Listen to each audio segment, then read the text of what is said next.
Hello and welcome into the stream, everyone. It is so good to have you in here with us for the day. If you don't know what we do here, we talk to people that support President Trump for around 4 to 5 hours until I rage quit because I can't deal with it any longer. Now, the purpose of these streams are to try to change the minds of the people I'm talking to, but more primarily to either change the minds of the people watching at home or to give the liberals watching at home maybe some more information to then take and turn around and tell their family or their loved ones or their friends that still support Trump why they shouldn't. I appreciate everyone so much for joining us in the afternoon here. We just went live over on TikTok, and I think that we are going to go ahead and attempt to get that very first guest up of the day. Now, there's somebody that wanted to join our live. Let's see if they're still here. Their name is Mikey. Well, it looks like Mikey's not here anymore. I was going to invite Mikey up because he seems to have a lot of critiques of me. He was screaming about how he thinks I'm a fraudster, screaming about how he thinks I've doctored CPS reports. He was definitely very angry and upset, and it looks like he's gone now. I'd love to talk to him, so he could tell everybody the truth about how evil Dean Withers is. But it doesn't look like Mikey's here anymore, unfortunately. But once again, for everybody tuning in, I really appreciate you for being here. And we are going to go and get that very first guest up here. So if you're watching over on TikTok, which is where we get the guests connected into the stream through, go ahead and hop in that queue. If you support Trump, I will happily pull you up and we'll have a conversation. And for everybody spamming W Mikey in that TikTok live stream section, he's gone. He's gone, you guys. It looks like Mikey disappeared, man. Just came up here, said words, got pushed, then disappeared into the sunset. Yeah, what a W. What a W, guys. What a W. But let's go and get that very first guest up of the day. If you are on that queue, make sure that it's because you are an American adult that supports Trump. And yeah, let's go to move on to the next guest right now, everyone. Hey, Karen, how old are you? We got one what? Okay, I don't think that Karen is over the age of 18, so we're actually just going to disconnect Karen and move on to the next guest. We got Patrick loading up in the box. Here we go, everyone. What's up, Patrick? How old are you? You're so smaxy. You're That is like a 5-year-old. Goodbye. Moving on to our next guest, Mike. Here we go. Go ahead and put a MAGA with your age down below if you want to join up. What's up? Do you support Trump? Hold on. Mike, are you here? Okay, it doesn't look like Mike is here. We're struggling to find that first guest. Let me tell you something that I've learned. I have learned that it is truly difficult for me to find Trump supporters over on TikTok. Right now, we have 3.4 thousand people in the stream because we just started it. For everyone over on TikTok, if I could please have you guys double tap away on that phone screen, share out this live with a handful of friends. It would be very meaningful as it would help us hopefully get more Trump supporters in here. What I've noticed is we need to have at least 6,000 people in the TikTok stream minimum in order to have enough push out just to have a handful of Trump supporters in here. That is how uncommon and rare a Trump supporter with a spine that's willing to come up here and debate us truly is. What's up? Use common sense. Do you support Trump? Yes, sir. All right. How old are you? I'm 19. All right. You don't really use common sense if you support Trump. Fair enough. No, so Real quick, would you kind of- disconnect any and all Bluetooth devices connected or plugged into your phone? While he's doing that, everyone, once again, make sure that we're double tapping. And take it away, man. Tell us why you are MAGA. So no, okay, I kind of agree with some of the things you say, and so I pretty much just want to start off with the question: what flavor is your vape? Well, I got to kick you for the same reason I kicked the last guest. I understand that that's funny, but unfortunately it gets you flagged on TikTok, and if I don't pretty immediately remove you, then we get the live stream taken down. It's like I wish I could engage with a troll. It's pretty funny, but TikTok has said no. Welcome in. What's up, Tanner? Do you support Trump? No, I don't. I just wanted to. Unfortunately, I got to remove you, man, because we are just looking for Trump supporters. I'm going to go ahead and repeat that one last time, guys. We are only looking to talk to MAGA. What's up? Are you MAGA? Yeah, I support Trump. All right. How old are you? I'm 21. And why do you support that maniac? Well, I honestly, I didn't support him in 2016. But when he banned PBS, I really didn't like that Arthur show. So I supported him then. So you support him because he's attempting to defund and ban media organizations? Well, no, I actually believe that there should be public broadcast and the freedom to do so. I just really didn't like Arthur. I don't even know who Arthur is. I'm going to assume that you're trolling and move on because that doesn't sound like something like a real person would say, if I'm going to be honest. So let's go ahead and move on to the next guest. Hop in that queue if you support Trump, and we'll happily get you loaded in. As well as if you want to support me, once again, we got banned on PayPal. The only way you could support me is over on Venmo. Like Andrew with the $15. Thank you so much for the love over on Venmo, Andrew. Andrew says, "Hey Dean, thought you might like this website as a resource. Chronicles everything Trump has done. Trumpfile.org. No, I love Trumpfile.org, Andrew. I've been using that for like a year and a half now. In fact, I'm even acquaintances with the people that run it. They're really good people that are doing something great. Thank you for the $15, Andrew. For everybody watching, show some love to Andrew and welcome in. What is up, Tommy? Do you support Trump? I do, but I don't at the same time. I don't. Are you in a freezer? No. Okay, you got a lot of background noise, so. Well, I mean, if that's too much, then I can just leave. Okay. Well, I mean, I don't think it's too much. How about this? Tell us why you support Trump. Take it away. Well, I did it one time. I do. It's such a confusing thing to me anymore because I don't support Israel. I don't like that. So what about Trump? Do you support? Just, he's helped me and my business a lot with taxes, and that's just about it. Okay, sorry, man. Your mic is just a little bit bad. I understand. So, hey, I understand for the people watching at home, like some of these guests' mics may not sound the worst to you, but I'm just going to ask you guys to please remember that I have headphones on that are blaringly loud. And when there's a guest with like some background noise or something like that, it is just piped straight into my ears at an incredibly loud volume. So sometimes I'll like not be able to bear guests that may not be like the biggest deal to you guys just because it's just being piped straight into my ears through these ultra loud headphones. What's up, History in a Minute? Are you MAGA? Yes. And how old are you? I am 18. And what year were you born in? 2006. Okay, what month? September 30th. All right, well, go ahead and take it away. Tell us why you support the worst president of your 18 years of life, Mr. Trump. Oh, well, I think like just Christian values. Oh, what Christian values does Trump uphold?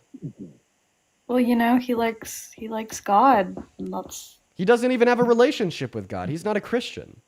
Yes, he is. No, he's not. No, he's not. So James 2 says that faith without works is dead. And one of the necessary works in order to maintain a relationship with God under the Christian worldview would be repenting to God for your sins. Do you agree? I mean, yeah. Okay, so then you just agree that Donald Trump is not a Christian because he's explicitly stated that he's never asked God for forgiveness for anything in his life. He doesn't repent for his sins. He doesn't walk the walk. Therefore, his faith is dead, and he does not have a relationship with the Christian God if the Christian God were to exist. Well, I think that anyone like who says that kind of stuff, it's like coming from fake news type. This came from So- him. No, this was when he was sitting down in an interview in 2018. He's the one that said he's never had to ask God for forgiveness for anything in his life. That's probably AI. Okay, well, it can't be AI because it came out 6 years ago. 6 years ago, generative AI wasn't able to produce an image, a video, and a sound that is believable and high quality. And not just absolutely fake. Like, remember like the AI videos we saw of like Will Smith attempting to like eat spaghetti from like literally 2 years ago, and it kind of looked like a shitty oil painting at like 10 frames a second? Well, this clip of Donald Trump was from 6 years ago. It was a sit down at the Family Leadership Council, and this was recorded by multiple news outlets, and there's even an in-person audience, and it's obviously real. Right? You just hop to calling it AI and fake because you don't like to challenge your own worldview, even when your worldview is obviously false. Right? Oh. Think about it. It's possible that you're wrong. And if you accept the possibility that you're wrong, then reject like this like belligerent nonsense of just blaming anything that you disagree with as being fake news. Okay, I can kind of see a point there. I also like some of his policies. Okay, well, so we're just going to move on from that one really quickly? Because, I mean, you came up here acting as if, like, the fact that he's a Christian is really important to you. I point out that he's, like, literally not a Christian, and then you just, like, kind of disregard it. So why was it so important to you when you thought he was a Christian, but now that you know he isn't, it's not important to you at all? Well, I still think he is. I find it at a point of like to agree to disagree on some things. Okay, so then that means that you think you could be a Christian without repenting to God for your sins, right? Well, I mean, it morely like like if you do it like, right before death, then it still like counts. Okay, well, that would just know? mean that you'd be a Christian right before death, and you wouldn't have been a Christian early in your life. Well, the way he just, he says he's a Christian, and Okay, well, just so saying that you're a Christian doesn't make you a Christian. Have you ever read the Bible before? I've read a decent amount of it. Okay, so somewhat. then what makes you a Christian? Believing in God. Not just simply believing in God and having faith. What else? You know, loving everyone and repenting for sins. Okay, there you go. You just told us that you got to believe in God, follow His word, and repent for your sins in order to be a Christian, right? That's what you just said, right? Yes. Okay, then you reject that Donald Trump is a Christian because he says he doesn't repent. It can't get You're any more clear than twisting- this. Twisting my words. There's no way I'm twisting your words when you said that you have to repent for your sins in order to be a Christian. I confirm that's what you said by asking you, is this what you said? You said yes. And then I just simply take that and I use it to make an argument. Like literally, listen back to the last 30 seconds of our conversation. I'm going to play it on YouTube right now and just listen to how just wrong you are. You a Christian. Believing in God. Not just simply believing in God and having faith. What else? You know, loving everyone and repenting for sins. Okay, there you go. You just told us that you got to believe in God, follow His word, and repent for your sins in order to be a Christian, right? That's what you just said, right? Yes. Okay, then you reject that, Donald. How was I twisting your words when you told us that in order to be a Christian, you got to repent for your sins? And then I asked you again, so this means once again, I just want to confirm you got to repent for your sins in order to be a Christian. Then you said yes. How am I possibly twisting your words? Okay, I can see how a lot of the way it does make sense when you say it in that way, but there is other things that No. How was I twisting your words? Okay, I guess you weren't necessarily twisting my words. Okay, so then you agree that you got to repent for your sins in order to be a Christian, and God said, and Jesus, and well, Trump said that's something that he's never done before. What does this tell us about Trump? Well, I guess if that is true, then he's probably not as Christian as I think he is. Not as Christian as you thought he is. It's not Christian at all. Well, that is not good, but like I said, there is some other qualities that Right, are... and now all of a sudden that's not important to you. Camp, thank you so much for the $20 over on Super Chat. I appreciate you for that love, Camp. Let's get to it. Camp W's down below. Camp says these people have no shame. My father rests his soul and was an agnostic, and my uncle's ex-wife said that if Charles Manson repented in prison, he'd be more worthy of heaven than my father. Yeah, no, if fucking Hitler repented and turned to God before he died, then he would be more worthy than... like someone like MLK if he died an atheist. Yeah, absolutely. Calvin, thank you for the $5 over on Venmo saying love your piano playing. Thank you, Calvin. Andrew once again with the $15. Andrea with another $5. Thank you so much, Andrea. Then Andrew with the 2. I really appreciate you guys asking me if I'm coming to Fort Collins on the 18th for the Charlie Kirk debates. I am. Okay, go ahead and continue. Let's hear the next point. Okay. I know I like a few of his policies. Like which ones? I know it was one where I don't know exactly what it was called, but where he made it to where women have more people inclusion for working and stuff. I forgot what it was called, but I know that I think it was his first term. You said that he's made workplaces more inclusive of women. How has Donald Trump made workplaces more inclusive of women? I forgot what the exact policy was, but I know that was something that he did. How do you know that's something he did? Because I know that, I remember seeing the policy. What policy is it?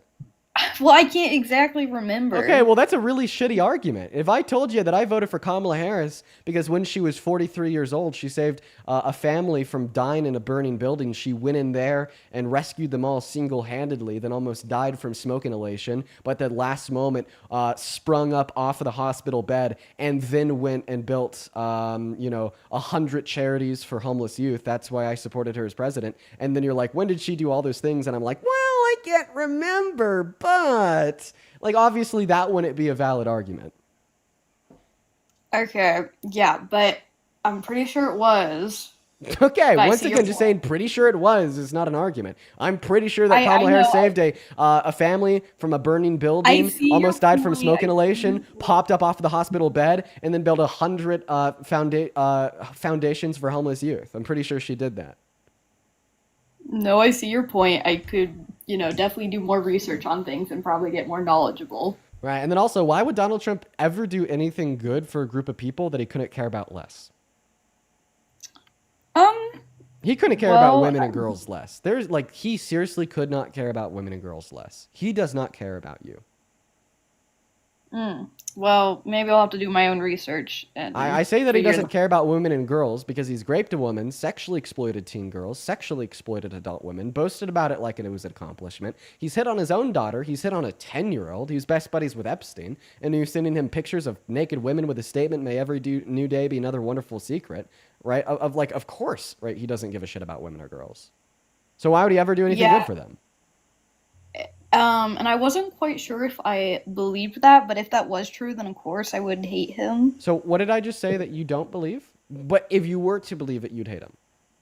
Like all the things that you said about what he did to women. Oh, like raping one? Well, that was proven by a civil court in 2023. Unanimous jury of 9 agreed. And then insofar as the second claim, which one was that? That he sexually exploited teen girls and grown adults and then boasted about it? Yeah, he did this at Miss Teen USA and Miss USA. He'd walk backstage when they were changing in their dressing rooms and look at them while they're naked, and he laughed about it as if it was funny. In fact, he even admitted to it. Here we go. You tend to think about the conflict a little bit later on. question is, how can it not be construed? No, I mean, some of these foreign girls, Mr. Trump, in my country, we say hello with vagina.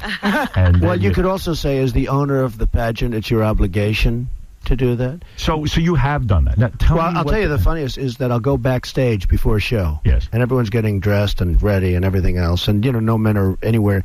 And I'm allowed to go in because I'm the owner of the pageant, and therefore I'm inspecting it. I'm inspecting. I want to make sure that You're like a everything is doctor. good. You're there. Yeah, the dress. Is everyone okay? They're standing there with no clothes. Is everybody okay? And you see these incredible-looking women. And so I sort of get away with things like that.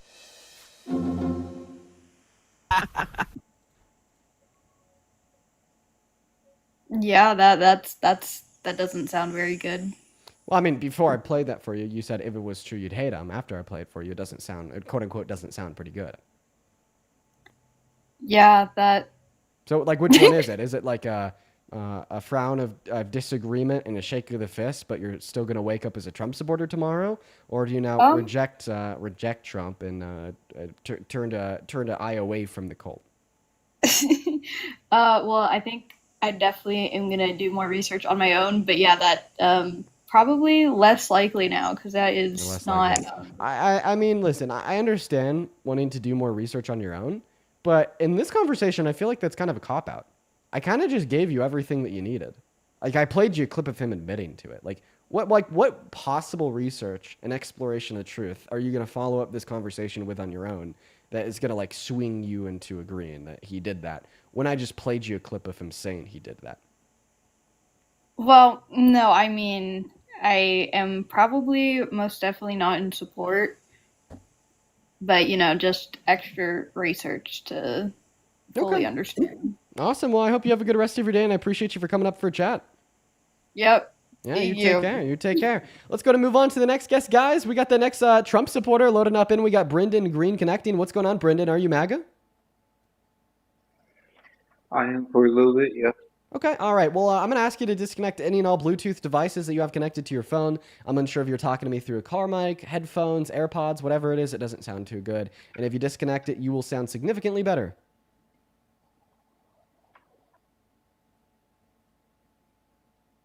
All right, while he's doing that for everybody on TikTok, make sure they were double tapping and sharing this live with a handful of friends. Oh, I could hear you about 1 billion times better, so take it away, sir. Why do you support Trump? Oh, actually, I have an even better question for you. Are you in the military? I am just past basic training, and Oh, like hold on. Trump. And you- By the way, And you what? I'm not fully me personally. I don't care too much about Trump. I just know out of Joe Biden and Kamala, my fault. He was probably the best one. Okay, so before you went to basic at MEPS, you took an oath to uphold the Constitution, right? Did too. Right, you did. And because you took that oath to uphold the Constitution, is it fair to suggest that you would not like and hold a lot of disdain for anybody or entity that serves as a threat to the Constitution or has tried to limit it in its powers and the protections that it offers us? Yeah. Okay, all right. Well, that's something Trump has done. 3 days ago, he passed an executive order to ban burning of the American flag and to put people in jail for a year that do it. I understand that you probably don't like burning the American flag, and that's fine. I get it. But still, yet that is a First Amendment protected activity per a ruling from our Supreme Court in the 1980s, meaning that he has now infringed upon the First Amendment rights of every single American. First day in office, he signed Executive Order number 14160 into law that attempted to ban birthright citizenship for the children of undocumented immigrants born on American soil. Regardless of what your thoughts are on undocumented immigrants, they still yet do have those protections under the 14th Amendment per the text of the 14th and perpetual SCOTUS ruling since the 19th century, meaning that he violated and infringed upon the 14th Amendment rights of people that have them, meaning that he's a threat to the Constitution. Not to mention in December of 2022, he just straight up called for its termination. He said, let's get rid of all those pesky rules, regulations, and articles found in the Constitution. So because he has, purported himself as a grave threat to the Constitution, something that you took an oath to uphold, why would you ever support him a day in your life, especially considering the fact that that's never something that Kamala Harris did? Because my opinion to me, he didn't do as worse of things that Harris had did before his term. However, when he took his term, there was a lot of downfall, especially while I was at boot camp, which I had no contact of the outside, no news of anything, because we're limited at boot camp trying to become a soldier. And I didn't know till a lot of stuff until I came back, which was like a week ago. So what has Kamala Harris done worse than break your oath?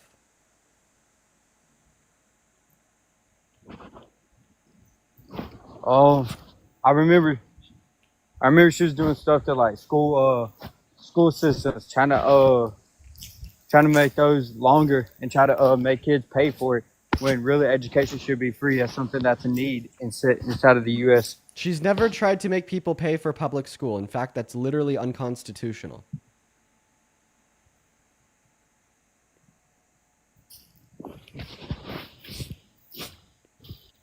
I didn't hear about that, but That's just something that she never did.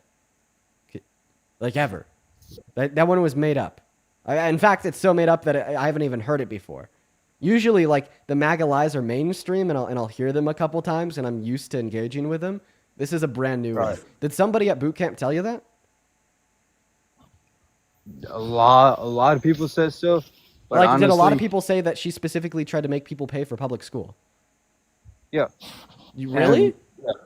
Yeah. Really? Okay. So, what's the evidence for this? I have no idea. I was at boot camp. Right. Exactly. Exactly. I couldn't do research. Right. I'd recommend you doing your research because it's just simply false. All right, man. Anything else you want to go over? Nah, that's pretty much it. All right, dude. You have a good rest of your day. Let's go to get that next Trump supporter up here. Hop in that queue of your MAGA. We'll get you connected. We got our next guest, Carrie, loading in. I thought it'd be worth repeating that if you try to join the live stream and you're breaking the rules, meaning you're not a Trump supporter, you're going to be very swiftly and hastily banned from connecting to the live. First donation, I'd like to thank Underrated Productions for the $20 on Super Chat. Thank you, Underrated. That's very kind of you. Underrated with can you hear me? Yeah, I sure can. Give me a second. Underrated with the 20 says, thank you for all that you do to educate the MAGA mimes and push for them to be on the right side of history. Well, thank you for being here. Thank you so much for watching the stream, and thank you for the $20 donation. And what is up, Caden? Are you MAGA? Yes, but I want you to give me reasons why I should not be. Okay, how do you? If you're down for that. If you're down for that. How do you? I'm 18. What year October you born in? 10th, 2006. Great. Quickly before I do, let me also thank Max for the $100 super chat on YouTube. Thank you, Max. That is so much money. That is so kind of you. Thank you so much for your generosity with 100 big ones. Holy shit. Let's get 1,000 Max W's in all of the live stream comment sections. Max with a hundo says, it's scary how these people seem to think Trump can do no wrong. Further proves that MAGA is a cult. Yeah, there's a lot of Trump supporters that definitely do treat it as a cult. It is so sad to see. Like that first guess, I mean, it is appalling. It really is.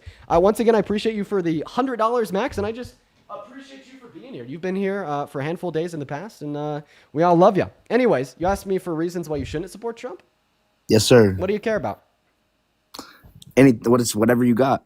Okay. I mean, do you care about like the way that we treat low-income Americans? Sure, yeah. Start with that. So Donald Trump took health care away from 10 million low-income Americans and took food stamps away from 3 million low-income Americans. Okay, is that enough to convince you that you shouldn't support him? Getting there. We're getting there. Okay. Do you care about the Constitution? Yes. In December of 2022, he called for its termination. On January 20th, 2025, he passed an executive order that violated the 14th Amendment. And 3 days ago, he passed an executive order that violated the First Amendment. And then 2 months ago, he called for a violation of the 22nd Amendment and arguing that he wanted to run for a third term. Do you care about the economy? Yes, I actually do. Because of Donald Trump's tariffs and other economic policy, the feds are now projecting that our GDP growth rate this year will be around half of what it was last year. Damn. Do you care about unemployment? Me personally, I'm employed right now. Okay. I just graduated high school. So are those enough reasons to not support Trump? Yeah, honestly, yeah. Okay. Do you have any reasons why you should support Trump? I'll happily go over them with you. I don't even know, bro. I guess not. Okay. All right. Whatever. Thank you for hearing me out. Let's go to move on to the next guest. Make sure if you're in that queue that you're MAGA. We're here to debate. We're going to find that next guest right now. We got Pate the Great loading up in. Pate the Great connecting. By the way, if you're watching and you want to support me, you can find my Venmo and the link tree in my bio. I get 100% of those proceeds. And if you have wanted to support me on PayPal, guess what? My PayPal is banned. It is completely gone. But if like you're in Canada and you don't have Venmo and you'd like to support me, you could still support me over on Super Chat and YT. What's up, Payne? Are you MAGA? Yeah. Also, what was hacked too? What's that? Your. Oh, Payne, you were up here. You were up here the other day. Have a good rest of your day. I remember you, Payne. We're gonna move on to the next guest since we already spoke with Payne. Let's get that next guest connected right now, guys. Make sure if you're in that queue that you support Trump. Welcome in. Are you MAGA? Playing some Backseat Lovers. Absolutely love it. I'm obviously not MAGA. You cannot be MAGA and like the Backseat Lovers. Pop out of here. I'm actually seeing them live in concert in a month and 2 days. Can't wait. What's up? Do you support Trump? Of course. Okay, how do you? 21. And why do you support the worst president of your 21 years of life, Dipey Donald? Because he prevented a woman from becoming the first female president. Okay, well, first and foremost, that sentence was just like insanely DUMB. You just said that he prevented a woman from being the first woman president. Yep. That was pretty redundant, right? Like, obviously, if a woman were to be president, they would be the first woman president. So, like, you should say he prevented a woman from being president. You didn't need the redundancy of adding from being the first female president. Yes, thank you for correcting me. And I'm going to correct you on, the bigger point now. You think that men are better at leading than women, right? Speak. Use your mouth and words. Can we? Yeah. Let me think about it. Okay. What do you need to think about? That's the obvious implication of why you would want to prevent a woman from being president. It's because you don't think that women are good at leading. Damn, that's a tough one. I don't think I'm following here. So then what are your reasons why you would want to prevent a woman from being president if it's not that you think they're bad at leading? Damn, you got me, bro. How did I get you? I'm just simply asking for like one more explanation of why you said what you said. Dude, you're pretty smart. Dude. Oh, come on. Dude, I wonder what it would be like to put myself in your shoes and have your brain for 30 minutes.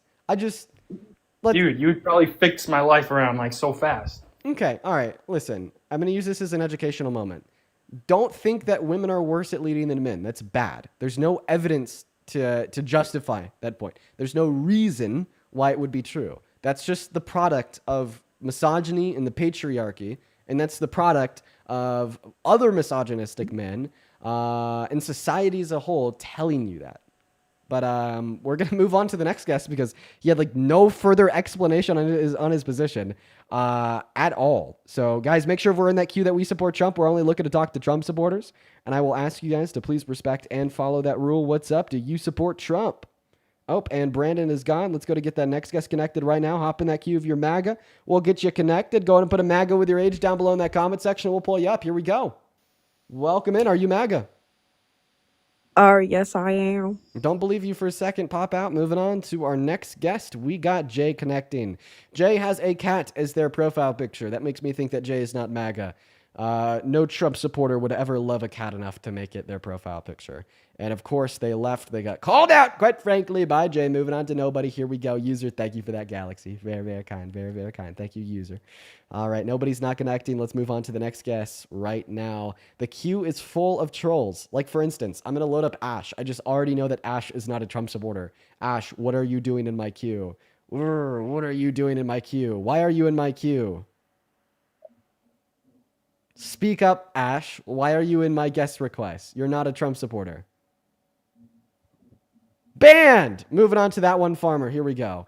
As well as Christina. Thank you so much for the $10 on Venmo. Christina says it was so made up that I've never heard that one. Ha ha ha. You had me crying with laughter. Bro, it's just being real. I've never heard that silly talking point. As well as Morgan, thank you for the $7. Show some love to Christina and Morgan down below. We're still looking for that next Trump supporter. It doesn't seem like there's many of them, even though we literally have 10,000 people in the stream. You wouldn't believe how terrified MAGA is of me, folks. As well as Singularity, thank you for the $20 on Super Chat. Let's get 200 Singularity W's. Sam, I just wanted to say that you're one of the reasons, fundamental reasons why I'm no longer MAGA. You turned me from the propaganda my family fell for years, and I cannot thank you enough. Withers 2028. Singularity, I cannot thank you enough for waking up, recognizing truth, and being able to change your thought processes based on that. That is a very hard thing to do that many don't ever. So I'm proud of you. Thank you for the $20.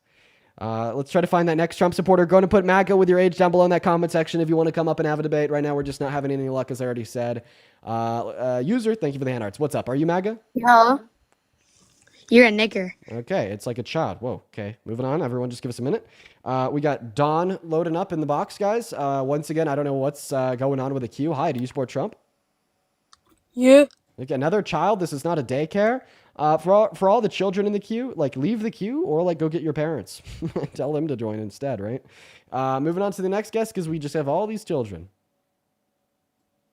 Hey, what's up? Do you support Trump? Yeah.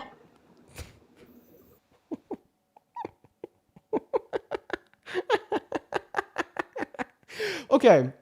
So if you're watching the live right now, imagine watching this live from the perspective of like an American adult that actually supports Trump that doesn't want to debate me right now. Imagine watching the live from their perspective and think about how embarrassing it is for the MAGA movement when you're watching like me look for somebody to talk to, and then the only people I could find are literal 5-year-olds. Like, dude, like imagine like sitting in this live, watching it from the perspective of a Trump supporter that's like of age, could join but isn't. And because they're scared and everybody else like them is scared, like the only people left are the children who are like too young to feel like embarrassment or too young to critically think through how maybe they shouldn't join because they don't have a good argument. You know what I mean? You know what I mean? Oh boy, let's try to move on to the next guest right now, guys. Hopefully we'll get the children out of the way. We got Xavier connecting right now. Here we go. Hey, what's up? Do you support Trump? Yo, yes, I do. How old are you? I'm 23. All right, man. And why are you MAGA? So, I mean, I'm not like a diehard Trump supporter, but me personally, I mean, I wanted to pose a question to you. Have you ever read the Bible? Yeah. So, like, would you consider yourself a Christian? Nope. So you've read the Bible, but you just don't, do you profess any kind of faith or? I'm agnostic. Agnostic, okay. What is the relevance of this insofar as why you support Trump? Do you support Trump because you think he's a good Christian? No, I don't necessarily think he's a great Christian, but I think that. And tell me how like Christianity comes into play here. Because the Republican Party and conservative views are based on biblical commands. So I'm not quite sure that's true. I didn't know that defunding social safety nets and starving poor people to death or denying them access to the hospital was a Christian view. Yeah, but that's a very radicalized and just kind of exaggerated statement and claim. No, that's the outcome of the big beautiful bill that Trump passed like a month ago. 10 million low-income Americans lost access to Medicaid, and 3 million of them lost access to food stamps. So you're saying he's passing that bill for the sole intent of starving people? That's your claim? Okay, so now you're saying that you have to intend to starve people, but if you do it unintentionally, or it's just a byproduct of your policy that you didn't calculate for or don't care about much, then you don't think it's that big of a deal? Well, yeah, I think the intent does matter to some extent. I think that like passing a bill where he's like intentionally defunding Medicaid by $900 billion, that intentionally is cutting off 10 million people from service, that is also intentionally raising the premiums for everybody that stays on by 75%, is pretty sufficient to demonstrate that it was intentional. So no, I think it's outrageous to say that it's intentional that he wants to starve people. But let me ask you a question. Like, what do you think from Trump's Are you perspective? saying that he just unintentionally passed this policy not knowing what it would do? I'm saying that you're not acknowledging the potential benefits to passing. Like, there's obviously a reason and intent behind why he makes the decision, and it's not for an evil intent. It's because there's a benefit to it as well. So point number one, the benefit under the big beautiful bill is that it'll give the top 50% of income earners a tax cut. Okay, and there is an argued benefit to that you're not acknowledging. So, well, there's like an argued benefit from like starving poor people to take their money to give to the ultra wealthy, but that benefit is going to those that are best off among us. And if you truly were a Christian and you read Matthew 25, particularly verse 40, then you'd know that God has said, I tell you truly, whatever you did for one of the least of these brothers and sisters of mine, you did for me. So if God is saying whatever you did to the least among us, you did to him, well, then because Donald Trump took healthcare away from 10 million low-income Americans, and that is hurting low-income Americans, the metaphor that God would propose in Matthew is that he's hurting God. So why do you support somebody as president that is literally hurting God in accordance with metaphors from the Bible? I think that's a pretty crazy extrapolation, but wait, that's not a pretty crazy extrapolation. That's a Bible verse. Are you calling the Bible crazy? No, that's not what I said at all. Because now you're extrapolating again. To extrapolate. So what did I say that was false? You're saying you're still on the point that Trump is intentionally passing a bill for the sole intent of starving people. Well, I think the point that I'd rather like to make is that Trump is hurting God. No, but that's crazy. To make that derivation is just, to me, that's nuts. Okay, well, then you just think the Bible's crazy nuts because the Bible says that whatever you do to the least among you, you do to God, right? So if you do harm unto the least among us, then you're doing harm unto God, right? I don't know. To me, that's a pretty crazy way to derive. Can you explain to me why? Because once again, you're using the word intent. You're saying Trump I didn't use the word intentionally anywhere in there. Would you like me to repeat my claim? The Bible says in Matthew 25:40 that whatever you do unto the least among you will be done unto God. So if you hurt the least among you, you hurt God, right? Come back to the live. If you can't see me, we can't hear you. This seems like a pretty common sense position. Okay. Oh, my bad. I was pulling up the Bible verse because anyone, you could pull it up. I personally, I'll be honest with you, I don't know it off the top of my head. So could you tell me how you feel about what I just said? Whatever you do to the least among you is what you were doing upon God. That's what you're saying? Yeah.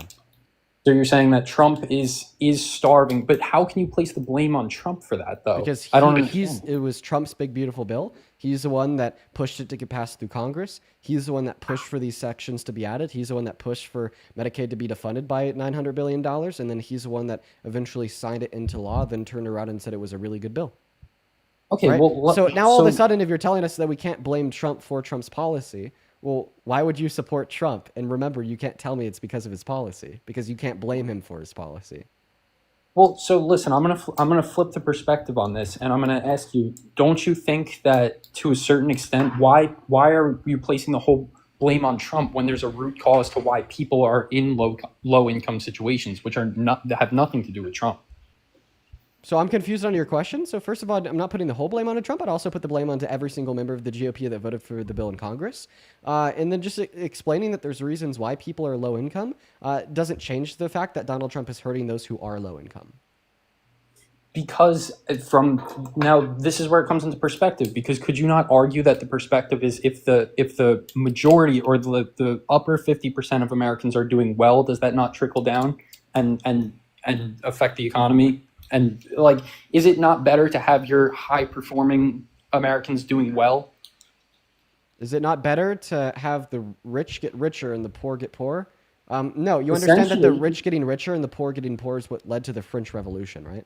Was the French Revolution good for France?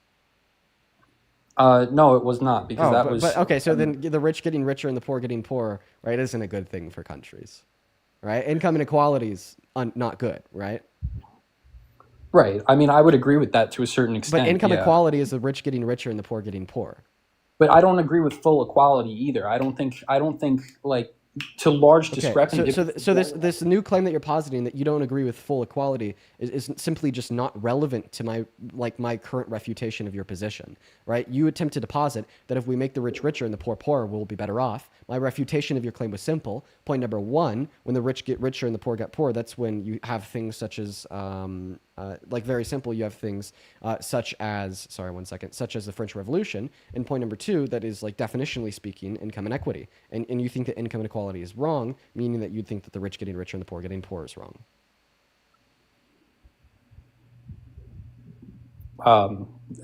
That's not what I said.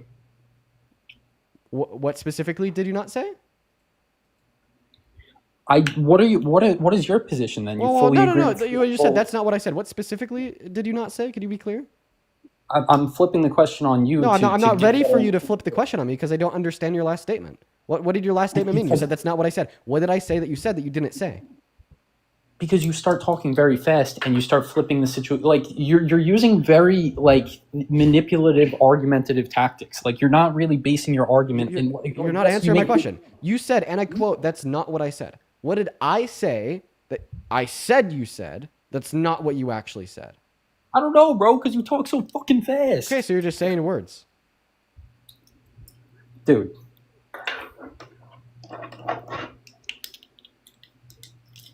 If you want to make another argument for why you support Trump, take it away. I'll listen. Listen, I think that instilling proper values, like I think value structure should be the basis of society. I don't think, me personally, it's more so why I'm against, I guess, like the Liberal Party, and like as to why I'm like against, like, I guess, a socialist economic stance. Like, I just feel like you should instill values in a society, and the reason why people are in low income situations to begin with are because to some extent they put themselves in those situations. I believe you can change the situation. Okay, so now your defense is that poor people are poor because they made themselves poor. So if we hurt the poor people, Yes. You don't care? I mean, to some extent, yeah. God, okay.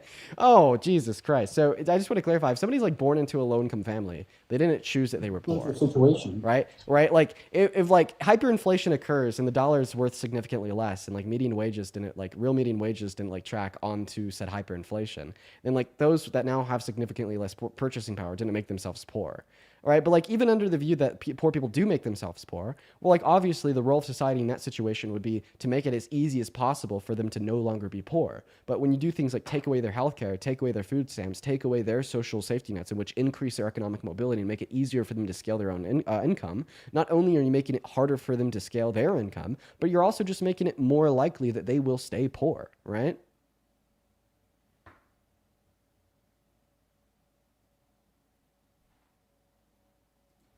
You're just thinking about things very like surface level and elementary. Like I feel like I had like similar thought processes when I was like literally like 7.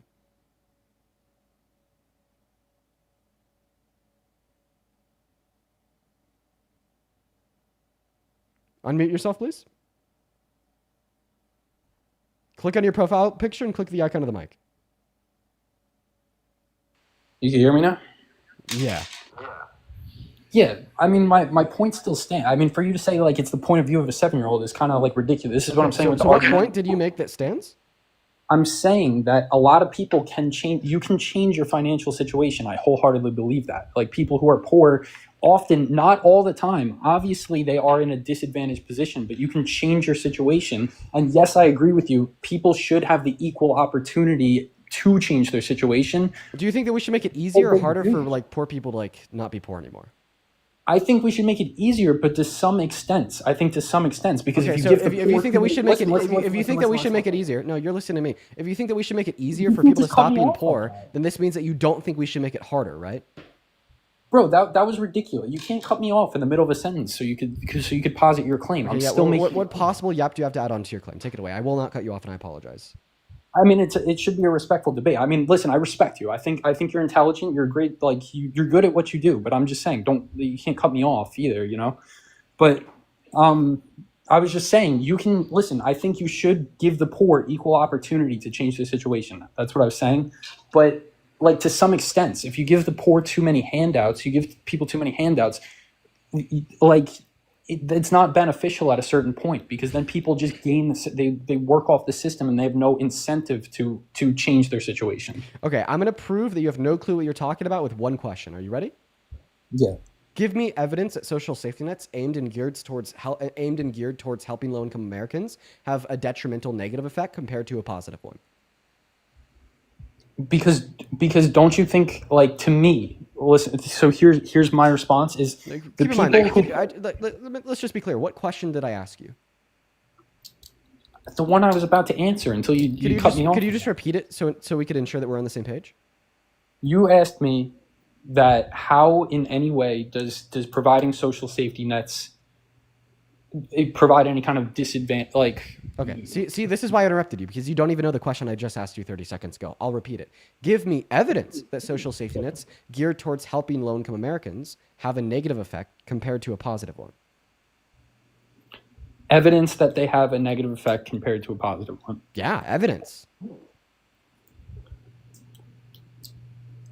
My point is that I feel as though because that money could be better spent in other regards rather than have people like just leech off the system. So do you truly believe that you're trying to provide me with evidence? Because obviously you're not.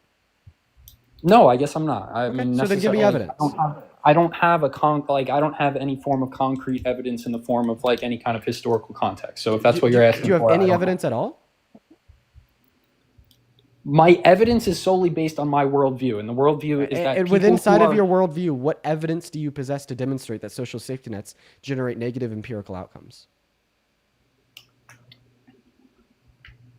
Because remember, your opinion on its own isn't evidence. Your opinion should be substantiated on the basis of evidence, right? You can't just like reason yourself to the conclusion that Jesus is instructing you to leave the poor to figure it out and to fuck them over, right? That on itself is just simply an ahistorical, hypocritical, and heretical claim that you're superimposing on top of text that is supposed to be good that you want to use for the bad, right? That claim in of itself is not substantial because you don't have any reason to believe it, right? And now that I've shown you that you have no reason to believe your claim here, that social safety nets generate negative outcomes for low-income Americans, I'll give you the evidence that they generate positive outcomes for low-income Americans. When you compare a country like the Netherlands to a country like America, you evaluate the fact that the Netherlands has more social safety nets for low-income Americans compared to America, and then you look at the secondary fact that their citizens have more economic mobility, or the meaning that they have an easier ability to scale and grow their income, or in other words, to go from existing as a low-income individual to a median-income individual to a high-income individual,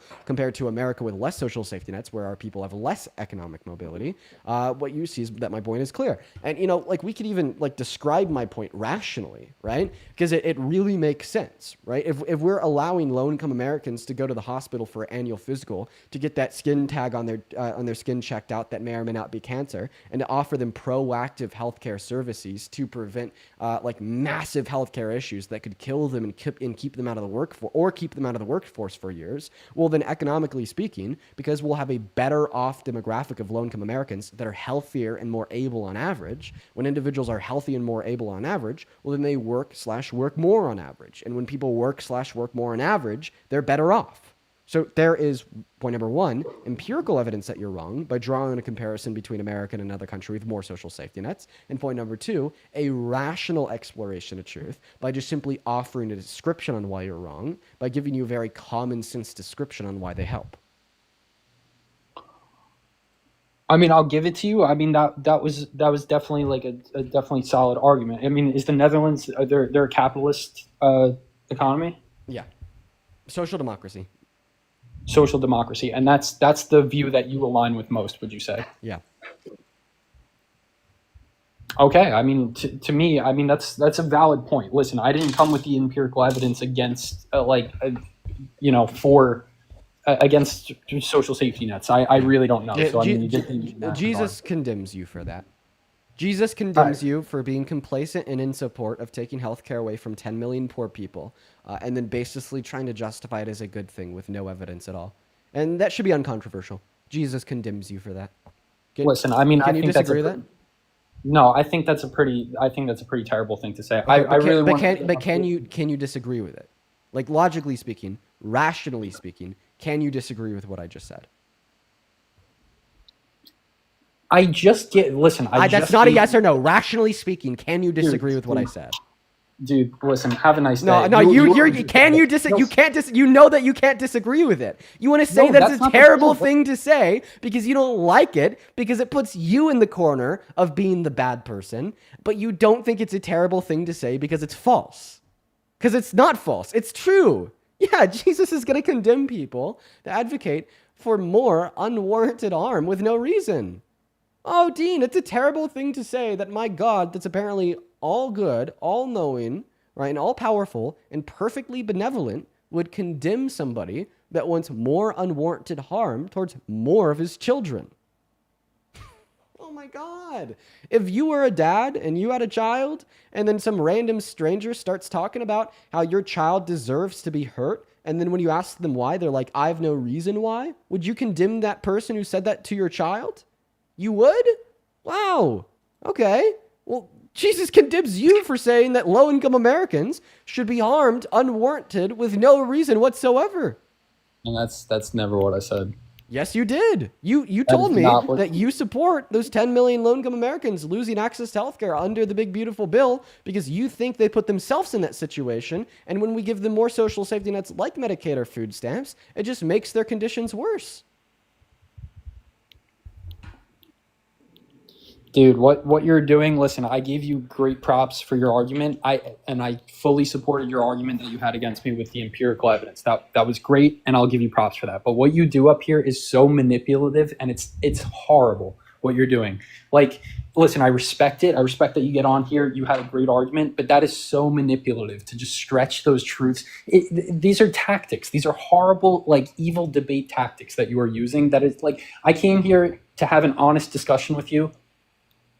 And like you provided a great claim, yes, but a lot of what you're doing is very manipulative, and I think that's horrible, dude. You're doing the thing where somebody else says something about you that's true, that paints you as the bad person, and instead of attempting to take responsibility, reflect on that fact, and maybe try to understand why it's true or false, you instead just call the person that's saying the bad thing about you that's true an evil, horrible person. Take accountability, man. Listen, if anything, I'm trying to save your life right now. If like the Christian worldview is true, if Jesus is God and you go to hell if you're a bad person and you go to heaven if you're a good person, I'm literally trying to save your eternal, everlasting life by guiding you down a better path, by making you like come to terms with the fact that where you're at right now in your life is a very bad, evil position of just wanting to hurt people with no reason whatsoever. I'm trying to help you, man. You're sick, dude. You're sick. What you're doing here, that's disgusting to say that. But you won't be able to explain how. You won't be able to explain how, right? I agreed with your argument. And now you're like, you are so far stretching this. I wholeheartedly agreed with what you said. I think, okay, if there is empirical evidence, other countries are doing better. You support the poor, so give them a little more. So listen, we're now learning that you agree with everything I said. So you no longer support I am not agreeing with everything you said. That's not what I'm doing. I gave you props for a good argument. But now you have extrapolated me into saying, okay, that's a valid point. That's what I said to you after you made your argument. And you have now taken it to the point where you said that Jesus condemns me, and now you're calling me an evil person because I posited my opinion that I wanted to pitch to you. And I gave you props to your argument saying that I did not have empirical evidence, and you have stretched it so far to call me an evil person. It is so manipulative. That's well, then let's try to ground ourselves. If you think I gave you a valid argument, then just to clarify, you do not support Donald Trump's policy taking 10 million people off of healthcare, correct? I am not informed about it enough to know the intent behind the bill. My initial argument from the beginning was that the intent was not to starve Americans. The intent doesn't matter, because if it starves Americans, then it starves Americans, and that's the outcome. The intent does matter because you can swing it different ways. Yes. So yes, it very much if matters. I benevolently kill your whole family, would you say I'm a bad person? No, because in what possible way could you benevolently? What? Did you just say no? No, I'm saying like this is what you're doing. Like that's such a just like insane. In what way could you benevolently kill my family? I don't know. Maybe I think that they're really bad people. Maybe I think that they're all about to go and like bomb a school or something, and the only way I can prevent them is by unaliving them before they do it. Like I'm totally wrong. Like they're not about to go and bomb this school, but for whatever like sick twisted reason, I think I possess good intention to do so. Right? You would still yet say because of that impact of your family literally dying that was a bad thing that I did. I would forgive you. You'd forgive me for killing your family? Yeah, I would. I wouldn't be happy about it. I'd forgive you. Oh my God. But you won't forgive me for calling you evil 3 seconds ago. I never said I didn't forgive you. I forgive you. I just think it's wrong for you to like stretch it that far. You'd be more caught up on me calling you evil than me killing your whole family, my friend. My friend, you're misguided. That's you're not very what I said misguided. either. That is not what I said either, though. That's crazy. So let's just go back to the foundation. What is the reason why you support Trump? I think that I live my life by the Bible, and I feel that the Conservative Party is the party that should be in office because I think for a majority of reasons, and it starts with the very fundamental and just foundational values that I think we should instill in a society, because I think at that Like very which ones? level, I don't want to go into it.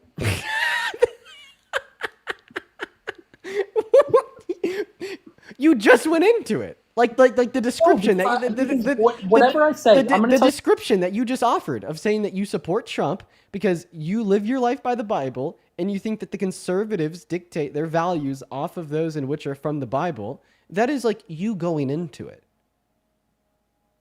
All that I'm asking you to do is to be specific. So it's not that you don't want to go into it. It's that you do want to go into it, or you wouldn't have like told me that you support Trump because you think the conservatives uphold Christian values. It's that you don't want to give me specifics. And I'd say the reason why you don't want me to give you, why you don't want to give me specifics is because you can't. No, I can. My point is I don't want to go into specifics with you because what you're going to do is you're going to take them and you're going to stretch. I can't debate with you. Because your debate tactics, it's horrible. Wait, I thought you already forgave me for that. Yeah, I forgive you, but I don't want to debate you anymore. This is miserable. Well, it doesn't really sound like you've forgiven me. And for people in the comments saying Trump doesn't live by the Bible, that's not what I'm saying either. I'm just saying the Conservative Party upholds Christian values. Which ones? Fundamental. I don't want to get into it. Dude, stop saying it. You're making yourself look like a very unintelligent person. No, it's because I don't want to get into it with you. That's I don't believe you. I just don't think you can. Because we could go in circles for hours. Just prove me wrong by naming like I don't know, like three core Christian values that the Republicans uphold. No. 2? No. 1. No, because you're going to take it and you're going to stretch it and you're going to stretch it and then you're going to somehow call me evil. No. So you really haven't forgiven me for that. In fact, somebody said something about this. Yo, Otter, I appreciate you so much for the galaxy. Emma with the $10 on Super Chat says, Christians, I forgive you for killing my family, but don't call me a bad person for wanting to take from the poor. You don't believe in the Bible and you believe in control. Cook, Naughty with the $10 saying 500, Jesus condemns you in the chat. Dude, I'm just saying like he would. I'm going to be real. Right? Phoenix with the $10 saying people who had the best intentions have committed the worst atrocities. Very, very, very real. As well as Joshua. Thank you for the $100 super chat. Joshua, that is insane. Thank you so much. Everybody, let's get 1,000 Joshua W's down below in that comment section for the $100 super chat. That is insane of you. Thank you so much for your kindness. Joshua, the 100 big one says, quote unquote, okay, you want evidence, I feel. Dean, I think that you may need to start these conversations with establishing the definition of what evidence is. This guy doesn't even sound confident in his thoughts and he tries to run when pressed on his nonsense. Keep it up, Dean. Well, Joshua, I appreciate you for the highly intellectual and truthful statement, as well as the $100. If we could all please show some love to Joshua down below, that'd make my day. That is incredibly kind and generous of you, man. Thank you so much. I'd also like to thank Maya for the $10. Thank you so much, Maya. That is MAIA. Thank you. Jenna with the $5 for helping to save the Christian souls, but also happy early birthday. Thank you. Ava with the $15 saying, hey, Dean, here's $15 for some some greasy food the day after your birthday? Oh, I know exactly where I'm going to spend that. A really good place in Boulder. Thank you, Ava. You are so cool. Then Nelson with the $10 saying, hey, Dean, happy early birthday. Your local mailman here. I hope the postal service is not privatized. Thoughts? I hope it's not privatized either. Thank you, Nelson. And then Danielle with the $25. Thank you so much for the love. Saying your lives have lifted the rock and exposed the fact that we somehow have raised a generation of men who are devoid of empathy, not sure what to do, but we have to start addressing this. You know, yes, Daniela, I agree with you. We have an empathy problem in America, right? And this guest is case number like a billion, and insofar as serving as an example of that point being true. As well as Cinda, thank you for the $25. Let's show some love to Cinda down below. Cinda with her $25 says, thanks again for being here. Well, thank you for the love. Bread with a 5, Sierra with a 10, and Salvi with a 5 as well. Thank you guys for the love. Hey, welcome back, Xavier. So, are you done, bro? Am I done? Well, actually, no. I just got another $10 from Nick on Venmo saying, Xavier needs to remember facts, don't care about his feelings. You're awesome, bro. Thank you, Nick. Now I'm done.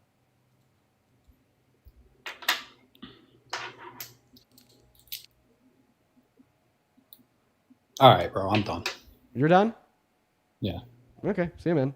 We're going to move on to the next Trump supporter. Hop in that queue if you support Trump. Let's go to get Wyatt up here. If you happen to be one of the 12,000 people hanging out with us over on TikTok, make sure that we're double tapping. What's going on? Are you MAGA? Oh, that is a child. We hear the 4-year-old. Moving on. Go ahead and put a MAGA with your age down below in that chat if you'd like to join. We're just looking for some Trump supporters to talk to. As well as Lucas with the 10 pounds over on Super Chat. Thank you so much. As well as I'll have to keep those Bible verses in mind. Thank you, Lucas. What's going on? Lizzie, are you MAGA? Yes. All right, Lizzie, are you driving? Or are you just in your car? I'm in my car, but I'm not touching my phone, so. Okay, is the car moving? No. I believe you. I don't hear like any background noise. Okay, Lizzie, take it away. Why are you MAGA? Great. I said yes. Okay. Oh, sorry. You're right. You did. All right, take it away. Why do you support Trump? All right, so can I have the floor, though, for a minute so that uninterrupted? Yeah. Okay, cool. So I heard you before on the chat with Xavier, and normally I don't do this because I don't do live, and I don't believe in giving people live views and everything that I just don't feel like they're really getting a great point across, and they're corrupting others while they're doing their little lives. So, but I wanted to get on here. I heard you had told Xavier that he would be condemned by Jesus. What I want to say there is, right. So what I want to say there is God does say, judge not lest thou shalt be judged. So we can't just sit there and tell people, you know, you're going to be condemned, you're going to go to hell. Like that's not the right way to do that. Okay. Also, so let's get back on the MAGA and why I support Trump. I heard you talking. Okay. So I think in accordance with Christian theology, you can't like eternally condemn people. You can't say that they're going to go to hell, and I think that's kind of what it hints at. But saying like that Jesus would condemn this action, I think that's like totally permissible. In fact, like Christians do it all the time, because like if you think something is wrong, it's because you think it's a sin, and a sin to you is just something that like Jesus or God thinks is like wrong. And when you use the word condemn, you're just saying to cast negative judgment. And the terms wrong and negative judgment are kind of used like interchangeably here. So like when you like say that something is when somebody is doing something that's wrong, you are saying in turn that Jesus is casting negative judgment or condemnment on them. Okay. Unless you think that God doesn't cast negative judgment on our sins. I mean, that's why there's 10 commandments. That's why there's rules to follow. So right. I do believe that God judges. Yes. Right. That's all I'm saying. Yeah. So to go on to why I support Trump, there's many reasons. I'm 35, so I don't know how much your viewers, if they're younger, I don't, I guess age diversity really wouldn't matter if they are well educated on the whole political standpoint. So that doesn't matter. But I'm 35 and I have lived a long time and have been really well versed in political and everything like that. So as far as Trump goes, and you were talking on tariffs earlier, what I have to say to that is other countries for many, many years have been charging us tariffs while we just sat here and let everything come in for no price at all. Like we're just allowing all of these goods to come in for free. Maybe that's one of the reasons why our economy is the largest on earth.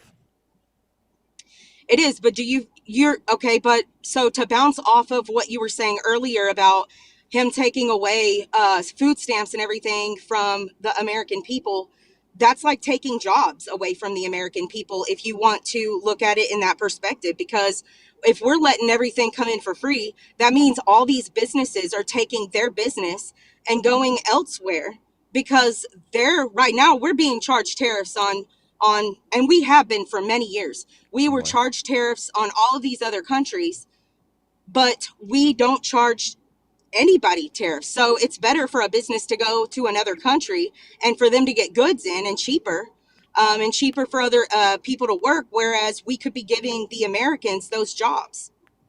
Okay, so I'm not gonna lie, I didn't understand a lot about that last point, especially when you started to wrap in food stamps and jobs. Maybe you could repeat that. Right. But what I can respond to here Okay. is that you said all these other countries have had tariffs on American goods, but we have had tariffs on their goods. Maybe this is a big reason why today the U.S. economy is the largest on earth, because tariffs hurt the country who is imposing them, right? So, like, for instance, if Canada, for instance, imposes tariffs on America, that means they have less American goods in the Canadian market, which means they have less competition in the Canadian market. And with less competition comes less innovation. So now, because Canada imposed tariffs onto America, the Canadian market was less innovative and then opened the door wider for the American economy to grow by being more innovative with more competition inside of the market. Boom, all of a sudden, you see how another country imposing tariffs on us doesn't hurt us, it only hurts them. Wow. And I mean, like, this is made clear through many other arguments as well. Like, also consider the fact that when they impose the tariffs on us, their importers end up paying that tariff, not our exporters, and then their importers pass it off to their citizens. So all of a sudden, Canadian individuals are paying more for American goods than they would be otherwise. Hurting Correct. them. When they purchase American goods, that I guess it's just perspective in how you look at it, because if we're making goods and we cannot afford the tariffs for the other countries, that does hurt businesses here in America. Are you driving? I told you, no, I'm not driving. Okay. Sitting in a parking lot. Yeah, so then for everybody in the comment section saying that she's driving, please stop commenting that. I actually believe her. Usually when somebody is driving, you could like clearly hear it. I actually believe that she's not driving. I don't think that we could like clearly hear like the road noises that are typical and whatnot. I believe that. I believe it. Go ahead. Okay, so what's next? You said that he cut off healthcare and cut off food stamps for the American people. Yeah. And the only thing that I have to say to that is, as far as if I support him cutting off people's food to feed their families, if I believe that if Americans are capable of working, then why should taxpayers then be paying the taxes and putting forth? I'm sorry? You don't actually believe that? I don't believe what? That you think that you should have to work in order to access benefits that are funded by the taxpayer? Like, for instance, do you think that you should have to work in order to call 911? That's ridiculous. Right. So see, that's not the same thing. Well, it is. Okay. That I don't see how that is bonded together, but that's right, because okay, 911, the police force, they're paid for and funded by the taxpayer. And you just got done saying that you believe that if you want to access things that are paid for by the taxpayer, you should have to work. But now next sentence, you're actually now calling it ridiculous to like support the notion that you should have to work in order to access because you some bonded social that safety together, nets paid and for I by don't. The taxpayer. Okay, so you believe that you I don't know if you work or not, but say you work. I work. You're actually you believe engaging with my job right now. The live stream is my work. So you believe that you're okay to pay your tax dollars to people who are capable You're lagging. of You're losing it. You're losing the connection, which is super unfortunate. Go ahead and try to repeat that for me. What part didn't you hear? So you believe that you're okay with using your tax dollars? Then you're good with paying taxes. You're good with paying taxes on individuals who are capable of working, but do not feel like they need to work because there's already all these people paying for their free food and they're just for them to get by. You're okay with paying for that. You made a lot of false suppositions in there. But actually, no. I not only am I okay with my taxpayers going to funding social safety nets for low-income Americans to keep them alive, but I actually prefer it over my tax dollars going to pay for like bombs that are being dropped on like hospitals in Gaza, right? So I don't know. There's an idea. Now you had a couple like misconceptions in your statement. You just suggested that like funding social safety nets to pay for food stamps for low-income Americans keeps them out of work. In fact, it only incentivizes them to work. 54% of people that are in food stamps stay on them for 12 months or less. Around 30% of those are off in the first 3 months. Why? Because when they have access to food stamps, then they don't have to spend as much time working a low-income job, because then they could turn around and feed their family's mouth. So they go from working 60 hours a week to 40, and when they're working less at a low-income job, then they have more time to focus on maybe interviewing at a more competitive firm that would pay more. Even if they're not definitely going to get the job, they don't need that anymore because now their bare necessities are met. Or they spend that additional time going to trade school or university. And in fact, these are the reasons why I would suggest social safety nets actually ensure that there's less poor people, because it helps those that are disadvantaged become less disadvantaged by allowing them to put more of their time and energy and effort towards scaling their own net worth or income.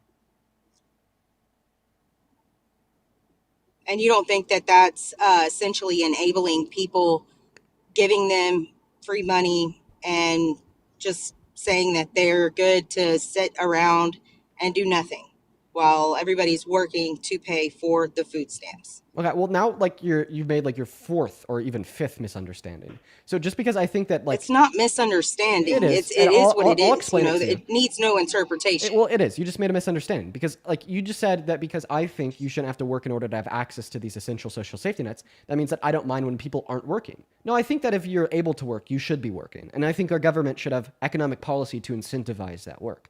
I just don't think that essential social systems should be the policy to force people to do that work. Like for instance, do you think that you should have to work in order to drive on public roadways?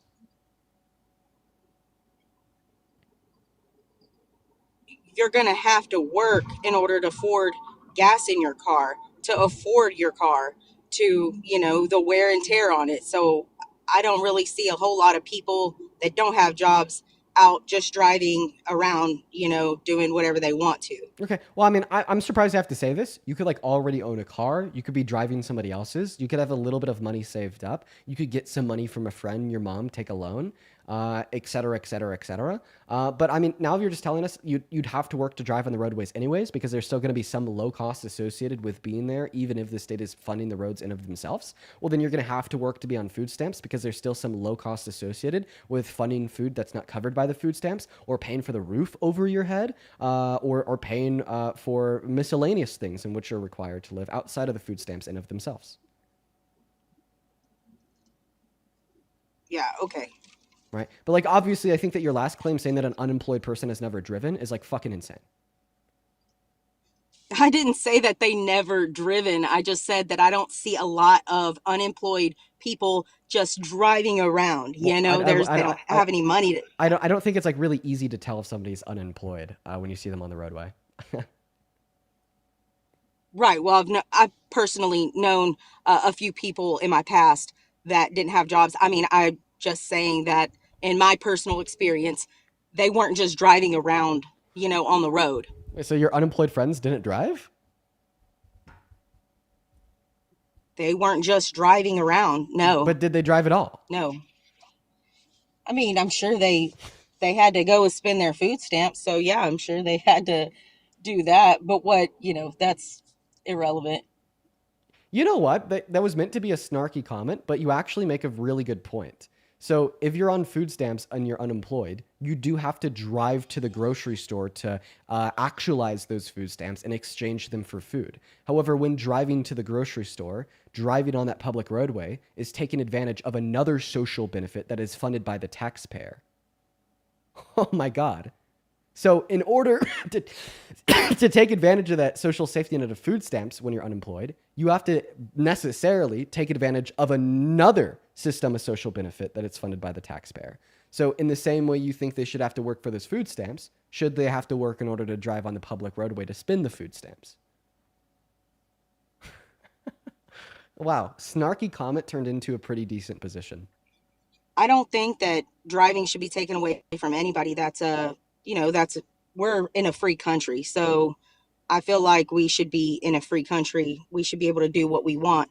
Now, Wait, so as you're far basically saying that as accessing the social yeah, safety net of like driving on public roadways that are funded for by the taxpayer, you're saying that it just helps people be freer? it's a free choice, man, to Right. drive. It helps people actualize like upon like more of their abilities, right? Because it allows you the ability to travel.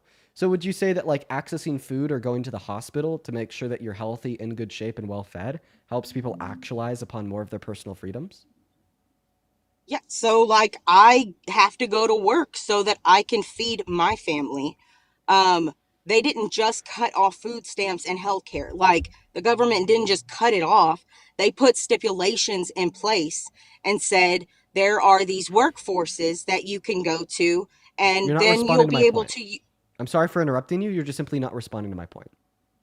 Okay, what is your point? What do you want me to respond to? Yeah, the point that I particularly like you to respond to was when I asked you why you think that you should be able to access a public social safety net, such as public roadways, without working. It's because you said, well, it helps people live freer lives. Well, wouldn't we agree here that having access to a hospital helps people live freer lives by giving them preventative health care to prevent like chronic illnesses such as cancer, etc.? Well, first of all, I didn't say that if you're not working, you shouldn't be on the roads. I didn't say that, just to clarify. I know you said the opposite, And which yes, is what I just said. right. So like, yeah, I think that people should be having access to healthcare. Regardless Yes, if they work I or not. didn't say they're already accessing healthcare. If they have to go to the hospital because they're sick, they still treat them, No, you regardless have to, of if they have insurance or not. It has to be in the emergency room. We're talking about preventative health care. Right. Well, I mean, I don't know what to say to that. Like, Should people be able to access preventative health care if you they're think low-income and healthcare should be unemployed? free in this country? I do. Well, that I'm not arguing with you. I've been to other countries where they did have free healthcare. I'm not going to argue that. I fully support if we had a free healthcare system. However, yeah, I fully support if we had a free healthcare system. I'm not against that at all. Well, then I just don't think that then you don't support Uh-huh. the big beautiful bill because it takes free health care away from 10 million people. It doesn't take, like, that's what you keep saying it takes. But I've read the bill also, and what it does is it puts things in place where if they do want to access those free benefits, they have to go out and they have to do either Oh my these God. job workforces. Dude. Yeah. Oh my God. Dude, What are you? You're circling. This is getting annoying. I've already given you my It's annoying. Am I offending you? Do you agree or disagree with the work requirement on Medicaid? Yes or no? With a work requirement on Medicaid? Do you I agree with it, or I do you agree disagree with their with it? stipulations in place. If you want to Do have you agree? free food I'm stamps, asking you want to have if you think health those care stipulation- benefits, then I'm yes. I'm asking you if you think that stipulation of a work requirement should be in place on Medicaid. Yeah, Okay. All right. So I support it. why do you think that stipulation of a work requirement should be in place on Medicaid? I just said that exactly what we're going in circles here. Here we go. Right. But this time we're going to clear it So, up. yeah. So in like 3 sentences or Okay. less, why do you agree that Medicaid should have a work requirement on it? If they are capable of working, then I believe that they can go and they can do these stipulations. You're just repeating the claim and you're not answering to why you think the But claim I'm is true. answering your question. I'm answering your question. Yes, I believe that there should be stipulations. I'm asking why you believe that. Why do I believe it? Because I work really hard every single day. I break my back in this country, and I don't believe that my tax dollars should go to somebody who wants to sit on the couch and play and do whatever they want to do and ride on the backs of hardworking Americans. Okay. All right. That's why I believe it. Okay.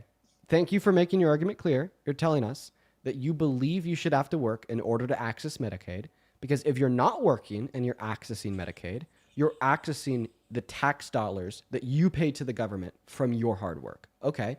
Well, very similarly, If somebody's unemployed and not working and they call the cops to report a petty crime like vandalism, and then the cops show up, those cops are paid for their time by the taxpayers, meaning they are accessing the tax dollars that you pay via your hard work. So your argument here would imply that you should have to be working to access Medicaid. It would just also imply that you should have to be working in order to access 911.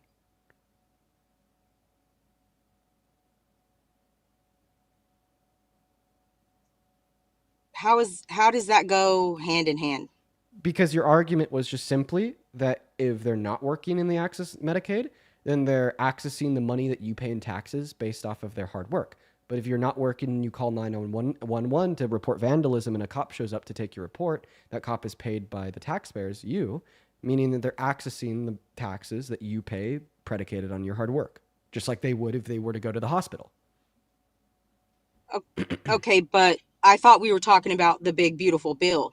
And Right, but this last I is checked, the use of an analogy to demonstrate the absurdity. right, in but your point. analogy is null and void because in the big beautiful bill, It's not it null and doesn't void. say it. It's not It null and doesn't void. say Can I that tell you why it's not null and void? Why it's it important here? doesn't say that unemployed Americans should get that 911 option taken away from them. Oh my It God. just it's stating the Oh my health God. care and it's Lizzie. stating the food stamps. Lizzie, That's what it's do stating. you You're you sitting here agree? trying to use Listen, an analogy. We're gonna make it. We're not We're gonna sitting make here. this easy. We're gonna make this easy. Lizzie, you can't track. Oh my gosh. Do you agree that if somebody's unemployed and they call the cops in your local area and the cop shows That up, is not the argument, though. there is conceptual Taxpayers are not relevancy. saying that There- unemployed ma'am, people cannot call ma'am, 911. Ma'am, there's conceptual relevancy here. Please calm down and allow me to There's finish not. speaking. You don't know if there is or not because you won't even let me get through a sentence, Lizzie. How could you possibly know if what I'm about to say is relevant or irrelevant if you won't even hear it out? I'm listening. Thank you, Lizzie. Can we agree that if somebody in your town calls the police and has them show up to their house to report a petty crime such as vandalism, that the police being there is funded by the taxes that you pay? It is funded by the taxes that American taxpayers pay. Okay. And that is not the Okay, issue okay, here. okay. We've never. It Okay. literally is the issue because that was your argument. Your argument for why you think there should be a work requirement on Medicaid is that it is unemployed people accessing resources that are paid by your taxes. Accessing food stamps and Medicaid. So Let's why be does it more all of a clear sudden about that. change as soon as we're talking about It's something not such as the changed. That's police? been the whole conversation this entire time. So why are you specifically not okay with your taxes paying for resources for unemployed people when it's Medicaid or food stamps, but not when it's the police?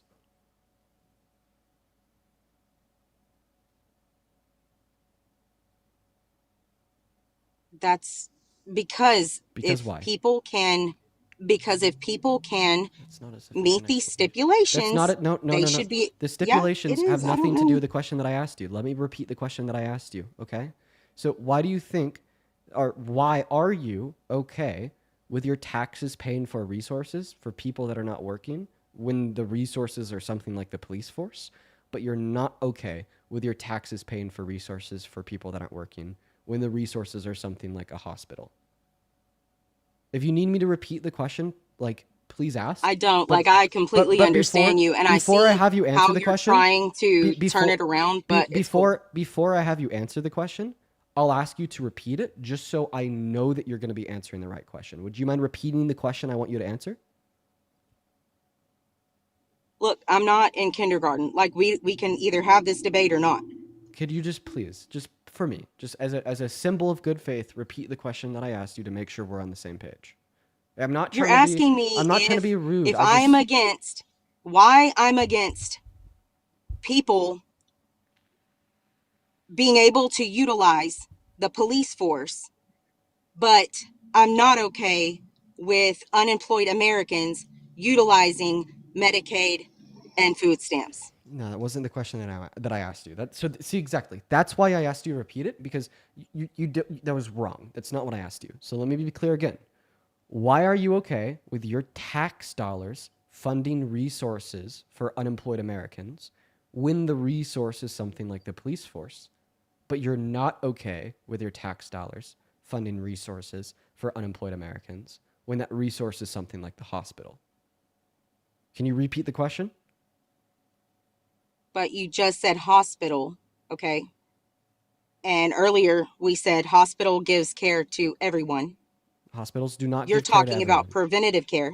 Preventative care takes place in hospitals. Also in clinics. That's what it. Hospitals will care for people. They'll even do an overnight stay for Listen, people who don't have getting, insurance. We're getting off base, okay? We're getting off base.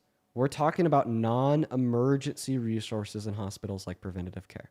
I understand that there's other places where Medicaid can be used, but we're just using one example for the purpose of just trying to keep it plain and simple. So once again, the question is, why are you okay with your taxes funding resources for unemployed Americans like the police force, but you're not okay with your taxes funding resources for unemployed Americans like preventative care for cancer at a hospital?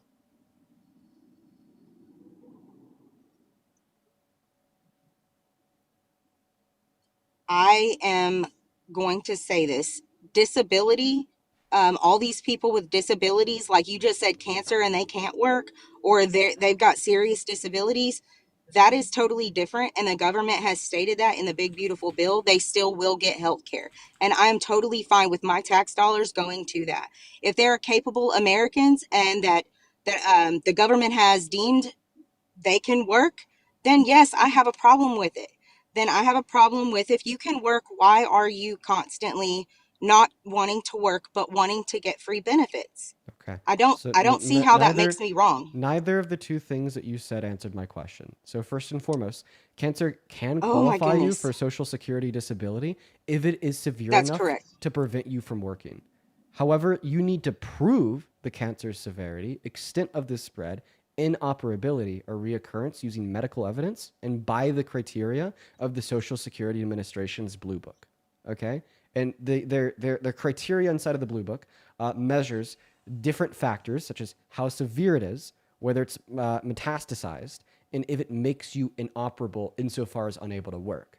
But like for existence, like stage 2 prostate cancer, right, is if it hasn't metastasized into the bone, like stage 3 or 4, right, you are still able to work. Therefore, you will not qualify for disability under Social Security, right? And like those are one of the people that would have to be on Medicaid to go into a hospital and get treatment, right? So now that we understand that, please answer the question, but I'll just simply ask you to repeat the question one more time. I believe I've already answered the question, sir. You asked me So repeat the and question keep that you answered. asking me, and Repeat you're the trying to question- make it seem re- like repeat the question that you answered. I'm okay with my tax dollars going towards law enforcement, people helping other people out. What kind of question is that? You know, I'm okay with that, You're and okay nobody has with a your problem tax- with it. You're okay with your tax dollars going towards things for people to help other people out. That's what you just said, right? For the law enforcement agencies and fire departments to go put somebody's fire out, yes, I'm okay with my tax dollars going to that. Okay, so point number one, you're not answering the question. In fact, you're just repeating what we already knew. Because the question was, why are you okay with your tax dollars funding resources such as the police force for low-income Americans that are not employed, but you're not okay with your tax dollars funding resources such as the hospital for low-income Americans that are employed? Obviously, this question pre-assumes that you're okay with your tax dollars funding the police. We already know that. It's literally assumed that you're okay with that in the question because you've already explicitly told us that you are, okay? You just simply repeating that you are is not answering the question. Lizzie, you're not thinking. You're not using your brain. Turn it on. I don't know what to do in this situation when I have a guess that, like, is less intelligent than a 5th grader.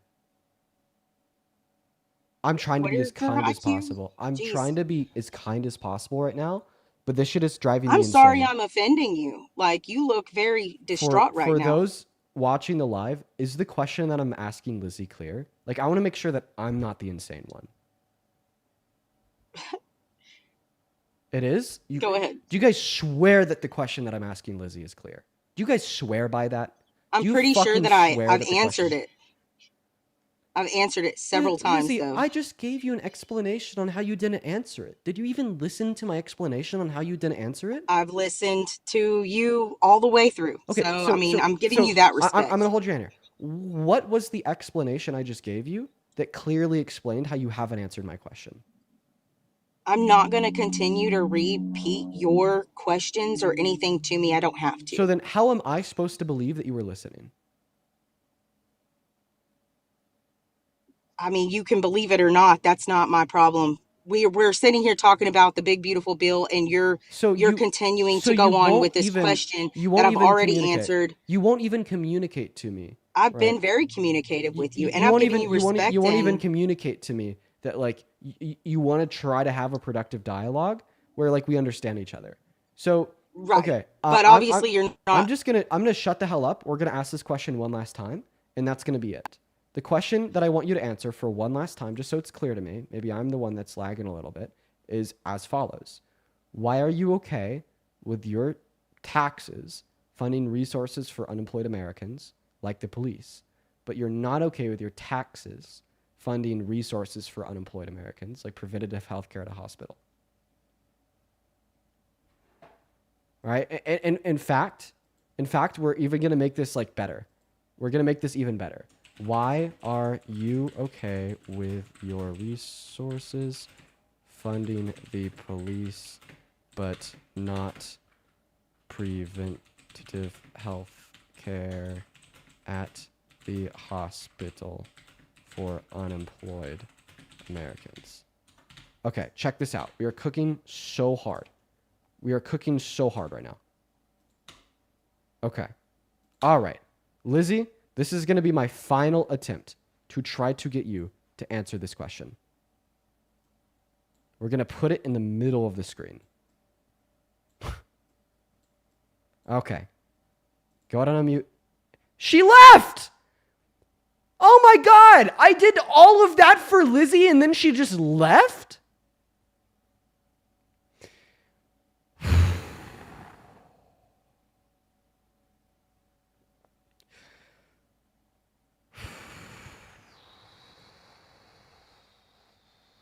We're going to move on to the next guest. Hop in that queue if you support Trump. Only hop in that queue if you support Trump. Only hop in that queue if you support Trump. Only hop in that queue if you support Trump. We're just looking for Trump supporters. Oh, man. What's going on? Are you MAGA? Yo, what's up, man? Hey, I was on here the other day.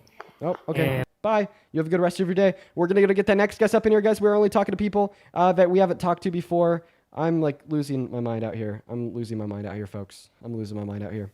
What's up? Are you MAGA? Fuck you, Dean. Faggot. Okay, and kick. Goodbye. Moving on to the next guest, guys. Hop in that queue if you support Trump. We'll happily get you up here. We got Shimmer connecting. Yo, Emma, thank you for the $20 on Super Chat, saying, is she okay with her hardworking tax dollars going to Trump's golf excursions? I mean, come on. Good point, Emma. Thank you for the $20. That is very kind of you. I'm like barely holding it together after Lizzie. Oscar with the $11 on Venmo says that she understood what you meant, Dean. She just knew she didn't have an answer for you. That's what I'm hoping. Like, I'd prefer that outcome because I'd like rather not think that Americans like have no cognitive function. You know? What's going on, Shimmer? Do you support Trump?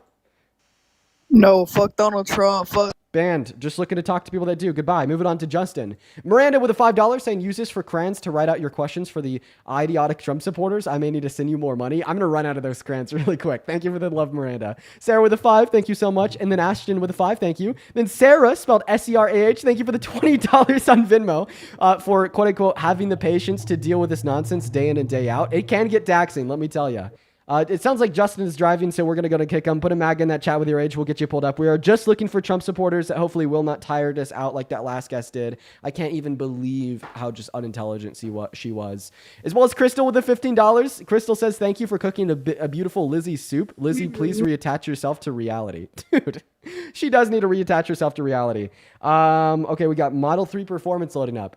Then Christopher, thank you so much for the $30 on Venmo, saying the average American pays $37 for food stamp per year and $38 for Medicaid and $700 for government subsidies. You know what? Good point, Christopher. I'm going to start referencing those statistics, and thank you for the $60. Sorry, for the $30. What's up? Do you support Trump? No, they're not here. Moving on, literally nobody in the queue supports Trump. I couldn't tell you. Guys. Yo, Jay, spamming W Trump in that comment section. I sent you an invite up. I'd love to chat. Obviously, I don't think that you'll be accepting that, though. TFS, thank you for the $5 on Venmo. And then Emily with the $10 saying, you've changed my perspective so much. Well, I'm happy I could change it. Marjorie with the $20 saying, happy early birthday. Your streams give me hope for the future. I'm really happy. Thank you for being here. Thank you for the $20, Marjorie. Brett with the $10 saying, when did Christians start hating everybody so much? So real. Then Sabrina with the $10 as well. And Olivia with the $5. I appreciate you guys. And we are still looking for that next Trump supporter. They're so hard to find, folks. So hard to find. As well as Valkyrie with a 10 and Jared with the 10. I appreciate you guys. By the way, if you're wondering why we're only on Venmo, it's because we literally got banned on PayPal. So if you want to support me, you could literally only support me over on Venmo. Let's get the next guest loaded up. And what's up? How old are you? 22. 22. And what year were you born in? Fuck your mother. Okay.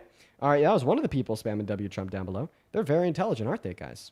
Aren't they? Aren't they just the most intelligent people ever? All right. Moving on to the next guest. Hey, what's up? You support Trump? Hi, can you hear me? I sure can. Are you MAGA? Trump all the way, baby. Are you going to be the first intelligent Trump supporter? Trump all the way, bro. Hey, Trump all the way. What are you going to do? Kick me out, brother? It's Trump all the way, fuck nigga. Yeah. Trump all the way. So you come up here with like no brain cells, say Trump all the way, and then say the N-word. You are like a perfect representation in what is wrong with young white men. I am so happy that I'm better than you. Moving on to the next guest. Hop in that queue if you support Trump. We got Dre loading up. I'm so happy that I'm just fundamentally better than him. Dean, how's it going, man? It's going all right. How old are you? I'm 21. All right. Do you support Trump? Of course I do. All right. Before we hop into the debate, let me thank a couple people. Brianna, thank you for the $20 over on Venmo, saying, seeing you having to woosah after Lizzie made me upset for you. Keep on doing what you're doing. You're amazing, and I watch you every day. Also, happy early 21st love. Thank you, Brianna. I appreciate you for being here. Thank you so much. And then John with the $25. Thank you, John. Thank you so much. John says thank you for your patience. It's good to see you again, John. Let's get 250 John W's. Then Shauna with a 5, and then Joey with a 20. Let's get 200 Joey W's. Thank you so much, Joey. Joey says thank you for all the things that you do. I love watching you school Trump supporters. Yeah, we're definitely taking them to school today, let me tell you. As well as T, thank you for the 1500 ISK over on Super Chat. Thank you. What's going on? Do you support Trump? I used to, but I found out he's Jewish and I hate Jews. Okay, goodbye. We're going to move on to the next guest, guys. Let's get that next guest connected. We got Hype Carter hopefully connecting, guys. We're just looking for an actual Trump supporter to give an argument. What's up, man? You MAGA? Yeah, I am. And how old are you? What's going on, man? How you doing? I'm doing all right. How old are you? I am over 21. Okay, and what time is it? What time is it? It is 5:52 p.m. And what state are you in? I'm in Canada. Okay, goodbye. Moving on to Alexis, guys. Only up in that queue if you're an American adult that supports Trump, or else you're going to be banned. You're going to be banned very quickly. What's up? Are you MAGA? No. I love you, but banned. Moving on to the next guest. What about Brick? We got Brick connecting. I don't know why you guys won't follow the rules. What's up? Do you support Trump? Yes, I do. Okay, how old are you? 24. 24. Why do you support the worst president of your 24 years of life, Mr. Donald J. Trump?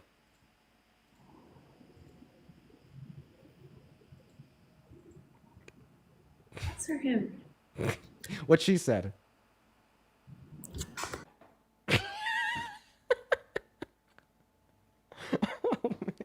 Oh, geez. The secondhand embarrassment I feel right now. The secondhand embarrassment I feel for whoever that was in the background. Ooh, I feel some secondhand embarrassment right now. Ooh, I feel it. Do you guys feel it? I feel it. Do you guys? All right. We're going to move on to the next guest. We got Jay connecting. Here we go. Lucy, thank you for the 20 pounds over at Super Chat. Thank you, Lucy. Let's get to it at Lucy W's. Lucy with the 20 pounds says, I'm in the UK, but thank you for all that you do and keeping everyone informed. These lives are super fun to watch while also being super informative. Keep it up, thank you so much, Lucy. That is what I try to do. I appreciate you for being here. You're awesome. Welcome in. Do you support Trump? I do. Okay, how old are you? 24. Perfect, man. And why do you support Mr. Donald J. Dumpy Trump? Take it away. I do have a question for you. Okay, and I probably have an answer. All right. If you could get rid of the big, beautiful bill, or the thing that you've been puffing on your stream, what would you choose? Probably the thing I've been puffing on. Wait, the You big wanna beautiful get rid of bill. that? Wait, sorry, the big beautiful bill. Oh man, I'm So sorry. you would keep I thought that you were trying to ask me like a gotcha question. No, I'd No, rather I was get- asking if you like. I'd Do you want rather- to keep your vape? Okay, well, you can't say that on TikTok Live, but I'd rather keep the anxiety pin. Yeah. Wait, no. As a- Fuck.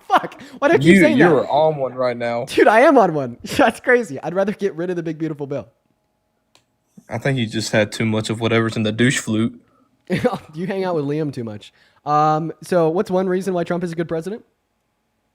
Because he keeps vapes available. Okay, all right, we're gonna move on to the next guest. He wasn't here to give a legitimate argument, and actually, no, he's been keeping them unavailable. If like you actually want to know, a lot of the disposables come from China, and because of his tariffs, they just simply haven't been able to come into the country. Yeah. So fun fact, even like the troll point was incorrect. What's up? Do you support Trump? Yeah. Okay, how old are you? 10. All right, goodbye. Aborted. We aborted the fetus. Moving on. Let's go and get that next guest connected. We got Tommy connecting. All right. Everyone give us a minute. All right. Tommy's not connecting. Go ahead and hop in that queue if you support Trump. We got Ready to Live connecting. Here we go. All right. Oh, man. Dude, today's just, I don't know. The Trump supporters, they don't want to talk to me. What's Oh up? my gosh, she's What- so beautiful, man. What's up, Ready to Live? You support Trump? What's up, Dean? I support you, man. Okay. Well, banned because we're looking for people that support Trump, not me. You have a good rest of the day, though. Let's go and get Tom Lee up here. Yo, Lauren, thank you for the $25 sub Red Venmo. Thank you, Lauren. Let's get 250 Lauren W's. Lauren says, I swear some of the things MAGA supporters don't even hear the words coming out of their mouth. They can't admit or even comprehend their hypocrisy like ever. They're just astoundingly unintelligent. As well as TFS, thank you for the $10 over Red Venmo. Thank you, TFS, Madeline with a 5, and Nightblade with a 4. Thank you guys so much for the love. So, by the way, right now we have 14.5 thousand people in this stream on TikTok. Why is it hard for me to find one person that supports the president? Is MAGA dying? Have we defeated MAGA? Are we glorious? Have we claimed victory? Have we won? I guess so. I guess so. I guess we've claimed victory, everybody. We have won, quite frankly. We've won, you guys. We've won. We've done it. We'll continue to look for the Trump supporters, but like right now, we've done it. Hello. Hey, what's up, Aiden? You support Trump? What's up, Shaggy? I just want to let you know that you are not Charlie Kirk. Okay. Yeah, I'm better than Charlie Kirk. Thank you so much for reaffirming that. I actually didn't mean to kick you. Anyways, Jake, what's up? Do you support Trump? Your hair looks retarded. Okay. Aborted. Goodbye. Moving on. Look at this, you guys. I don't know. They want to come up here and chirp, but they don't want to come up here and debate. Like, I don't know what to do at this point. What's going on, you guys? Come on. Is this really like the signal that you want MAGA to send in front of close to 20,000 people, because we also have over 3,000 people on the YT? Is this signal that you want MAGA to send that you guys are just like hateful and mean, but as soon as it comes to trying to describe why you support the president, you can't do it? love Trump. Okay. I accidentally kicked you too. Feel free to hop back in that queue. Let's try to get Aiden back up here. Hayden, listen, I invited you. The guy that said, welcome back. Hi, Hayden. Hey, do you want me to do you need some donations for a haircut, sir? Well, I don't need donations. I for can a help haircut. you out. I can help you out. You're gonna donate? to Hey, me for a Donald haircut? Trump on top. Hey, he took a bullet and he's still out here. All right. Why do you support him? What do you mean it's Trump? Come on now. And Come what on now. about He Trump took should a I like? bullet. Come on, he took a bullet. Come on now. So if Shaggy. Kamala Harris took a bullet prior to the election, you would have voted for her instead? Shaggy. Hey, Shaggy. I came on here because it looks like you need some donations for a haircut. I'm trying to help you out here. I have a question. Are you Christian? I'm trying to help you out here. Are you? I'm trying to help you out here, dude. Do you need a haircut or not? Well, you're coming up here to chirp, but what's inevitably gonna happen? Bro, do you need a haircut, bro? Yeah, I plan on getting a haircut soon. So you need a donation? Well, I don't think I need one. I'm all right. All right. You look like the sloth on Ice Age. Very nice, very nice. So why do you support Trump? Bro, you look like the sloth on Ice Age, bro. I mean, I know. I heard you the first time you said it. I was hoping to focus on like a productive conversation. Good. Oh, he just left. Okay. All right. See you, man. Yeah, man. The Trump supporters are just doing great today. Let me tell you. They've sent their best. Moving on to the next guest. All right, let's go to get that next guest up here.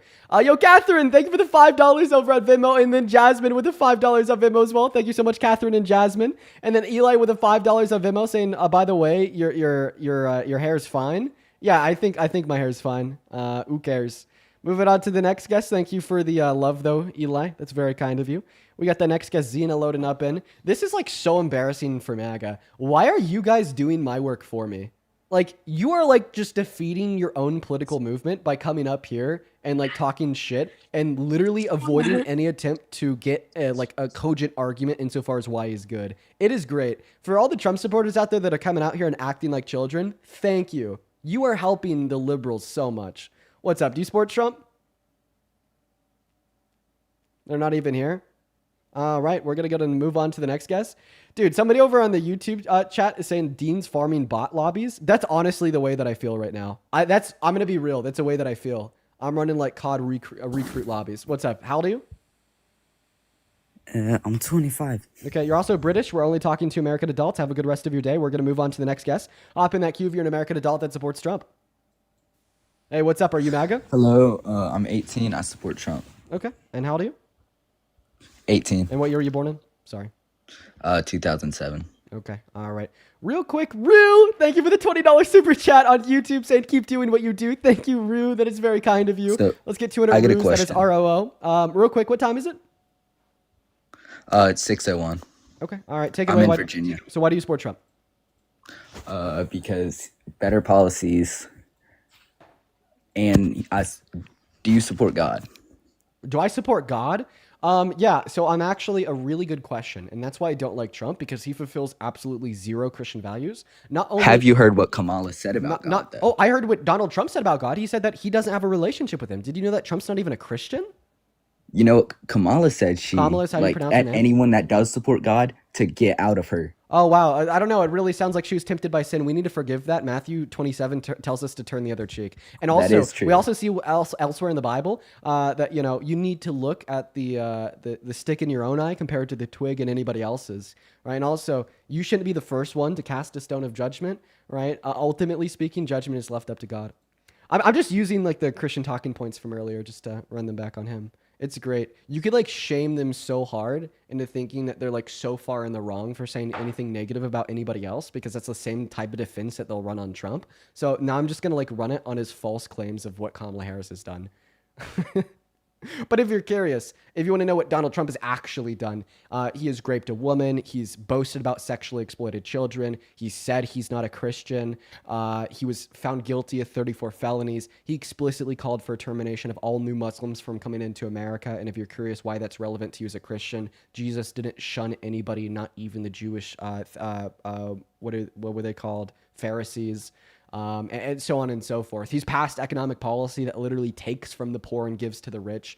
You know, Matthew 25:40 says, "The king will reply, truly I tell you, whatever you did for one of the least of your brothers and sisters of mine, you did for me." So when like Donald Trump is like taking healthcare away from 10 million of them, food stamps away from 3 million of them, reducing their purchasing power, making their energy cost more, causing them to starve, causing them to die from like preventable illnesses because they couldn't go to the hospital. He's really hurting them. And in turn, according to Matthew 25, he's hurting God.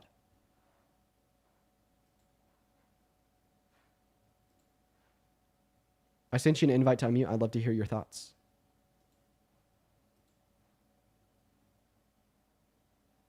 So the way that you unmute, JJ, click on that profile picture for me. Click the icon of the mic.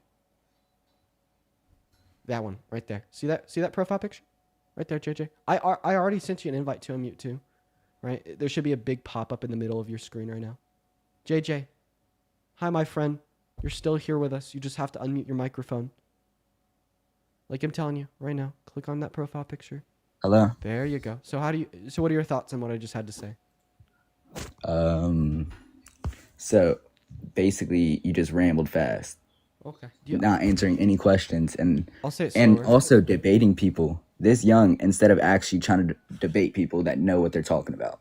Okay. What a like a weird self-dunk. If you don't know what you're talking about, then don't get in the queue. I don't control Like, who would wants you? to join. Nobody here knows what they're talking about. I know more than half of these people, and I just turned 18. Okay. All right. Well, how is it my fault that 17,000 people? It's don't know what not. they're talking Have you ever about? tried to reach out to creators that support Trump? Like try to go against Charlie Kirk. There's no way you would beat him, and that's why you go in bot lobbies like this. Really? So I actually debated Charlie Kirk about abortion. He told me that I gave him the best point he's ever heard on abortion. Then he turned around and told me that I'm an incredibly intelligent individual. And then he's been running from me for the last year and a half straight. That was a really bad I don't example. believe that, but you are incredibly intelligent. I can tell Wait, so you don't believe what? that he's been hiding from you, He's been hiding from me? or that's what you, or running from you. That's what you just said. Wait, I mean, I mean, obviously that this would be better fit if you could like see the clip, but I'm gonna go ahead and play you a very quick video. I'm gonna play you a very quick video. Move on your. Wait, in fact, what if I were just to download this? I'm just gonna download this real quick, TikTok to MP4, and I'm just gonna like play this like very quickly for you and everybody else watching. While I'm downloading this clip, everybody just double tap for me. This will like literally take 3 seconds, and then I'm gonna go ahead and throw this up on screen. I mean, I'm gonna assume that a lot of the people watching have already seen what I'm about to put on screen, but obviously our friend down here hasn't, so it'll be his first time, you know, seeing the truth. So let's go ahead and get this pulled up right now. It's around 75% done downloading. There we go. Bada boom. It's a very move on your part to keep avoiding Dean. Then debate me. People like Let you. me on the mic. Let me on the mic. Get Dean on the mic. That's the whole reason I came up here. Thank you. It's a move for you to keep avoiding him. This was Dean's whole plan. I'm going to bring these people here. Woo. We've been told by every single one of Kirk's staffers that he doesn't want to talk to us. Yeah, I have some disagreeing questions. Do you think I could ask him? Well, that's something you're going to have to talk to somebody else about. The reason we weren't let in line is because we don't go to college. But apparently neither does a guy on the mic. We're in MAGA territory now. We need to be very respectful. Hey, Charlie, Dean's here. Dean. Come on. You have a permit? We should talk. I'm trying to talk to Charlie Kirk, but it's not working. Do you think me and Kirk should have a conversation? 100%. You got to get me up there, man. You may be purposely ignoring you. This has proven to be very difficult. I think that we are in the free marketplace of ideas. Anyone should be able to come. Oh my goodness gracious. So I went in person to one of his Prove Me Wrong rallies. I tried to get on the mic. They denied me entry. Okay. Because he doesn't want to talk to me. It was even so obvious that he didn't want to talk to me that his own supporters, his own followers, his own fans, the Trump supporters with the MAGA hats were saying he looks like he's intentionally dodging you. And they were screaming from the crowds, debate Dean. Then Charlie Kirk was like, And then we even had somebody go up on the mic and press him, be like, why won't you debate Dean? And he didn't give a fucking answer. No, I mean, let's be real, man. Let's be real. I mean, I wouldn't like. At the same time, why would he want to debate someone who's okay? Yeah, that's, I have nothing there. I don't know why he dodged you, but either way. Right. Okay, I'm not even old enough to vote. Fuck this. We're gonna move on to the next guy. Onto the next guest. Just JJ next time. Don't lie about your age, man. It's not worth it. Let's go now move on to the next guest. Here we go, everyone. Let's get that next person loaded into the live stream right now. Today's fun, let me tell you. Thank you for the money gun, Rule. I appreciate that. As well as Wise, thank you for the $20 super chat on YouTube saying when they know you, Dean, really try to write the question out. I have taught children and it will help with these man children. No, that is a good idea. Like I literally wrote the question out for that last guest that we had up here and then she just ended up leaving. I think that we're going to write the questions out. By the way, if you're curious right now, we have 15,000 people tuning in live over on TikTok. If you're curious insofar as what we do here, we talk to Trump supporters about why they support the president. And ultimately speaking, I don't think that any of them have a cogent, defensible position. And with 15,000 people in this live stream right now on TikTok, we haven't found one person that has been able to come up here and just give a clear description on why they support Trump in maybe 30 minutes. So I think either MAGA is dead and nobody supports him, or those that do support him know that they don't have a cogent defense of why. All right. And by the way, if you're watching right now and you're an American adult that supports Trump as president, I literally want you to prove me wrong. I want you to. What's going on, John? Do you support Trump? Yes, I do. And how old are you? 24. Okay, great. Before we hop into our debate, I'd like to thank Hells. Thank you for the $5 on Venmo. Thank you. Cheyenne with a 20. Let's get 200 Cheyenne W's down below. Thank you so much for the $20. Saying thank you for all that you do. Me and my sister watch you every day. Happy early birthday. Thank you, Cheyenne. And then Catherine with a 1 and Katie with a 3. If you're watching and you'd like to support me, you can find my Venmo in the link tree in my bio on TikTok. My PayPal got banned, so it's only the Venmo. And yeah, I appreciate everyone so much for the love. But hey, man, John, take it away. Why are you MAGA? Why do you support the worst president of your life?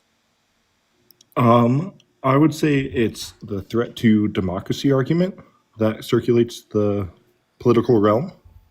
So you think that And Trump is I- a threat to democracy, or somebody like Kamala Harris? No, I thought Kamala was a bigger threat to democracy. Okay, how so?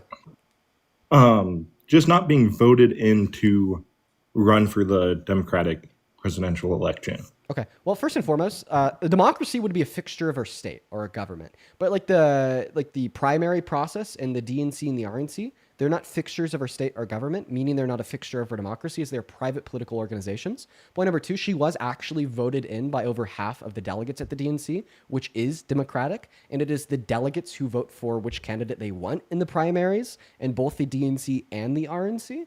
But like, obviously I do agree that maybe Biden would have dropped out sooner and we could have had a true primary. But if you want to talk about a true threat to our democracy, and look no further than Trump literally trying to rig 2020, then admitting to it in court. Look no further than Trump calling for the termination of all rules, regulations, and articles, even those found in the Constitution. Look no further than Trump saying literally 3 days ago that people that say that they want a dictator while he's passing an executive order that infringes upon your First Amendment rights. Look no further than Trump on day one passing executive order number 14160 that infringed upon people's 14th Amendment rights. Or look no further than Trump 2 months ago arguing that he thinks he should be able to run for a third term, which infringes upon the 22nd Amendment of our Constitution. Right. Quick clarification question though on the third term, running for a third term. You can only do that under like a nation in distress, correct? I'm actually not sure that the 22nd Amendment sets forth any provisions that would say that you could serve a third term if the nation is under distress. No, I just don't think you could do it at all. But Okay. Let's read the 22nd Amendment. No person shall be elected to the office of the president more than twice. No person who has held the office of president or acted as president for more than 2 years of a term to which some other person was elected president shall be elected to the office of the president more than once. Okay, thank you. I just wanted a clarification on that one. But kind of back to the democracy thing, or the voting in the primary.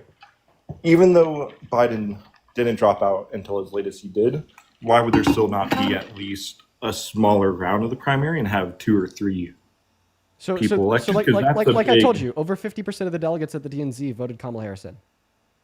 But it wasn't, I guess it wasn't as publicized if you're not on that side of the aisle looking in on it. You know what I mean? Wait, are you a registered Republican or Democrat? Republican. Okay, well, of course, this isn't going to be publicized to you because registered Republicans literally can't legally vote in Democratic primaries.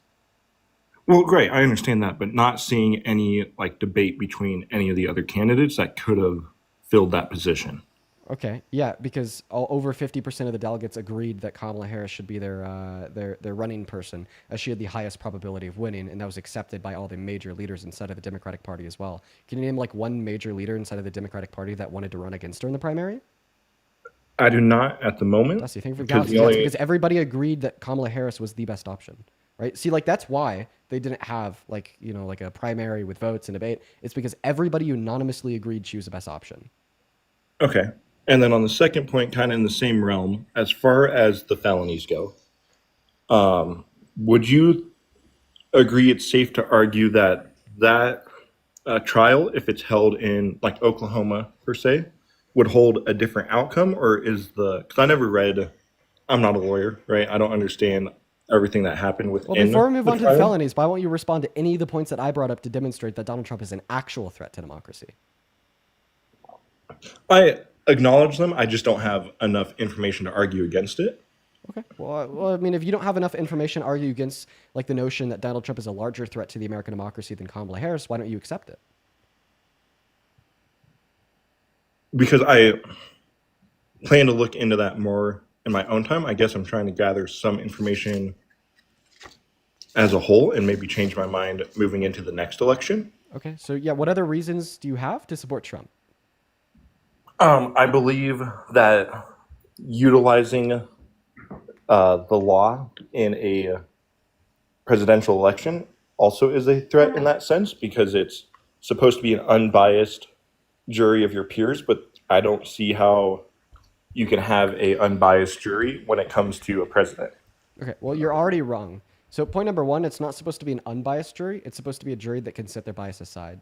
Ask any attorney during the jury selection process if they're specifically looking for people without bias. They will never tell you that they're looking for people without bias, because all jurors always have bias, right? But the goal is to look for jurors that are willing to set that bias aside and focus on the facts of the case. But now if you're telling me that it's just like wrong to prosecute Trump for his crimes, I don't think even it's if he's wrong. guilty of the That's crimes, not at well, then all you're wrong. just saying that you don't stand for law and order.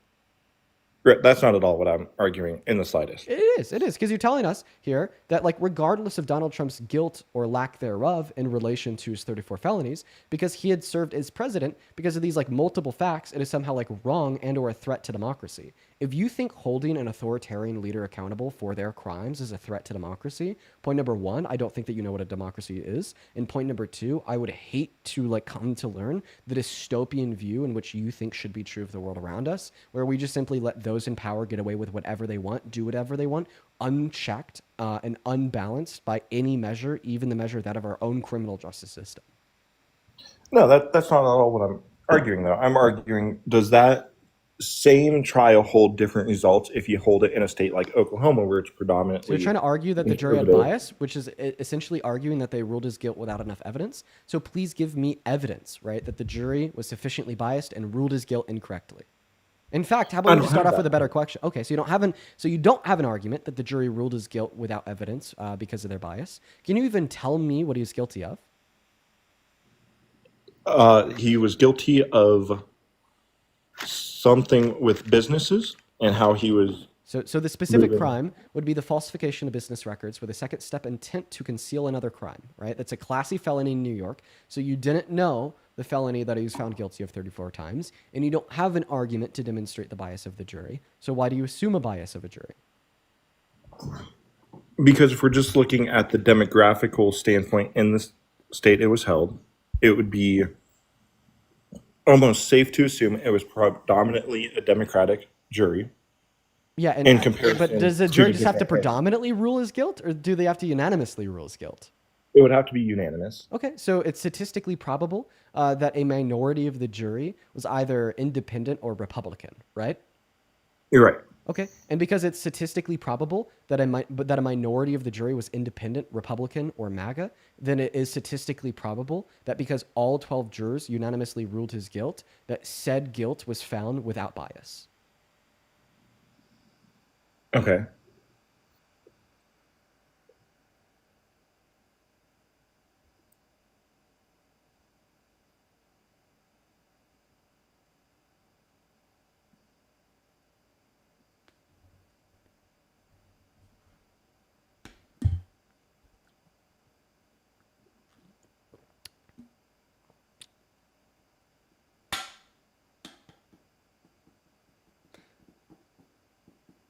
Yeah.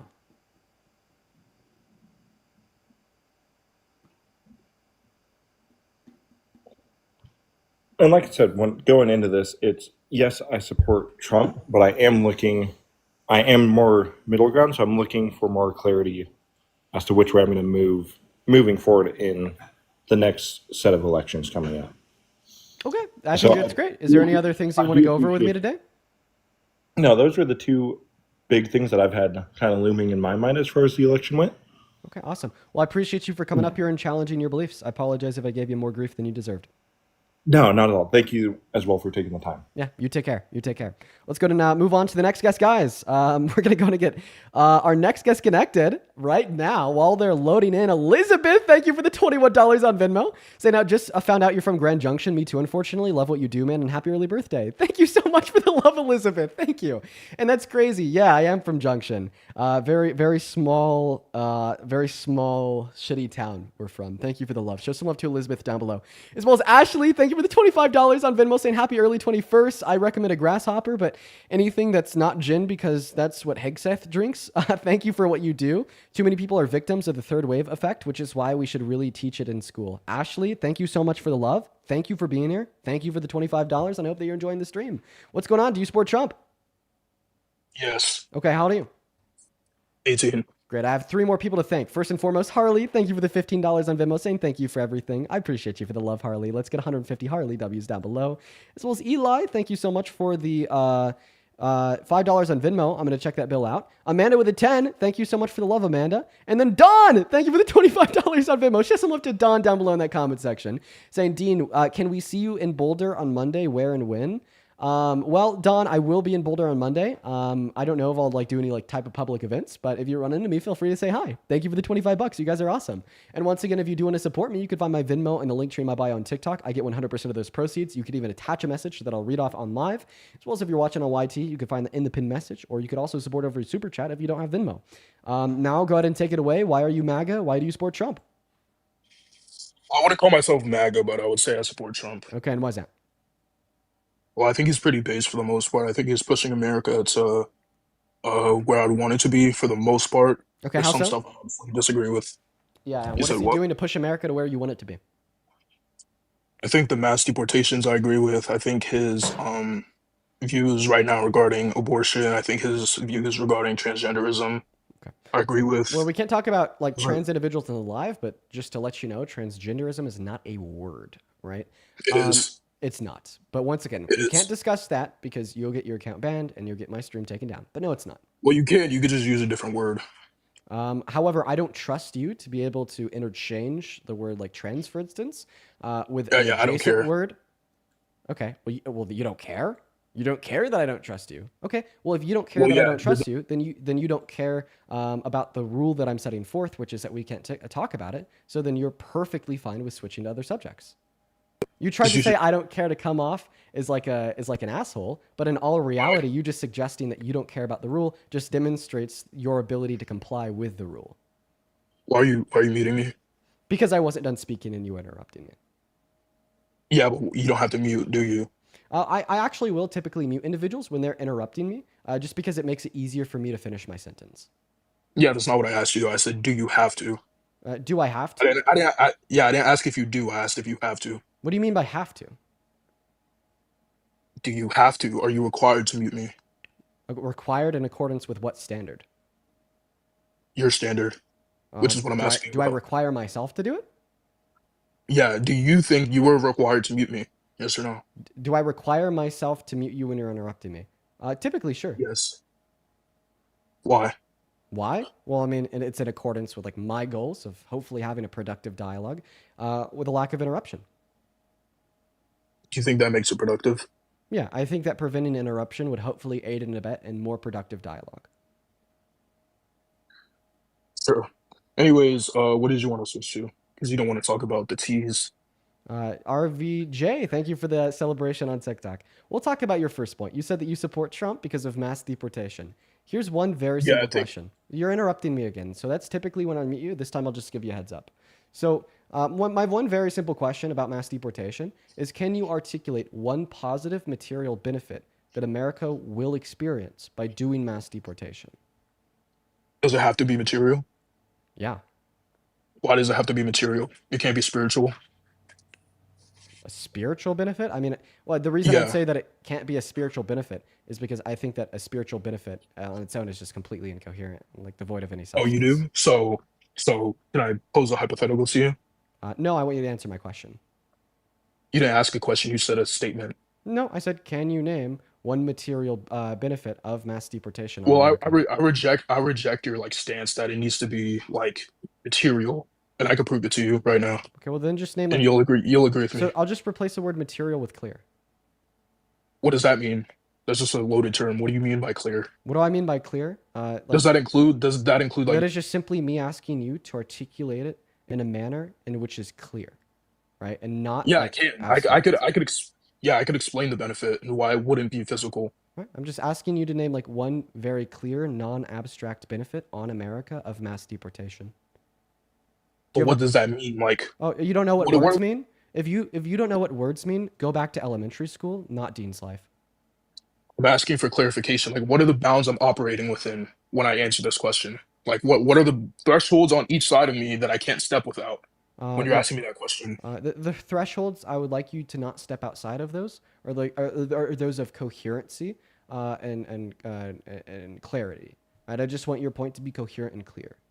Right? I don't want your point to be incoherent or unclear. Those are So the can my bounds. answer? So my answer can be on the spiritual side of things. I just want you to be able to name one clear benefit. That's all. Yeah. So I would point to like justice. I believe in justice. I think that if you have an entire population of people that come into the country, disregard the systems we actually, because we don't have to actually put systems in place for immigration, but we do have them. Because I do think that the immigrants in the United States, the vast majority of them, legal, actually benefit the United States. They have for a while. If you go back to the 20th century, you have all the Irish, the Italians, you have Eastern Europeans, you have people from Asia, Africa, South America. They obviously benefit, and more people benefited than not benefit. But I would say the vast majority of illegal immigrants, they naturally have a disregard for the systems we put in place. They don't respect it. And I don't think that the United States should be obligated to keep them in the country and keep them on the land that is defended by people that defend the land and the borders with their life. I don't think we should be obligated to keep them in the country just because they came here. I think we should have a sense of justice that if you don't respect the laws and borders we put in place, then there's a consequence for that. Okay. Okay. So my counter argument against you is going to be an argument out of hypocrisy, right?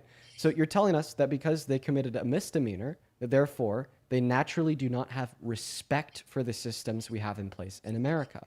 Okay, well, Donald Trump committed 34 felonies. He was held civilly liable for raping a woman, and he's violated the Constitution 2 or 3 times since January 20th, 2025. Wouldn't this also indicate that he doesn't have respects for the systems of America? And if not having respects for the systems in place in America is enough to warrant your removal from the country as a civilian, then why is it not enough to warrant your removal from the fucking White House? Yeah, you know what's funny is like you just run in a you run to argument from hypocrisy, but do you realize that's a fallacious argument, arguing from hypocrisy? In what ways is Like it you are, fallacious? yeah. So I could explain. So you arguing that I'm a hypocrite doesn't negate my original claim that you used to jump off to the point that I'm a hypocrite.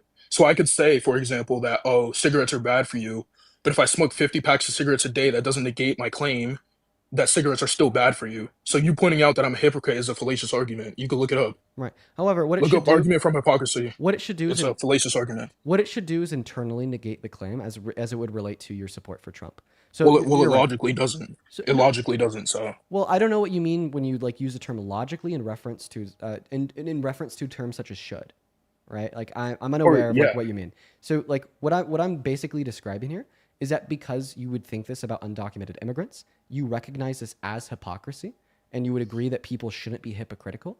This would mean that you shouldn't be hypocritical, which would either imply that you shouldn't support the removal of undocumented immigrants, or you should support the removal of Trump from the White House. That's the argument. Can you steal man my original argument? Yeah, I already did. No, you didn't. Can you tell me exactly what it was? Yeah, the steelman of your original position is that you think that committing a misdemeanor would imply that therefore undocumented immigrants naturally have a form of disrespect or disregard for the systems of America. Is that what I said? Yeah, it is. Is that what I said? It is. That is in fact not what I said. Okay, well, if that's not what you said, would you like to clarify? Yeah, so basically I was saying that a large majority of people who come here illegally and disregard the systems we have put in place don't have a respect for those systems due to the fact that they disregard them. Oh, okay. So that's what I exactly actually said. No, that's not what you said. Okay, what is the you were inserting words like naturally. You said and things naturally like earlier. that I didn't say. Not regarding to this, no. Okay, how much do you want to bet? None. You I'm don't not paying you. You don't want to bet anything? Oh, because you know that you'd pay me. Because you know that you'd lose a bet. Okay, that's fine. Well, Let's focus on the substance. So once again, you're telling us that because undocumented immigrants committed this misdemeanor, this means that they have some sense of disregard for the systems in place of America. All right. Is that a fair steelman of your position? Wait, repeat it. I couldn't hear it. I was trying to. Because unmute undocumented myself, immigrants 'cause you committed a muted me misdemeanor, when I they have a wasn't talking. because undocumented immigrants committed a misdemeanor, they have a disregard for the systems in place in America. What did they do in specific? I told you specifically the misdemeanor of 8 USC code. Oh no, I don't think 1385. blanket committing a misdemeanor does that. I think disregarding the borders means you have a disregard for the borders. I don't think because my claim was that they disregarded the system that we have in place for immigrants. Therefore, they don't respect the what is it called? The system we have put in place for immigrants. Yeah, and disregarding the system is what? It's a misdemeanor. Well, this is specific. I'm specifically talking about the border we have put in place for immigrants. But a disregard of the system is a misdemeanor. Why are you muting me? Right? Because what we're saying the same thing here. A disregard of Oh, the not borders all. is a Yeah, misdemeanor. yeah. Not all misdemeanors disregard the border, which is specifically what I'm talking about. So don't try and move the goalposts or open it up to all misdemeanors. I'm specifically talking But about all misdemeanors would be in disregard of a system. which system. Which Yeah, system am I talking the about? system of the American criminal justice system. No. That's not what I was saying. What am I specifically talking about? Specifically the system of the border. Yeah. So how would all misdemeanors disrespect the system of the border? Oh, so now you think that it only would specifically entail that they have a disregard of the system of a border. That's literally what I originally said. I said they don't respect. Disregard for American systems. You said that plural. No. Oh, you didn't? That's Why not are you what I trying to said. change what you said now? I don't understand why you're running away from the Why are you point. muting? If you'd like to revise your claim, that's fine. And why am I muting you? Because the chat's telling me to. I can't have a genuine conversation with you. You're just gonna mute because the chat tells you to. So the reason why you can't have a genuine conversation with me is because you're not a genuine person. Yeah, so can I repeat to you what I said? I said they don't respect the system we put in place specifically for them, aka the border policy and the immigration policy. So regardless of whether it's a misdemeanor or not, them disregarding the specific systems we put in place for them to immigrate, specifically immigrate to the United States, makes them have a disregard for those systems since they just disregard it. Yeah. So you saying, Once oh again- well, Once again, misdemeanors are you ready? Are you ready? Here's my counter argument. So you think that Donald Trump should be in the White House, yet he has disregarded systems that have specifically been put in place for him and other individuals in positions of power, such as the ordinances as offered under the American Constitution. that isn't a refutation of my claim or my argument. Can you steelman my argument?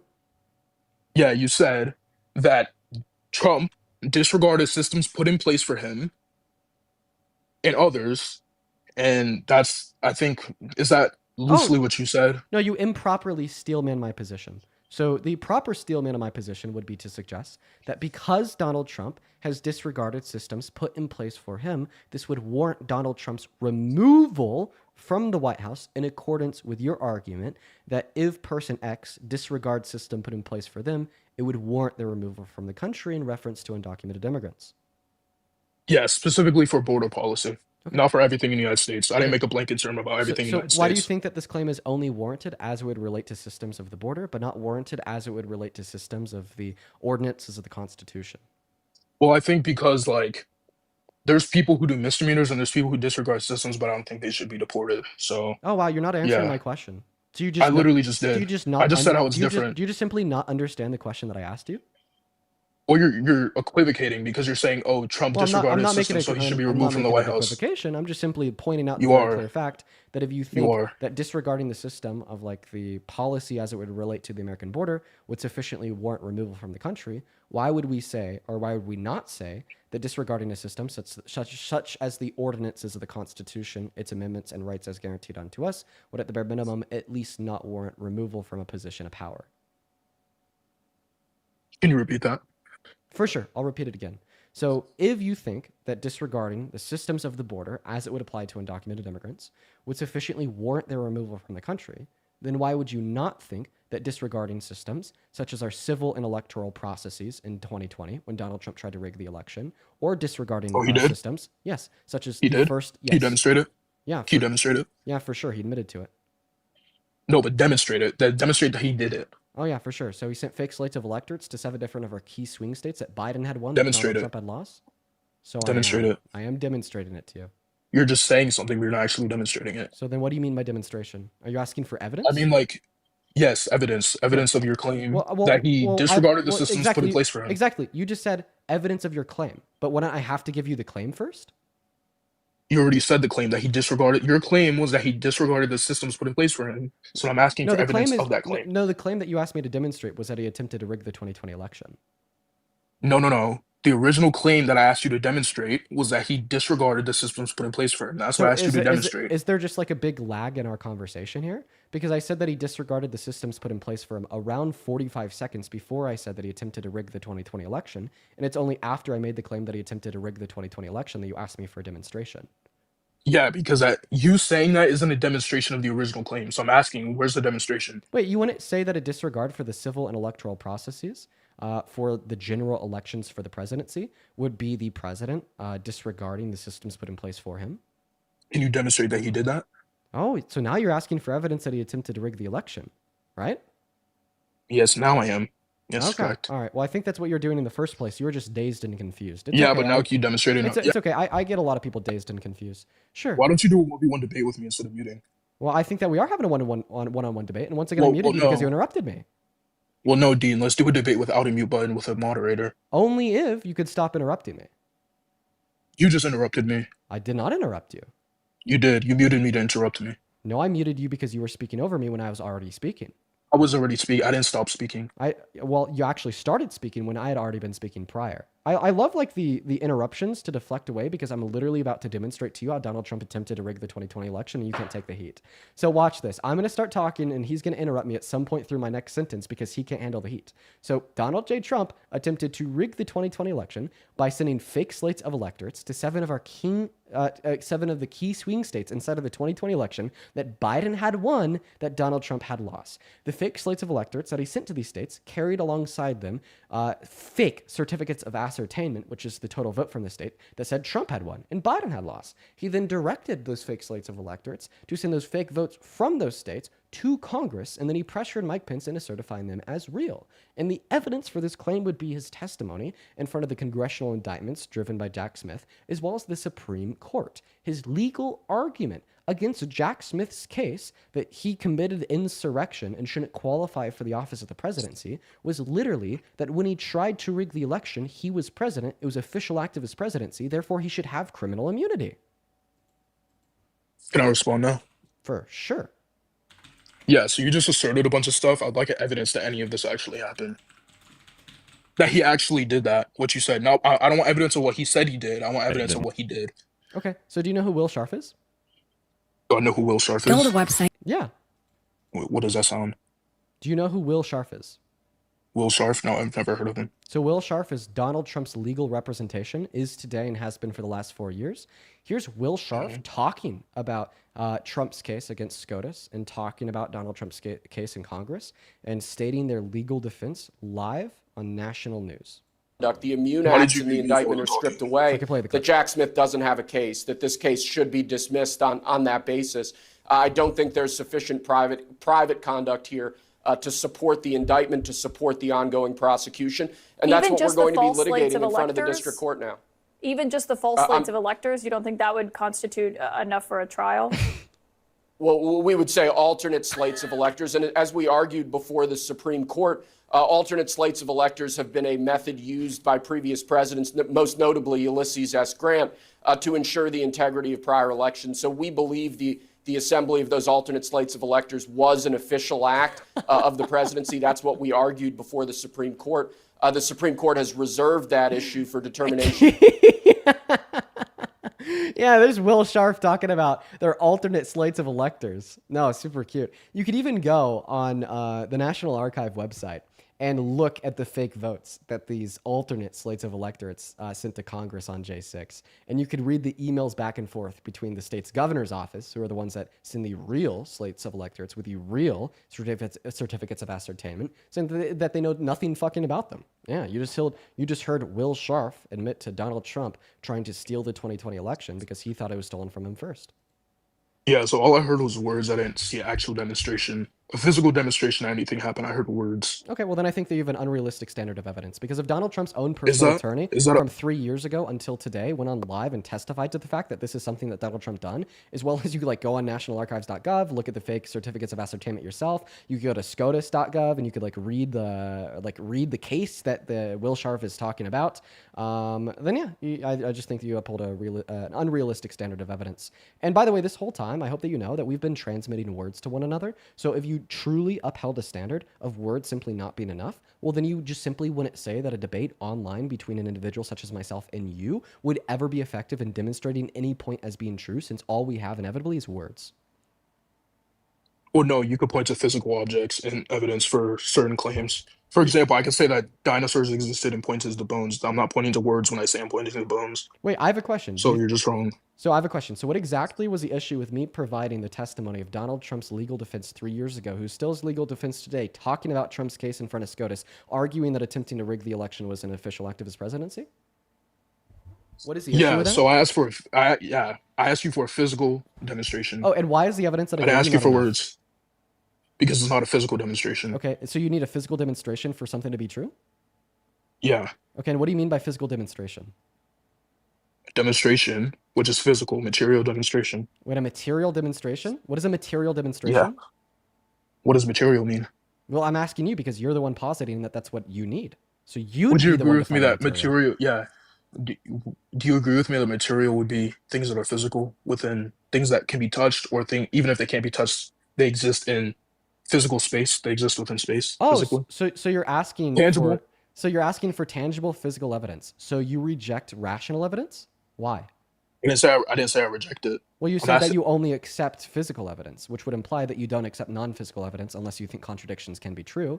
And with the implication being that you don't accept non-physical evidence would mean that you don't accept rational evidence, as rational evidence is necessarily non-physical. So in arguing that you didn't say that in response to me saying that you did, you were just simply saying that you accept contradictions. I didn't know that you accept contradictions, and that's why I assumed that you would accept a logically implied assertion, that being that you reject non-physical evidence. I should have assumed significantly lesser of you the moment you started opening your mouth.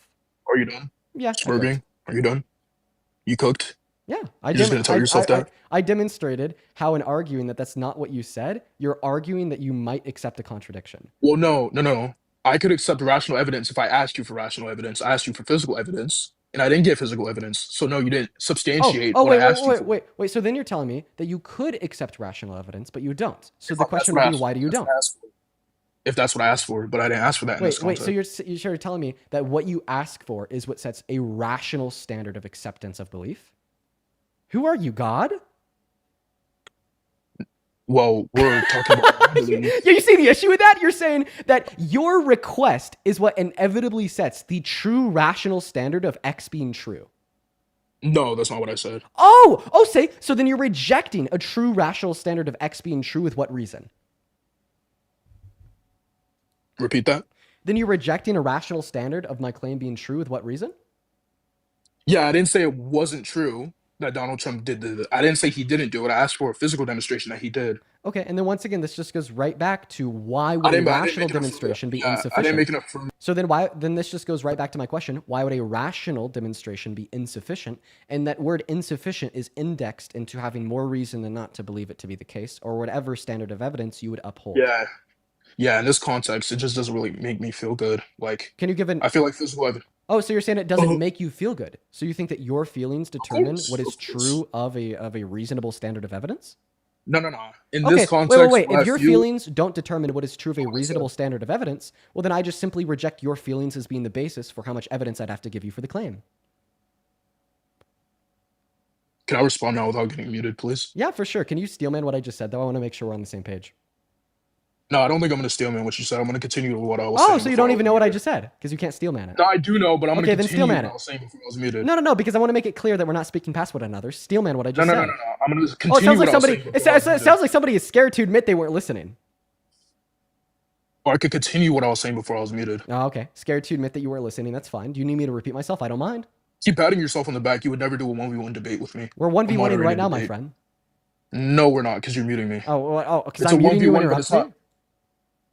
You interrupted me and then muted me. So back to the meta? Back to the meta? Oh, is this what you're going to do? You're going to run away from the fact... I'm telling you what it should do. So now you're going to run away from the fact that you weren't even listening to me when I described why your worldview is incoherent? Yes. Am I running? Yes. Wait, where's the inconsistency? Yeah, the inconsistency would be in the fact that you're telling me that you just simply want to move on and ignore everything that I said, but you understand what I just said, but you don't want to be able to describe what I just said, which clearly demonstrates that you weren't listening to what I said, and you'd rather run to meta conversation instead. So once again, now that I've answered your question out of the kindness of my heart, I will ask you to answer my question out of the kindness of your heart. And If you can't do so, you'd just be demonstrating that you're a bad faith interlocutor. Remember, the question that I asked you is, can you steelman the last thing that I said in response to your absolute incoherent gibberish statement by arguing that it doesn't make you feel good that the rational evidence I gave you is sufficient to justify that indeed Donald Trump did try to rig the 2020 election with no further reason, even though your fucking feelings do not demonstrate what is true of a reasonable standard of evidence to demonstrate that the claim is true. Are your estrogen shots kicking in? Oh, man, are you just saying that you can't handle the heat? I don't know. It's cute, though. Dean, set up a moderated debate. Oh, are you running away? That's it. No, I'm not. I'll keep talking to you, but set up a moderated debate. Well, Are you down? Can you like give me a response to what I just said? I will, but will you agree to set up a moderated debate? Why would I agree to set up a moderated debate if you can't even win in a non-moderated, fair You won? conversation with me? You won? Yeah, You obviously. won? Well, mate, how did you win? Yeah, because I just said something that you can't respond to. You got absolutely fucking destroyed. I got destroyed. How? Demonstrate it. Yeah, the demonstration would be I gave you an argument to demonstrate that you're just spouting incoherent gibberish. Point number one, you couldn't even steelman it. Then point number two, you have no response on how to pivot to asking me if I had my estrogen shots today. Well, did you? Exactly. Well, did I lose the debate? You did. I didn't. I said that physical evidence. Yeah, can I speak now? Can you stop interrupting? Well, can you respond to what I said? Can you steal? Can you steal? Can you stop interrupting, though? I'll stop Yeah, well, interrupting the after moment you're able to steelman my position. Yeah. So, anyways, I said that it doesn't make me feel good in this context, and you said, "Oh, does your feelings determine objective truth?" I didn't say it was objective truth that he didn't do it. I asked for a demonstration that he did. Okay. So once again, so you improperly steelman my position. So what did you didn't say that? You didn't say that my feelings don't. Do my feelings determine objective truth, Dean? No, it's the second part. I particularly said that your feelings do not determine what a reasonable standard of evidence to accept the claim would be.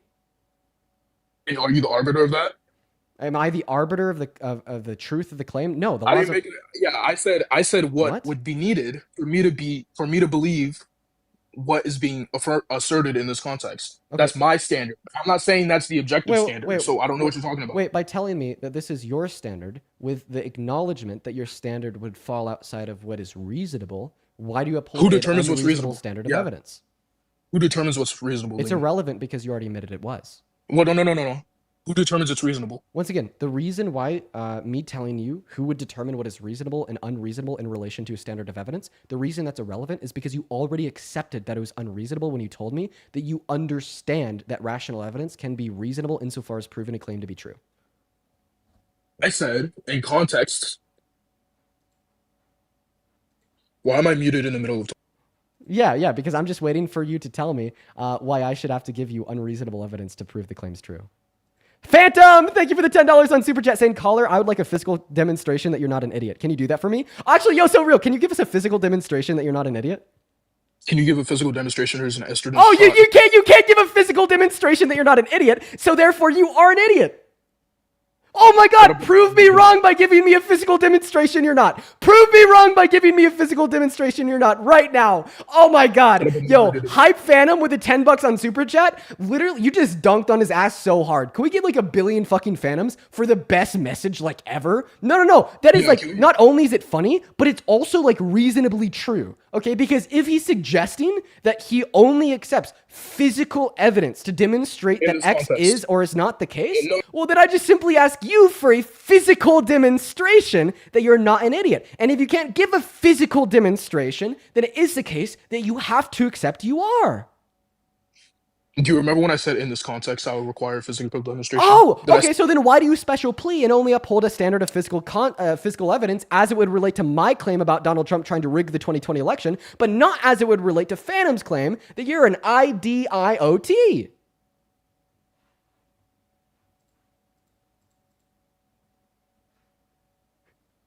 I couldn't speak. I was muted. Anyways. Answer. Why do you special plea? Why do you uphold that in one scenario but not the other? Yeah, can I answer the question? Yeah, for sure. The question being, why do you uphold that standard in one scenario but not the other? Yeah, I already answered that. It's because it makes me feel good. Oh, it's because it makes you feel good? Of course. So yeah, you're saying that we could demand things of others that make them feel good? Well, I'm sorry. Did I demand it or did I request it? So we could request things of other that makes us feel good, and if they're unable to oblige in the request, then they're wrong. He left. Oh my God. Holy shit. So that's how we handle pseudo-intellectuals. That's how we handle pseudo-intellectuals. I hope that you learned a thing or two. I really hope that you learned a thing or two from somebody just so significantly better faith and more intelligent than him. That is how we handle pseudo-intellectuals, folks. Let's go to move on to the next guest. Holy shit. What a W. What a beta. What a beta. What a beta. Can we get some betas in that chat? What a beta. Tucking the tail and running away. What a beta. What's up? Do you support Trump? I voted for Trump. Wouldn't consider myself MAGA, but I did. I'm a registered independent. Do you support him today?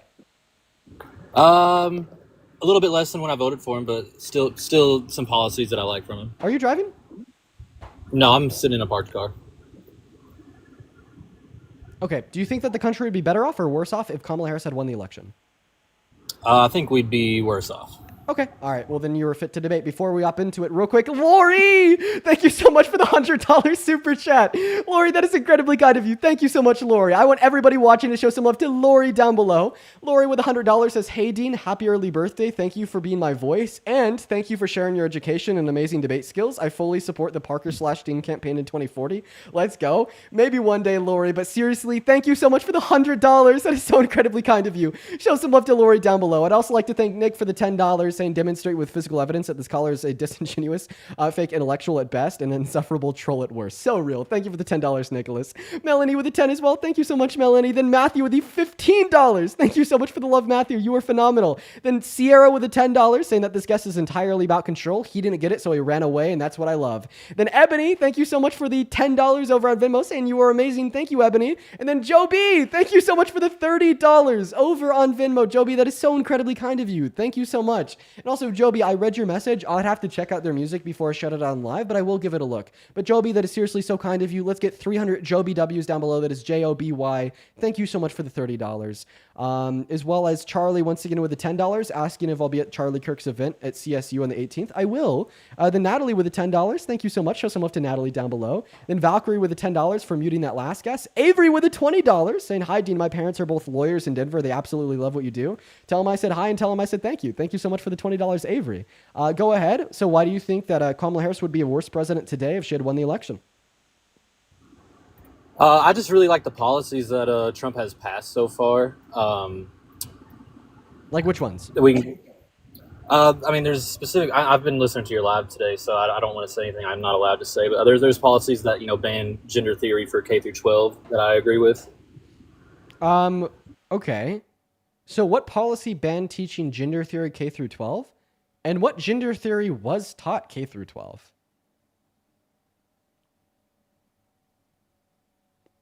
You've left the app. I can't hear you unless you're on the app.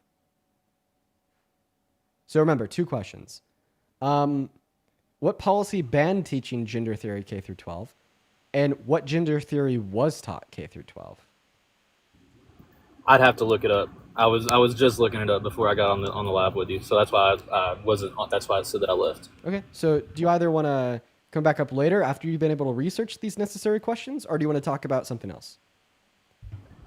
We can talk about whatever you want. I mean, for me personally, it's obviously selfish, but the Big Beautiful Bill Act. I'm a server, so I get tax breaks for the first $25,000 that I make this year. I mean, that directly affects me as far as his presidency goes and what policies he's passed with the Big Beautiful Bill. Okay, so point number 1, even though you're going to be able to write off some of your taxes for the next 2 years since it expires in 2028, it is also the case that you're going to be paying more for energy. We're expecting the average American to have to pay an additional $500 per energy per year due to Trump's rollbacks of the IRA clean energy credits.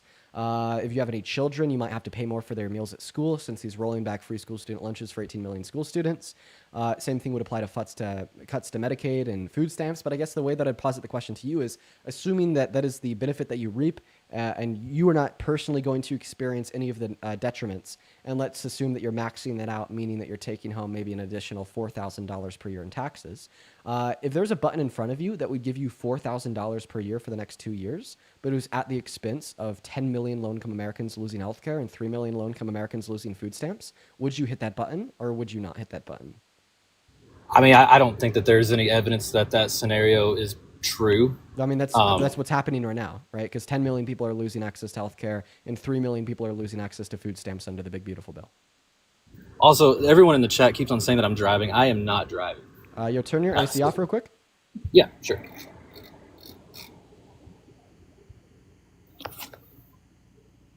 All right. Yeah, it was just the AC. Go ahead. You could turn it back on, by the way. You don't need to die. Just wanted to make sure that sound was the IC. No, please go ahead and respond.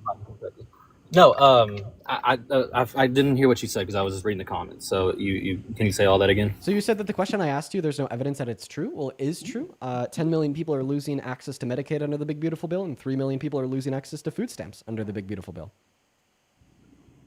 And I agree that that's terrible. That those supplements are being taken away from families. I also think that some people abuse that system. People that could have jobs that choose not to, and how do you abuse Medicaid? I was talking more about food stamps. I mean, you can't really abuse Medicaid now. Okay, so then what are your thoughts on the 10 million people being kicked off of Medicaid? I think that's awful. Again, I'm a registered independent, so I can agree on a lot of things that Trump does terribly, and I can agree on some things that he does great. So then what do you respond to the question? If there's a button in front of you and if you hit it, you'd get $4,000 back per year in taxes for the next 2 years, then it would stop, but the expense would be 10 million people losing healthcare and 3 million people losing food stamps. Would you hit that button? I would not hit that button, no. Okay, so you just told us overall, even though the Big Beautiful Bill gives some benefit to yourself, because of its larger net detriment to society, you don't think it's a good policy. Again, I started off by saying it's a selfish, outlook to say that I'm benefiting from it. Right, but overall, because you want to hit that button, you ultimately reject the selfish outlook. Sure, Dean. Yeah, I reject that. Yeah. Okay. All right. So if it's not the Big Beautiful Bill of Trump's that you support, what about him do you like? I like his foreign policy. I agree that if you did not enter this country legally, that you should have taken the steps to enter legally. I don't know about kicking everybody out. You can ask people that have never committed crimes, to do the process the way they were supposed to begin with. You've already rejected Donald Trump's plan because he wants to kick every undocumented immigrant out of the country. And because he's focusing on every undocumented immigrant, those with prior violent offenses are actually being deported at lower rates compared to the Biden-Harris administration, who specifically focused on their removals, meaning they got it done quicker. Yeah, and I don't necessarily disagree with the Democratic approach to it. I just think that what he's doing to, he's just putting more initiative into it. Well, actually, no. Like I said, there's lower levels of deportation relevant to the undocumented immigrants that you think should be removed, like those with prior criminal offenses. Say that again. There's lower levels of deportations of those that you think should be removed. Because instead of focusing specifically on those with prior criminal offenses, like Democrats have in the past, he's focusing on everyone. Okay, and what numbers do you have to support that? For sure. Let me pull up the evidence.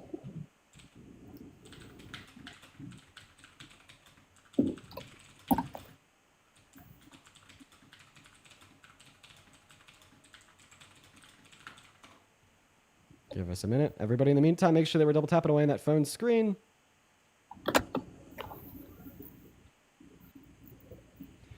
This is going to take me a while. It's going to take me a while. If, oh, I think this is it. Nope, that's from 2024. Do you want to bring up another claim in the meantime while I look for this? Because this is going to take me a while to find. Yeah, I mean, whenever it came between the two candidates, it would. I mean, if Andy Beshear, for example, would have ran for the Democratic Party, I would have voted for Andy Beshear. I just didn't have a lot of faith in Kamala whenever, around election time. Okay. So, yeah, what specifically about her policy were you not a fan of? I just don't think she's accomplished a lot as an individual in the political sphere. Okay, I'm going to ask you, should I continue to focus on trying to find that evidence? Or, yeah, no, go ahead. Or should I respond to that claim? You can respond to that claim. You can and simultaneously find that evidence. I can't do both at once. Okay, I don't want to ask too much. But I don't have these sources on standby, so that's why I got to find them. And it could take me a little bit to find. Like I'm not gonna lie. I don't have these specific sources on standby like most of them, so it may take me a minute. But I like I told you, I'll look for them. Okay.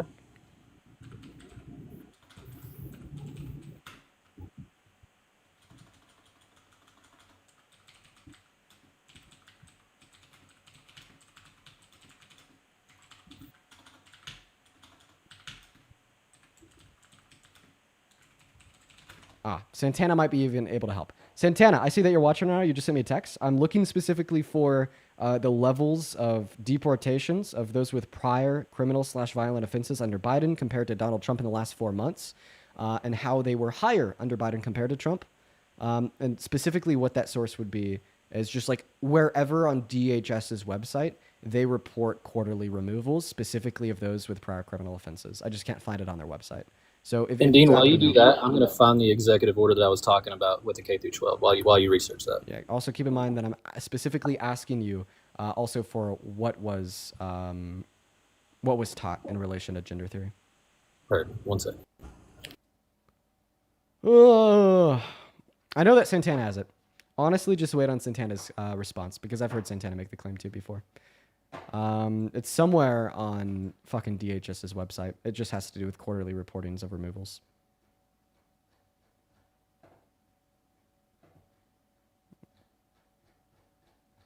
Scrolling on CIS.org, chat. Scrolling on CIS.org. Oh my God. It's Executive Order 141. I can't hear you when you're on pause. Can you hear me now? Yep, just can't hear you when you're on pause. Cool. So the executive order was 14168. Okay, and what did 14168 do? It recognized that there are two sexes in the U.S. government. Okay, and what does this do to stop teaching gender ideology in K through 12? That was one of the subparts. It was just that was the main thing that it did. That was one of the. Okay, so that's one of the subparts of the executive order. So what gender ideology was taught K through 12? Prior to the executive order? Yeah. I mean, here in Kentucky, it was not taught here, so I can't tell you directly what it was. But you heard about it coming into more states. Wait. I'm asking you to specifically tell me directly what it was. Obviously they're just rumors, but you hear about that getting taught in states like California. Like what getting taught? Gender theory. What about gender theory is taught in K through 12? Well, I don't want to get in any trouble like with your stream or like talking. I need to know what words I can and cannot say. I just want to know what about gender theory you think is taught K through 12. I want to articulate it to you. I just don't want to say anything I'm not supposed to say. I'm sorry. Okay, well, if you can't articulate it, then I'm not going to be willing to accept your claim. Give me 1 sec. Okay. Then also, you don't have to accept my claim earlier when I told you that the removals under the Biden-Harris administration about undocumented immigrants with prior violent offenses were higher than Trump's. I just can't find where removal numbers have been reported for either of the two administrations. That'd be my bad.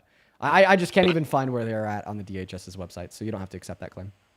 So part of that executive order banned teachers from affirming gender dysphoria to children, which had been a problem in the past. Oh, wait, actually found it.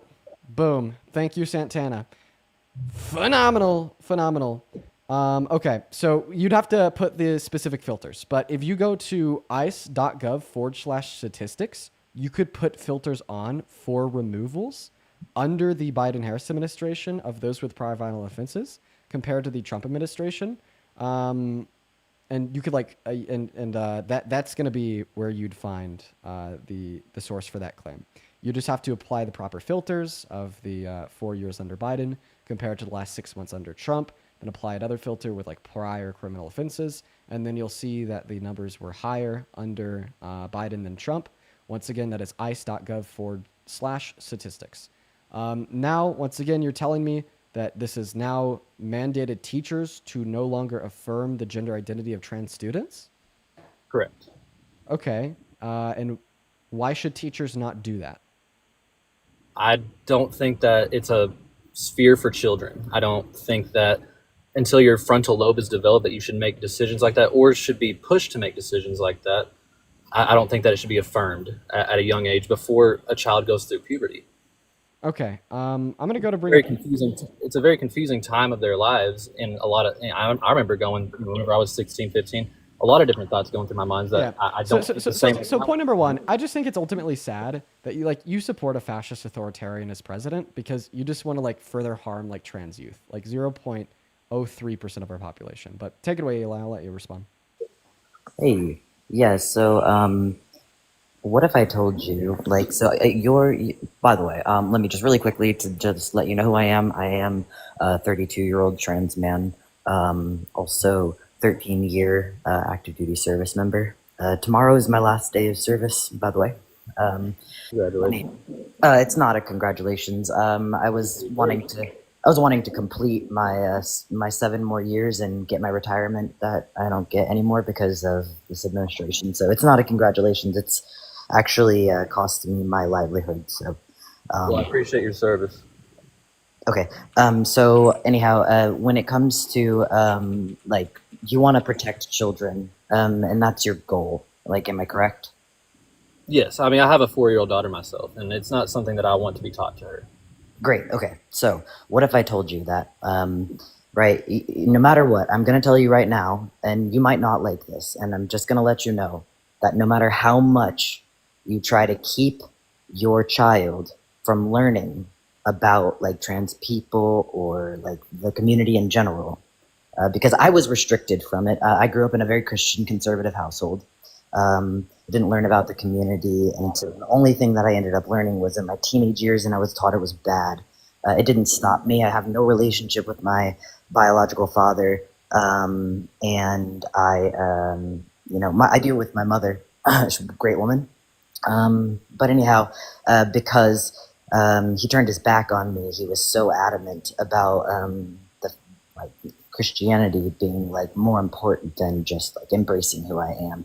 But not teaching me about it did not stop me from being who I am. And so if your child, like I would have really rather been able to just like be listened to and heard when I was a kid, but that didn't end up happening. Your child, just like I cannot convince you or persuade you or teach you to be any other sexuality than you are, your kid, no matter how much you keep this information from your child, it's not going to change whether or not she ends up being whoever she's going to be. I want to like bring this back to like statistics though, right? Because a lot of people really listen to that kind of information. What if I told you that in the event that your child does end up to be a part of the LGBTQIA plus community, I would love her. Right, great, and I'm glad. I think you should love her not anyway. I think you should love her Unconditionally. I have love for my daughter no matter what decision she makes in life. My whole point is that it shouldn't be taught in schools. I think that it's something that I could, teach her, or if she's ever having problems that she could, seek out to a professional counselor. I just don't think that teachers that go to school to get a bachelor's in teaching have, especially if they didn't study gender theory, as a master's. I don't think that those are the people that should be teaching our children. Okay, so first of all, like when we're talking about teaching things, like we're not teaching critical like gender theory to like 5-year-olds. We're teaching, hey, some people have. They bans at K through 12. So if the reason they ban it, Can I clear something up on this real quick? So what you told me was banned was the teachers affirming the gender identity of the students. That's not the teachers teaching the students something. That's the teachers affirming what the students already know about themselves.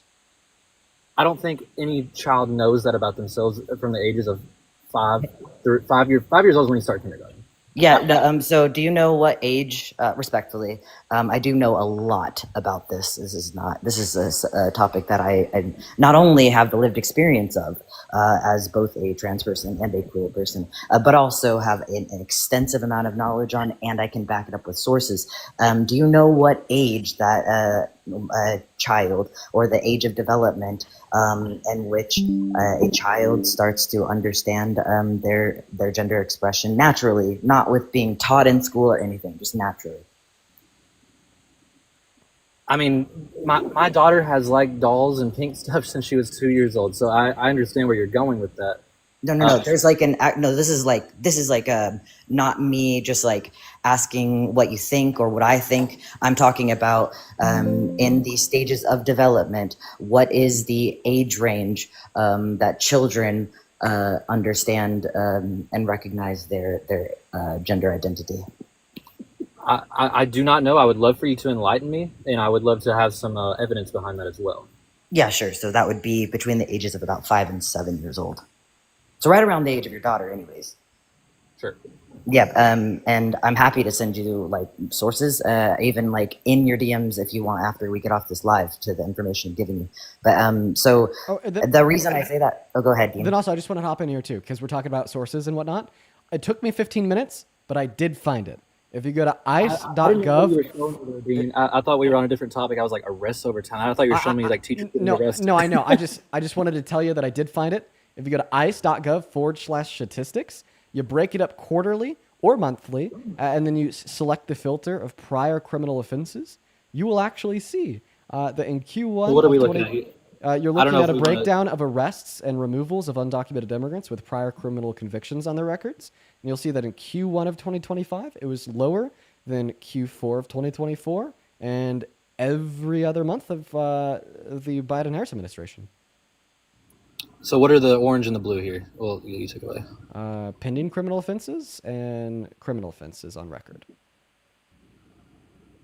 Okay, and that's a comparison between Biden and of Trump's? Yeah, it's just looking through the fiscal quarters.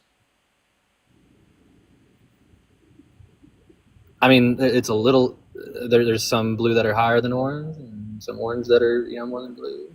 Yeah, but when we have pending criminal and convicted criminal offenses totaled, every single month under the Biden-Harris administration was higher than Q1 of 2025 under Trump. Okay, I'd have to look into those statistics more. I don't really. I'm going to be honest with you. I don't exactly know what I'm looking at right there. I mean, I just told you, but okay, whatever. I just wanted to make it clear that I did give my source. Now, continue, Eli. Yeah, sure. So the reason why I'm bringing this up, right, is because so I knew when I was like 6 years old. That's the first vivid memory that I have of expressing to my mother my gender identity. But that's anecdotal, right? So let's go back to your point about teachers in schools, right? So you said that you don't want kids to be taught this and you'd rather teach it yourself. Now, I'm glad that you want to take it upon yourself to teach that, but you've already expressed that you don't want your child to be kind of exposed to this because you think that they're too young. So my, confidence in the fact that one, you're going to actually end up teaching, hey, it's okay if you are this, I don't care, and I support you and I love you. And if you tell me that your name is not the name that I gave you when you were born, then I'm going to call you that, and that's fine, and I'm going to love you and respect you and cherish you. So I get concerned that maybe that might not be the way that you want to raise your child, which is ultimately going to make her, if she does decide that maybe that's not the name that she wants to be called, that you might not respect that. And statistically, I'm going to give you the statistic right now, and then I'm going to draw it back. So statistically speaking, you can go on the trevorproject.org. Statistically speaking, when we do just give these simple affirmations to children and their expressions, they are significantly more likely to make it to the age of adulthood, as opposed to not. And not only that, but 40% of, you can find this statistic on trevorproject.org as well, 40% of the youth that do not have houses are in the LGBTQIA plus community because of this. Because they get rejected. I also was a part of that statistic. And there's a pipeline. A lot of us end up in the military. So statistically speaking, you're going to be better for your child to be taught these inclusive things. And if you don't think teachers who are given a standard, criteria to teach children are educated enough to give these lessons. That's my claim. Yes, right. Exactly. But I didn't. They don't have the credentials to be teaching that. But okay, if they don't, then why do you? But why do you think that you? Why do you think that you do, and why do you think that parents do? Given that you are not even in the LGBTQIA plus community, and you don't have the very same education that you're accusing these teachers of not having, even though they would be required to learn it in order to teach it. Also, can we just bring up that this isn't teaching anything? Affirming a child's gender identity by just addressing them via their preferred pronouns, it's not teaching anything. They're not teaching the child anything. What are they fucking teaching the child? They're just promoting an inclusive environment. That's all. Am I responding to that? Yes. No, I want you to respond to that because this is the third time that you've made this claim. First time was against me. Then the second two times were against Eli. This is probably the most important thing. What do you mean when you say they're teaching the children something. They're not teaching, they're affirming. They're not telling the child that they should think in a particular way. They're looking at the child that is thinking in this particular way, that has come to the conclusion that they'd like to be addressed with this particular set of preferred pronouns, and they're just simply affirming that by referring to them as those pronouns and in promotion of an inclusive environment. Sure. So I would respond to that by saying that, again, I don't think children should be affirmed of that. I don't think that they've gone through puberty yet. Well, now you're not. So now you're not responding to the meat on the bone here, because remember, the meat on the bone was that you were accusing teachers of teaching the students these things. So can we agree that this is not the teacher teaching? Part of that executive order did include that gender theory is not to be taught in K through 12. Well, then you didn't even tell us what about gender theory was taught. I don't know. I'll be honest with you. I don't know what part of gender theory was taught. Okay. I was never right. So you don't know. So if you don't know, then don't make the claim. And then additionally, saying that they shouldn't be affirmed. I don't know, man. I think that children actually should be affirmed, should be loved, should be respected. Especially given that I asked you at the very beginning of this before I started, your whole premise is that you want to protect children, and we see that when, like I told you, that they're statistically more likely to make it to the age of 18. I'm going to say the same statistic, and I'm going to word it at the opposite way. Children that are not affirmed are statistically more likely, significantly, to unalive themselves before the age of 18 because of that lack of affirmation. Let me break this down and make it in more simple terms. If a child, but I want to ask you this. If a child, let's say a little boy comes up to a teacher, the little boy's name is William. This little boy named William goes up to a teacher and says, "Hey, I don't really like to be called William. I know that's my government name. I really like to be called Bill. A lot of my family and friends, they call me Bill. It's what I really like. That feels more like a name that feels good when people call me that. Can you call me Bill? Do you have any issue with that?" I need the teacher to have a conversation with the parent about that, especially at that young of an age. That is still my child, and I want to know what my child is. I want to know what my child is communicating with their teachers. And if there's an issue, if there's some kind of confusion going on with their brain, I want to know what that confusion is. I want to be able to talk to my child. Wait, why do you think that we're confused? I want to bring up a personal anecdote real quick about a child asking to be referred by the name of Bill. Funny enough, when I went to private Catholic school, there was actually one of my really good friends. His name is Luke, but for whatever reason, Luke liked to be called Bill. I'm not even joking. We all called this guy, his name is Luke, Bill, right? And we all called him Bill from 3rd grade until graduating 8th grade. I'm not even joking. We called him Bill. Our teachers called him Bill. I remember Bill. Bill was a funny ass guy. Let me tell you guys. Bill was a funny motherfucker. So do you think it was wrong for the teachers to call him Bill? My first name is Mackenzie, and I have people call me Mac for short. There's no problem with that. That is not what we're talking about. So I just want to clarify that you think there's no problem with the teachers affirming Bill's name as Bill. There's no, if a kid wants to be called something different and it's something close to their name, sure. Wait, if they're trying Bill's not close to Luke. I don't know what the hell you're talking about. Bill is not close to Luke. You're correct. Luke liked to be called Bill. He did, and we called him Bill. It was awesome. I remember him. There's honestly no problem with that. I just as a parent would want to know hey, why do you want to be called that? And we have a conversation. But do you think? But remember that we're not even talking about an involvement of a parent. An involvement of a parent has no relationship to the executive order of Trump's that you said that you're supporting. You said that this executive order is now banning teachers from affirming a child's pronouns. So just in theory, do you think that would you be okay with banning teachers from calling my friend Bill in middle school? No, I do not agree with that. So why do you have no problem with the teachers affirming Bill's name, but you would have a problem with the teachers potentially affirming Bill's pronouns? Because one is a significantly bigger, I'm not going to say problem, but it's a significantly bigger conversation to have. You think that you're a girl now whenever, you've been a boy your whole life. I know you as my little girl. No. No. I'm gonna interrupt you because that's where you're getting into dangerous territory, right? You will think that I was socialized as a little girl. I was socialized as a woman. It took me years before I had the courage to be proudly who I am because of the discomfort of honestly people like you. And now, no matter what you say to me, I have. I want to clarify my statement. Hold on. I want to say, can I please? I have a cousin who is transgender. I don't care.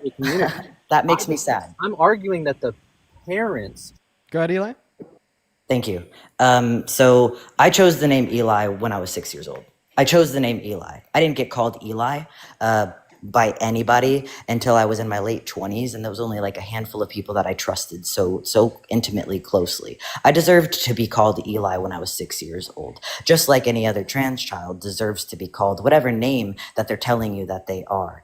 And I've already told you that statistically speaking, I've given you the resource that you can look this information up. Anybody in the chat can go look this up right now on trevorproject.org, that all it takes is affirming, hey, if I could have been called he and him and socialized in an appropriate way, I wouldn't have had to struggle with the things that you all like to tell us that we have, these mental health conditions, right? Depression isn't a result of gender dysphoria solely. It is a result of people putting me down. It is a result of people telling me that I am not who I'm telling you I am. And if I didn't have to struggle with a society that rejected my medical care as a child, that rejected and I don't even need if I could have been put on puberty blockers, I wouldn't be having to go through copious amounts of very, very expensive medical care as an adult because I could have just avoided the body parts that developed the way they did in the first place. And if I had changed my mind, I could have been taken off of those puberty blockers, and those things would have developed anyways without causing me any harm. It looks like you want to say something, Dean. Oh, I finally got unmuted.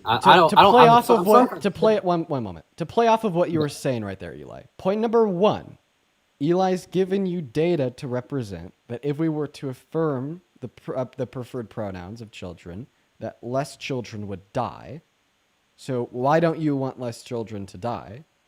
Point number two, even if, right, a child has requested of a teacher to call them by a set of preferred pronouns, and they're not actually trans, just assuming this as a hypothetical, I don't think that this is going to do anything negative to that child.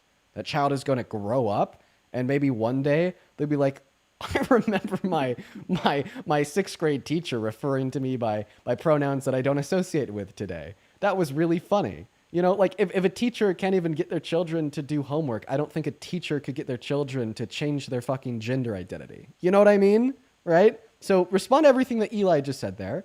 But it's like the 2 points that I see Eli really pointing out here that I think are important is that it'll save the lives of more innocent children, and even conceiving of a circumstance where they're not actually trans yet asking to be labeled by adjacent pronouns to their gender identity, that this seemingly wouldn't impact or cause like any level of harm. I want to ask you both a question. Respond to Eli in those two questions. You don't respond to a question with a question. You respond to a question with an answer. Sometimes you do. Sometimes you respond to a question with a question. There's nothing wrong with that. It happens all the time. Well, I would appreciate it if you would respond to those questions with answers. Okay, well then I won't ask the question. I'll just make the claim that I still want you to ask me that question after you respond to whatever I said. I'm happy to answer whatever questions you have, but I am curious what your answer is. Part of my point is I'm just going to say, okay, I would claim that the majority of children that want to be affirmed by a different gender than how they were born are going through gender dysphoria. The majority of them are. And I think that should be a space for a parent and a child to tackle. I think that if my daughter comes, I don't want to hear it from my teacher. I just muted you because you're not responding to the questions. I'm sorry, my friend, right? Like trans people account for 0.8% of the American population, yet they have accounted for 100% of the conversation through the mouthpiece of a bigot in the last 35 minutes. Right? It's like you were already attempting to target and attack such a small percentage of the American population unjustly and unwarrantedly. The least you could do is just answer the questions that are asked of you, right? It's like, I would not prefer to be sitting here and listen about you yap about your insufferable bigotry and like talk about like how Donald Trump is just absolutely like just destroying this country, eroding the fabric of the American democracy and American Constitution. But instead, we have to put up with the insufferable bigotry here. So like the least you could do is just answer the questions, dude. Okay, first question is, Eli's provided you with statistics that demonstrate that when we affirm the pronouns as selected by trans children, less children end up dying and unaliving themselves. And the second point would be that seemingly, even if we were to falsely affirm the pronouns of a child that isn't actually trans, yet would request a pronouns adjacent to their gender identity, that this isn't going to cause any harm, right? Yeah, children don't die when we do that. Children Right. do die when we don't do it, but children don't die when we give There them. is a high rate of suicide amongst transgender. Because, and yeah, Because- exactly. because Right, of yes, the yes, fact. yes. You're right. Why? Why is there a high rate of self-unaliving? Because a lot of times, and maybe not a lot of times, but sometimes they regret the decisions they made in going through a transition that they no False. longer that they Incredibly no- false. Incredibly false. And here's why. So did you know that one, children are not granted access to and I want to, Dean, don't let me forget this, because there was a really, really, really egregious thing that like talking point that was came up earlier that really threw me back. But it sounded like this person is talking as if like his child is his property, or like his child doesn't have their own bodily autonomy. That's the point that I want to end up like really driving home.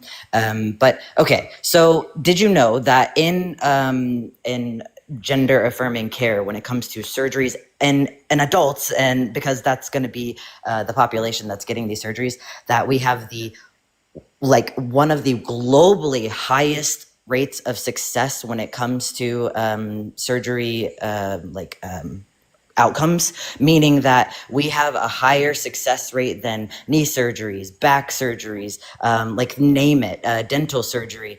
Less than 1% of people who go through any sort of medical transition end up detransitioning. And of that 1%, the majority of those people detransition because of societal impacts. They end up in an environment in which becomes unsafe.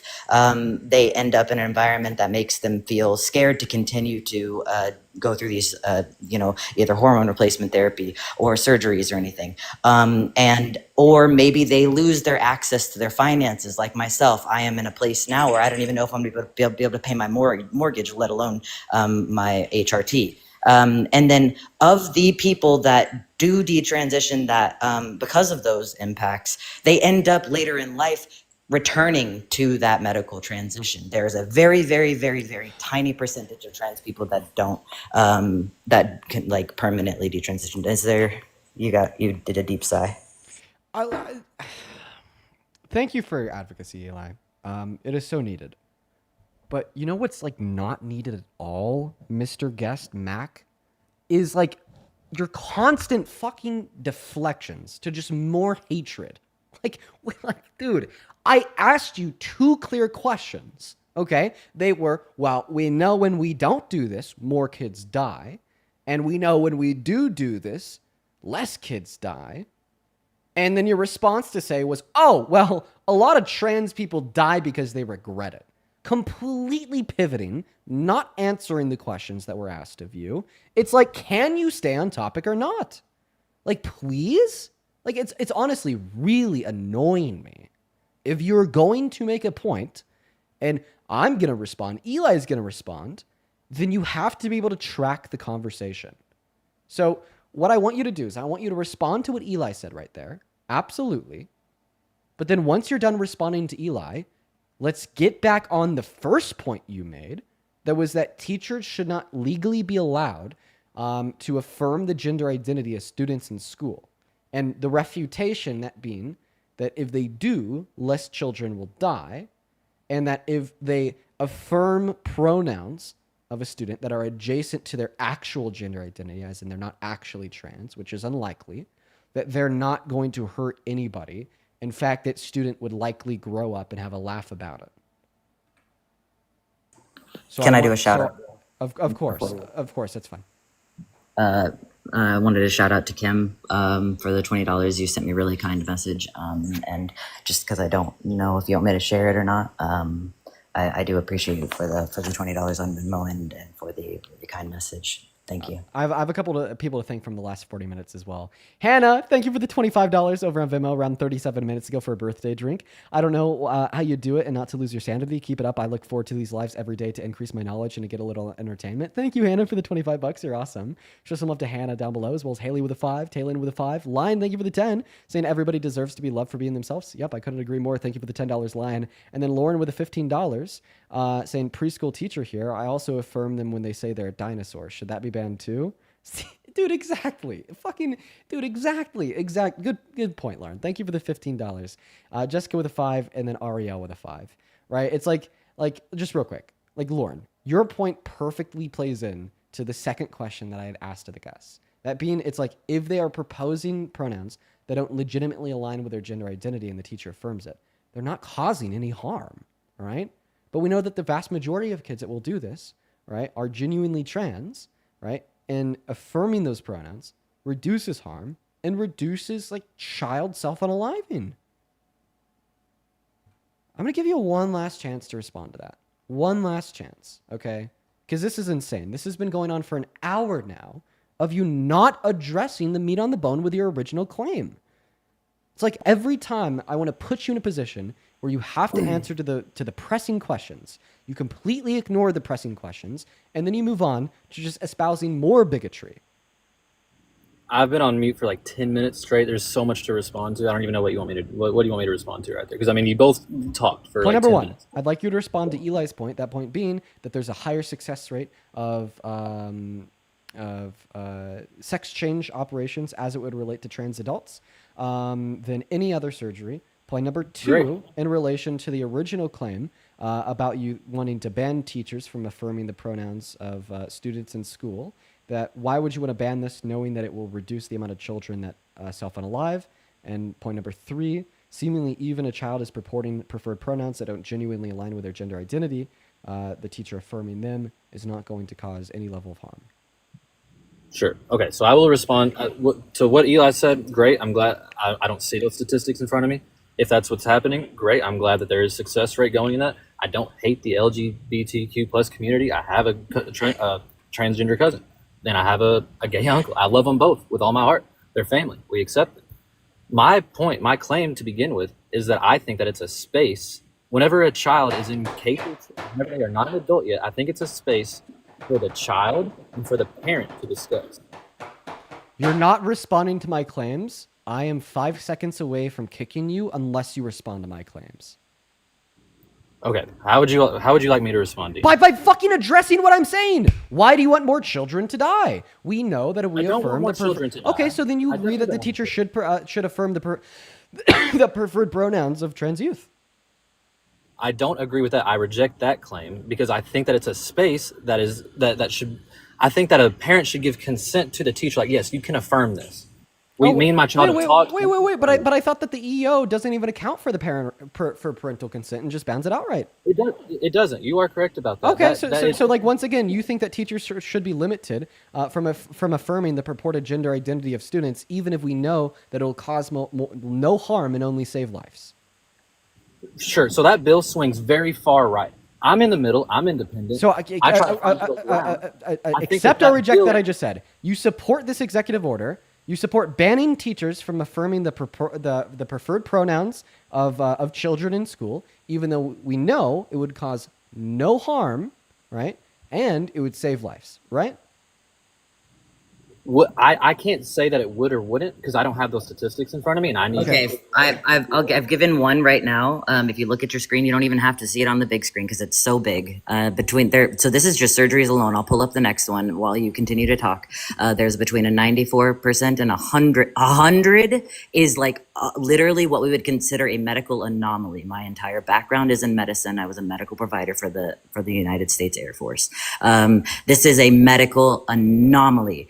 But just for surgeries alone, which is one of the number one things that is disputed by people who are anti-trans, is between a 94% and 100% success rate. Now, if you want me to pull up the TrevorProject.org right now that I was referencing, I will do that as well. But it shows that it is statistically proven to save lives of children, which is what you purport to be the problem with trans people in the first place. Did not support that. I'm going to say once again that I do support the community. So Eli just gave you references from the Trevor Project in order to indicate that the claim is true.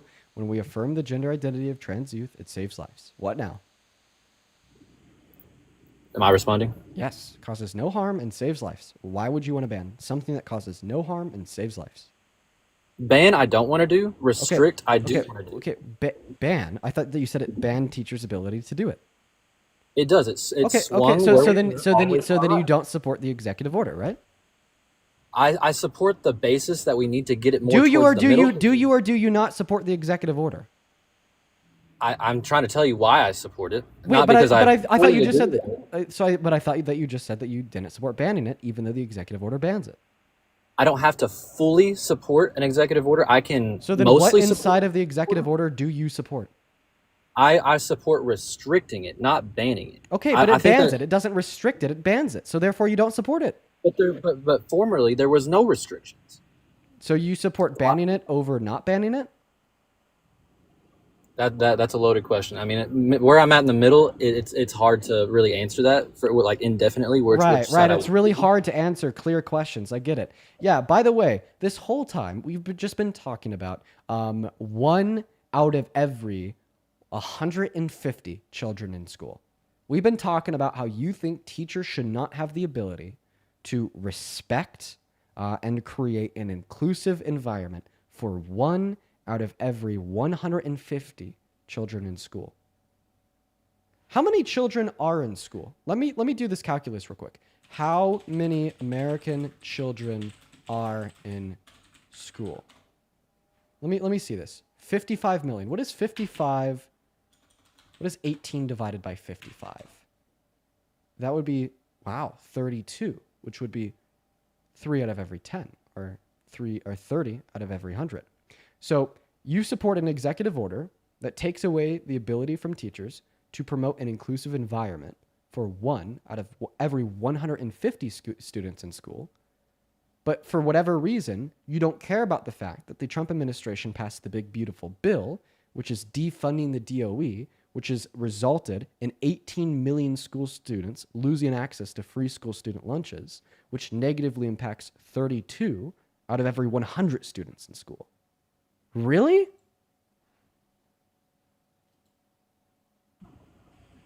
Am I back on? So you would rather Dean, can you stop muting me? I'm not trying to say anything disrespectful. So what do you think causes more harm? A teacher affirming the gender identity of 1 out of every 150 students in school, or Trump taking away free school student lunches from 32 out of every 100 students in school? Well, obviously the numbers speak for themselves right there. If you're taking food out of kids' mouths. So overall, you still don't support the Trump administration because they're defunding free school student lunches for 18 million school students, which is equivalent to around 32% of the overall student body of children in school in America? I would like to reiterate that I am not that big of a Trump supporter.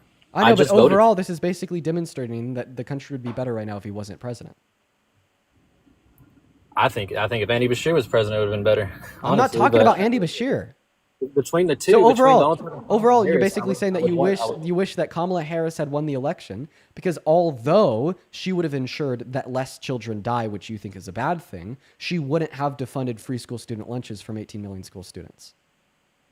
I did not have enough faith in Kamala Harris to vote for her. Oh, okay. So then you're just telling us it has nothing to do with caring about the safety or well-being of students in school, even though we've been talking about safety and well-being of students in school for the last hour. Okay, so if you don't care about the safety and well-being of students in school, then why do you think that Donald Trump is a better president today than Kamala Harris would have been if she won the election? See how it just all goes straight out the fucking window? It all goes straight out the fucking window. He was just trying to convince you all that the reason he voted for the authoritarian was to prevent teachers from having the ability to promote a more inclusive environment in school and to save lives. But as soon as we hit the juxtaposition of demonstrating that although if Kamala Harris was president, more children would have had their life saved by their teachers affirming their preferred pronouns, which he thinks is a bad thing, we wouldn't have had the big beautiful bill, which would have defunded free school student lunches lunches for 18 million school students, but all of a sudden he doesn't care that students in school would have had better off conditions if she won the election. He still thinks that she should have lost. So why do you think that Kamala Harris was still the worst option out of the two, even though if Kamala Harris had won, the material conditions of students in school would have been better off? To speak to school, again, I just think that it's a space that a parent and child should have. And that's not the only reason that I voted for Trump. I also believe... But you've already accepted that students would have been better off, since you think the harm caused by teachers affirming their pronouns is is better, or is not as harmful, as a harm caused by Trump defunding free school student lunches for 18 million of them. I think that affirming that at such a young age is bad for the youth of America, yes. Okay, yeah, we've already concluded that you think saving children's lives is bad for the youth of America. But what I'm arguing, once again, is that you've already accepted that it is more harmful for the youth of America to defund free school student lunches for 18 million school students. I can agree with that, yes. Okay, so all things considered, even though Kamala Harris still would have allowed teachers to save the lives of students in school, she wouldn't have defunded the DOE, resulting in 18 million school students losing access to free school student lunches, meaning that all things considered, the youth would be better off if Kamala Harris had won. In that specific realm, you are correct. It's not in that specific realm, it's all things considered. Well, all things considered, you have to think about these children that are getting this affirming, and they have. You've already said all things considered, it is more harmful to take away their free school student lunches than it is to affirm their genders. Yeah, obviously a child. So then, all things considered, children will be experiencing more harm under Trump's presidency than Harris's. In that specific realm? It's not that specific realm, dude. It's all things considered. We're evaluating the harm onset by affirming their gender identity from your perspective, and we're comparing the harm onset by affirming their gender identity compared to the harm onset by taking away their free school student lunches. It is not in one specific realm. It is considering the facts of what conditions would our youth be living in if Kamala Harris had won the presidency compared to the conditions that our youth are living in today. So all things considered, you do agree that our youth would be better off if Kamala Harris had won because she wouldn't have defunded free school student lunches for 18 million of them, which is more harmful than teachers affirming their gender identities. And I'll just want to point out as well, it's quite the pivot to go from affirming gender identity to school lunches. It's quite the pivot. A pivot would be talking about something that is not conceptually related, but the conceptual underpinning of your position was to demonstrate that he was ending harm on children, and I was just simply demonstrating how even from your perspective, he was only harming them more, all things considered. Yeah, I believe you whenever you say that he defunded school lunches. I think that harms children. So you think it harms them more than his executive order taking away the teacher's ability to refer to them via their preferred pronouns helps them, right? I think that harms children. I also think that taking away school lunches. You're not answering the question, you fucking Which jackass. Which one's worse? Is that what you're asking me? I said you've already reaffirmed about 1 billion times that you think it's more harmful to students to take away their free school student lunches than it is beneficial for him to ban teachers from referring to one out of every 150 students with their preferred pronouns, right? Yes, we're on the same page on where our conversation is. Okay, so this just means all things considered, you think that Donald Trump is more harmful than helpful to children when compared to Kamala Harris. He's more harmful to feeding them, and he's better for children whenever it comes to passing that executive all order. things considered, when we evaluate the benefit that you think is received by children via his executive order compared to the detriment that is received to children via defunding free school student lunches, you think that he's more harmful than helpful. And who's to say that Kamala wouldn't have done something similar with school lunches? Yeah, because she ran on health. She ran on policy to not completely gut our essential social safety nets. She ran on policy to increase funding to them. She ran on policy to cut the taxes for the average American. Who's to say that she wouldn't have done that? Because it's not policy she ran on. Is that Biden that did that or Kamala? I don't know any policy that Kamala passed. Tell me about a policy that Kamala passed. It's a policy that she ran on in the presidential election that she couldn't pass because she lost. Okay, you're acting fucking ridiculous. Can you please repeat the argument I gave you? That it is more detrimental to children in America to have school lunches taken from them than to revoke them of affirming care. Can I respond to that, Dean? Because I did my pulling up my sources, and I'm happy to post this in your Discord too. Yeah, that's fine. I'm just about 5 seconds away from kicking him. Because Yeah, for sure. he's just being so disingenuous. He's being like intentionally dense. He's a jackass that doesn't actually care about children. He just wants to hate trans people because the right has made them the target wanna for the hate last trans 3 years. Right, you just want like trans kids to not live. That's what it is. Hold on. No, I deserve to be able to respond to this. I sat here silently, and I'm going to respond to this because even if you are not going to listen to this, there may be parents in the chat that are actually listening intently right now who may not know what to do because they have a trans child, who may feel on the fence about whether or not they should support this or not. So I'm going to say this because it may actually save some children's lives right now. Okay, I have both a statistic for parents and statistic for teachers, right? So when parents, at least one parent in the family is accepting of a LGBTQIA plus youth, and shows that they have that, and I'll show you. I'll even like as I'm reading this out loud to you right now, I'll show you that I'm reading it off of this statistic. This is a source, thetrevorproject.org, which is what I was telling you. I know you can't really read it because it's small, but I'm just showing you that I am reading this and not just pulling this out of my ass right now.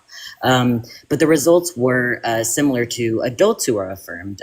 Same thing with children, right? That's what they did. A study for adults and a study for children. So this is one for the youth. So the LGBTQ and which would T, G, and B, which would be like transgender, non-binary young people, both had 45% lower odds of a SI or like a suicide attempt in the last year if they felt that they were being affirmed. So that is almost 45%. So almost 50% more likely to be alive if they were just affirmed and accepted by their parents and doctor, as well as when they reported that when the teachers were accepted, they had a 43%. 43, that is literally 7% away from being 50% lower odds of an attempted suicide attempt in the last year of their life. So this is what the question comes down to, Mr. Jackass. I think the confusion is that you think that I'm in full disagreement. My friend, this is what the question comes down to, Mr. Jackass. Do you think that teachers should have the ability to reduce the likelihood of 1 out of every 150 of their students from self-unaliving by 50%? Yes. Then you think teachers should have the ability to use the preferred pronouns of their trans students?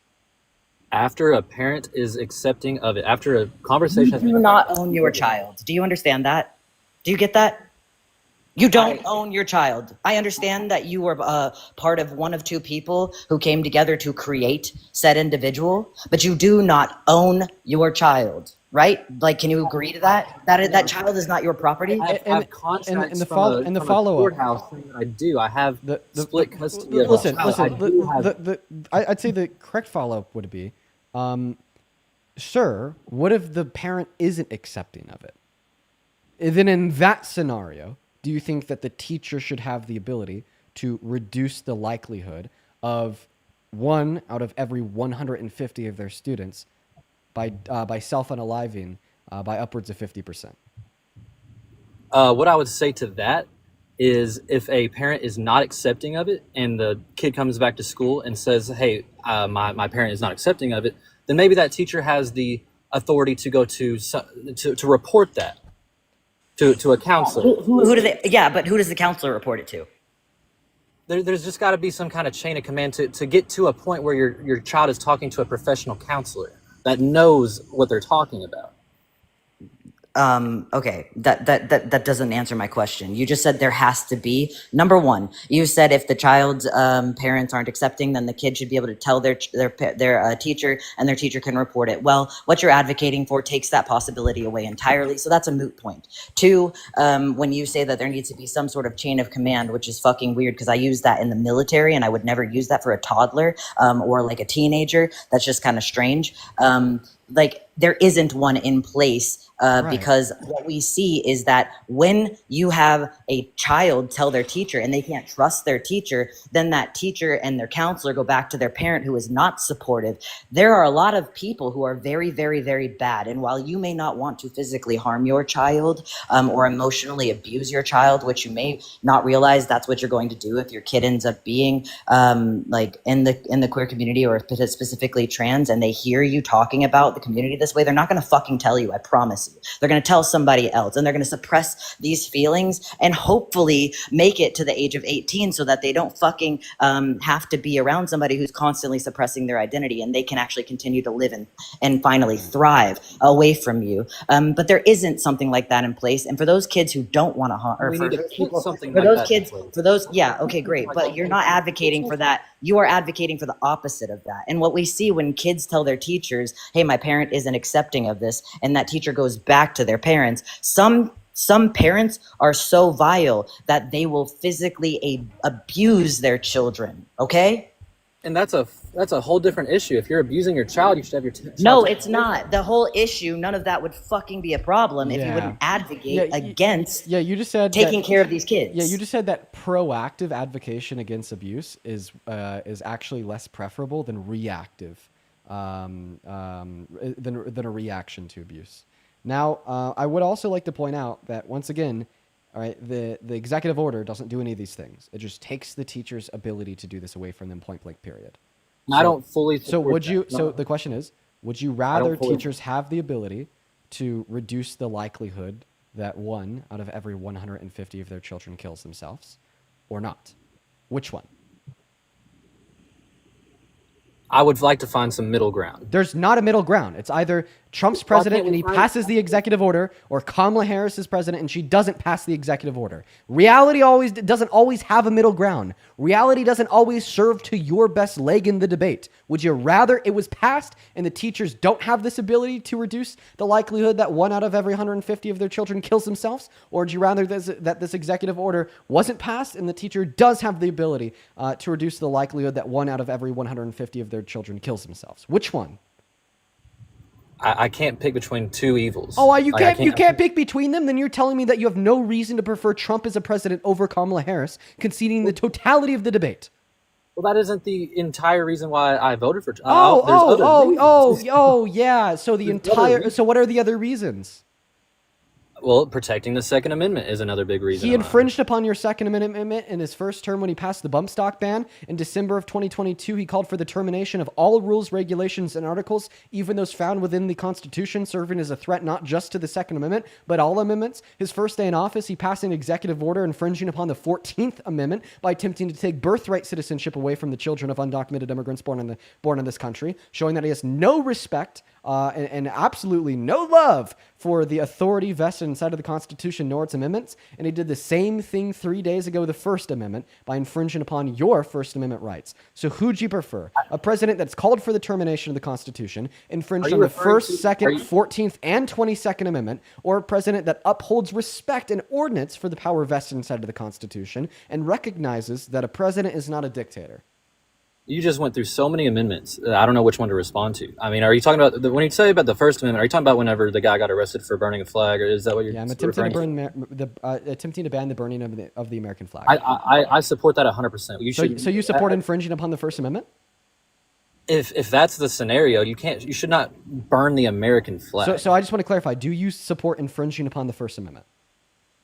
So if you and I went on the street, you're not answering my question. Do you or do you not support infringing upon the First Amendment? You're not answering my question. Do you or do you not support a president illegally infringing upon your speech?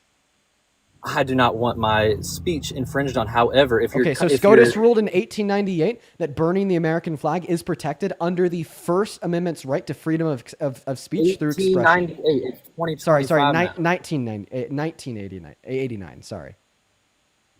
1989. In 1989, SCOTUS ruled that burning the American flag is protected under your First Amendment right to freedom of speech through expression. And I reject that. I reject that specific part of the First Amendment. I reject that.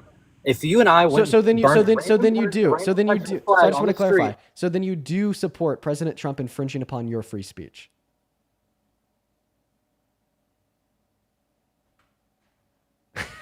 Like, just say it. I support Trump infringing upon the First Amendment and Americans' freedom of speech. I support that specific. Oh wait, why? Law. Because you don't like it? So now, no. You don't. You think that we should infringe upon that speech because you don't like it?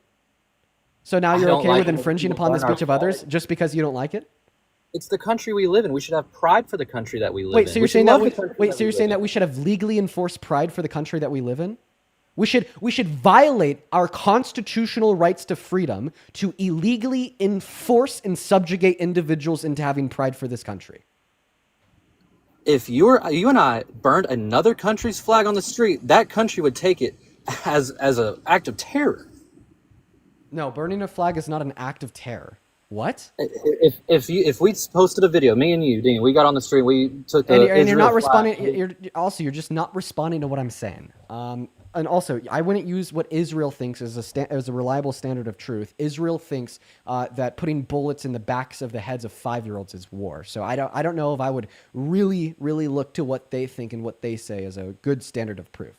But I just want to ensure that your argument right now is that you support illegally infringing upon your constitutional right to freedom of speech to attempt to legally enforce individuals to have pride for our country.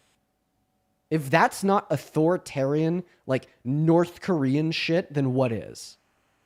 It's the same thing as you're not allowed to scream fire in a movie theater, Dean. Burning the American flag is un-American. No, it's not. Hey, so yeah, like this is certain things that you can't so, say. no, I know that on TikTok no. there's certain things you So can't. freedom. Hey, stop.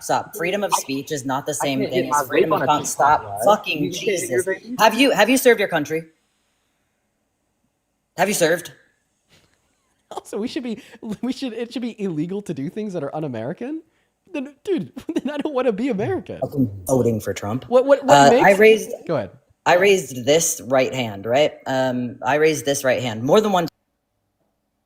Wrong button. I served more than one contract under this under multiple administrations of presidents, right? So believe it or not, I can speak to more than just being trans because that isn't my whole fucking identity. It's just I'm just a guy.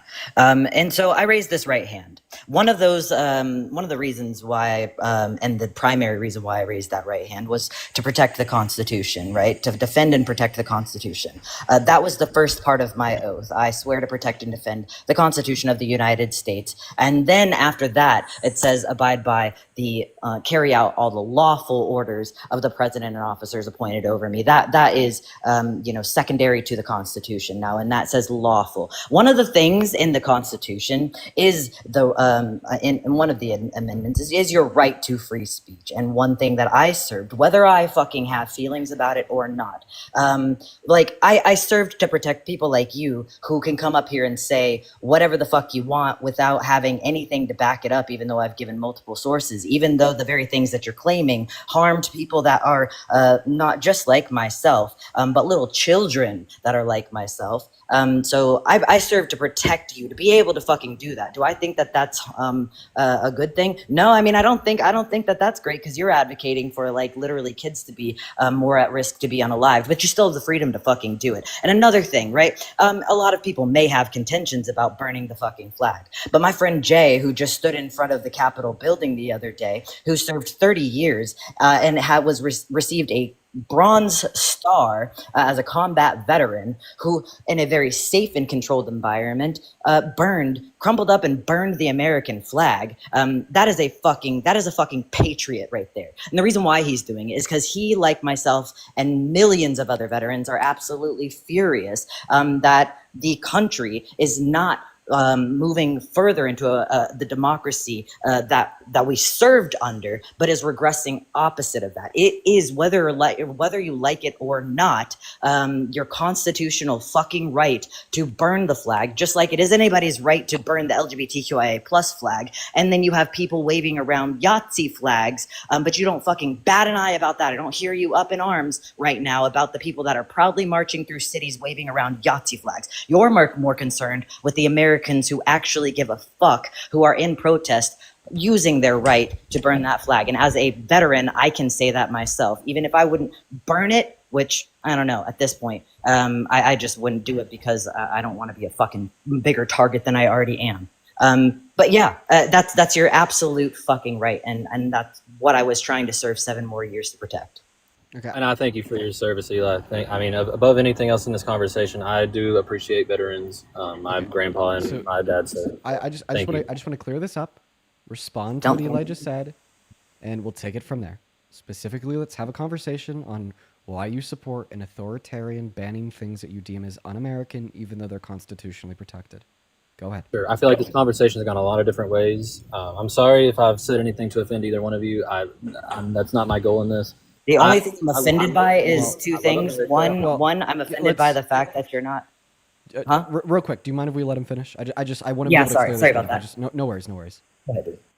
I love America, and seeing people burn the American flag, you know, especially with my dad and my grandpa earning the Purple Heart, you know, whenever he went to war at World War II, you know, seeing people burn the flag really does something inside me because I love this country. I want to see this country thrive. I want to see children do great things. I want to see children protected. I want to see the LGBTQ plus community protected.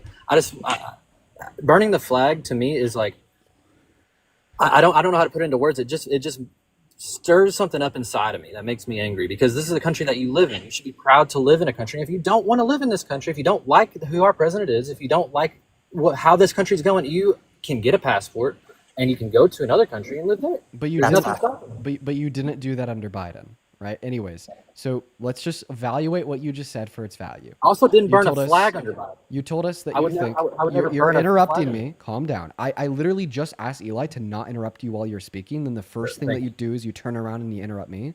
Come on. Sorry, Dean. Okay. Go ahead. So your argument is that you think our constitutional rights should be infringed upon because when somebody burns the flag, you get emotional.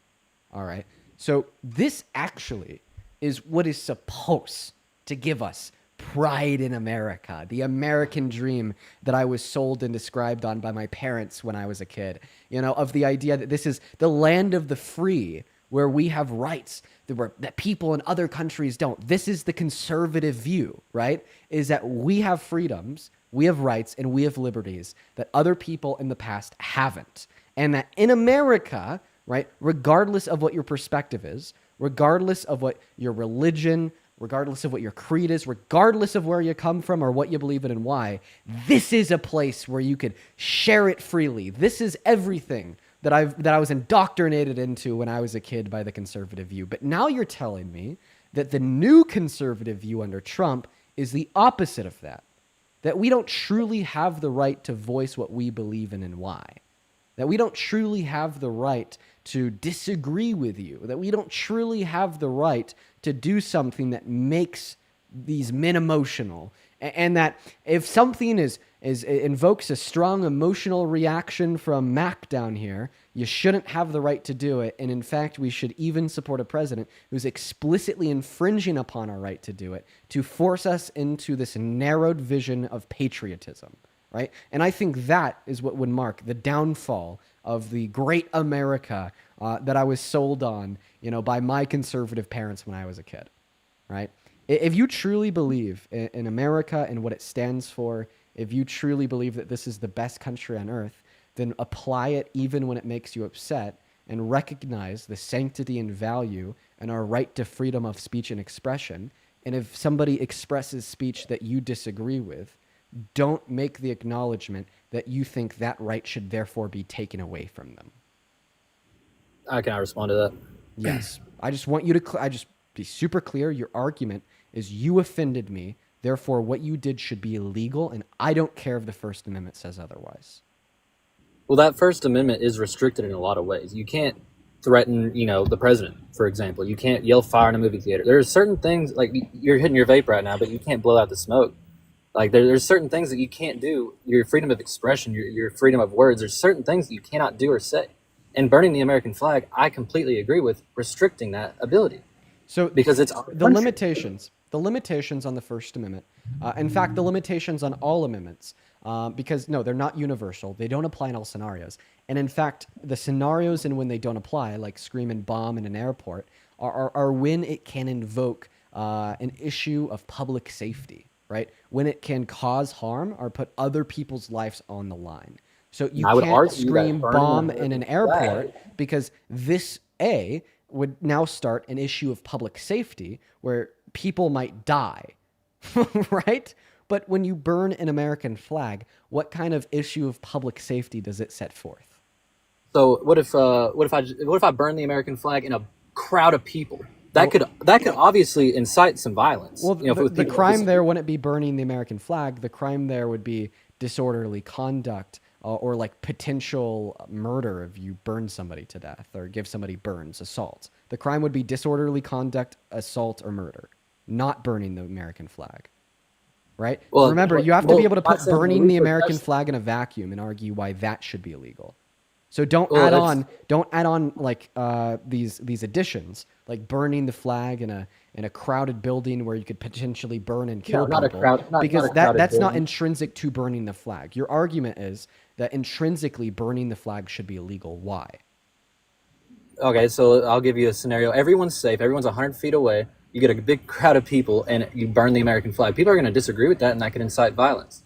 Okay, well, once again, now you are attempting to argue that inciting violence in public is illegal. That's already illegal. So take burning the American flag, put it in a vacuum. You're just trying to express your freedom of expression. You're just saying, hey, I don't like America. I want to burn the flag. But you're going to do it in front of a lot of people, and that could incite violence. Well, what would be illegal there would be rioting and violence and assault. So I want you to take burning the American flag in like my backyard, for instance. Why should that be illegal? If you want to burn the flag in your backyard where nobody can see, there's not anything that anyone's going to do legally to stop you. You're not going to get in trouble for it because nobody saw. So now you're saying that it is unlikely you will be caught for the crime, but do you still support it being a crime in the first place? Absolutely, I support it. And being why a is crime that? Because if someone sees you burning the American flag, it could incite violence. Oh with my people God. that- Wait, so now you're saying that just doing or saying things that could possibly be disagreeable in public, that should be illegal? Well, burning the American flag can be viewed as an act of terror. Okay, so So now you're should saying burning the LGBTQIA plus flag be illegal? If it's going to offend Wait, a bunch of people and incite violence, no, you shouldn't burn any flags. I just want to clarify. You said that it can be viewed as an act of terror. Define act of terror. Whenever you're saying that you hate your country so much that you want to burn it to the ground. Okay, That's what you're saying. When So saying that you hate the country or doing something that is symbolic of hating the country. Right. So Okay, so or at least doing something that other people can understand as hating the country. Because when if I were to burn the American flag, I'd actually be burning the American flag because I love the country so much. I have so much vitriol for the current leaders in which are running it into the ground, and I hate the way in which it is being governed, as I believed it should be governed benevolently and for the people, not only for the prosperity of the people, but also for that of the country.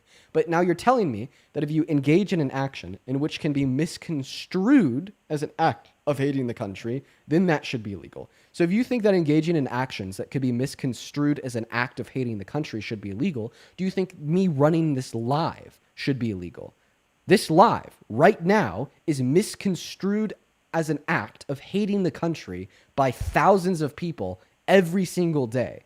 So for the same reasons you think burning the flag should be illegal, should it also be illegal for me to host this live? That's not infringing on your freedom of speech. You're not speaking whenever you burn a flag. You're doing something physical. Oh, so they literally ruled that it's a right under freedom of speech through expression.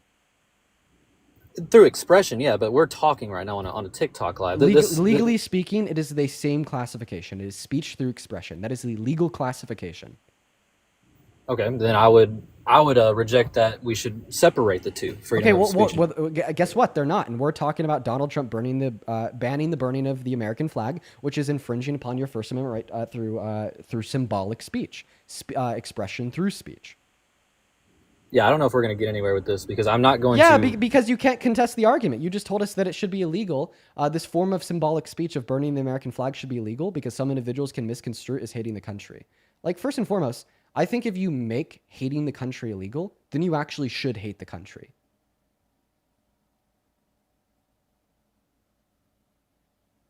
Also, can we agree that hating the country, like you can separate the ruling government, given that we elect new presidents and administrations in every 4 years.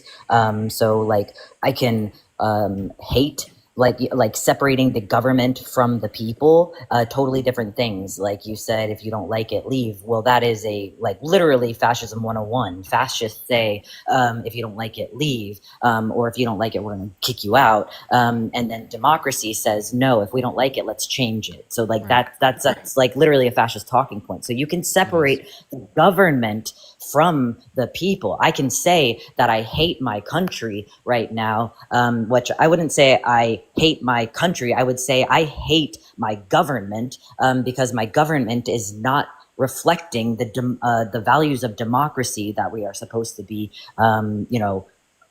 living under. Also, Can you disagree? No. You're not going to pivot. I still want you to answer my question.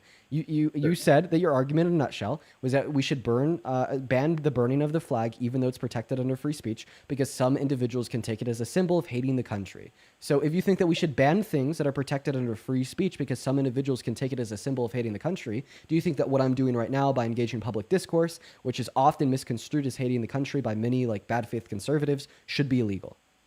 I've already responded to that. What I don't was your think response? that freedom of speech should not be infringed upon at all, and under any circumstance. We should be able to say whatever we want. Wait. So if you don't think that freedom of speech should be infringed upon under any circumstance, then you'd say that Donald Trump shouldn't have passed his executive order banning the burning of the flag, since that is literally freedom of speech. I understand that freedom of expression and speech are grouped together. They're not grouped together. It's the same thing. It's literally called symbolic speech. Right. They're together. In my mind, it's not together. It is the same thing. Burning a flag is doing something physical. Speaking is something not physical. It's verbal. They're the same thing in the eyes of the Constitution. Right, and I understand that argument that you're making. It's not an argument, it's a fact. You can't differ. We're talking about legality here. Okay, it's a fact. Dean, I'm agreeing with you. It's a fact. They're together. In my mind, they're different. Well, we're not talking about your mind. We're talking about our constitutional rights. Your mind doesn't determine what our constitutional rights. The Constitution and interpretations from SCOTUS do. Yeah, and I'm rejecting that. You can't reject that. Whatever I want, Dean. I can reject that. I don't think that the American flag should be burned.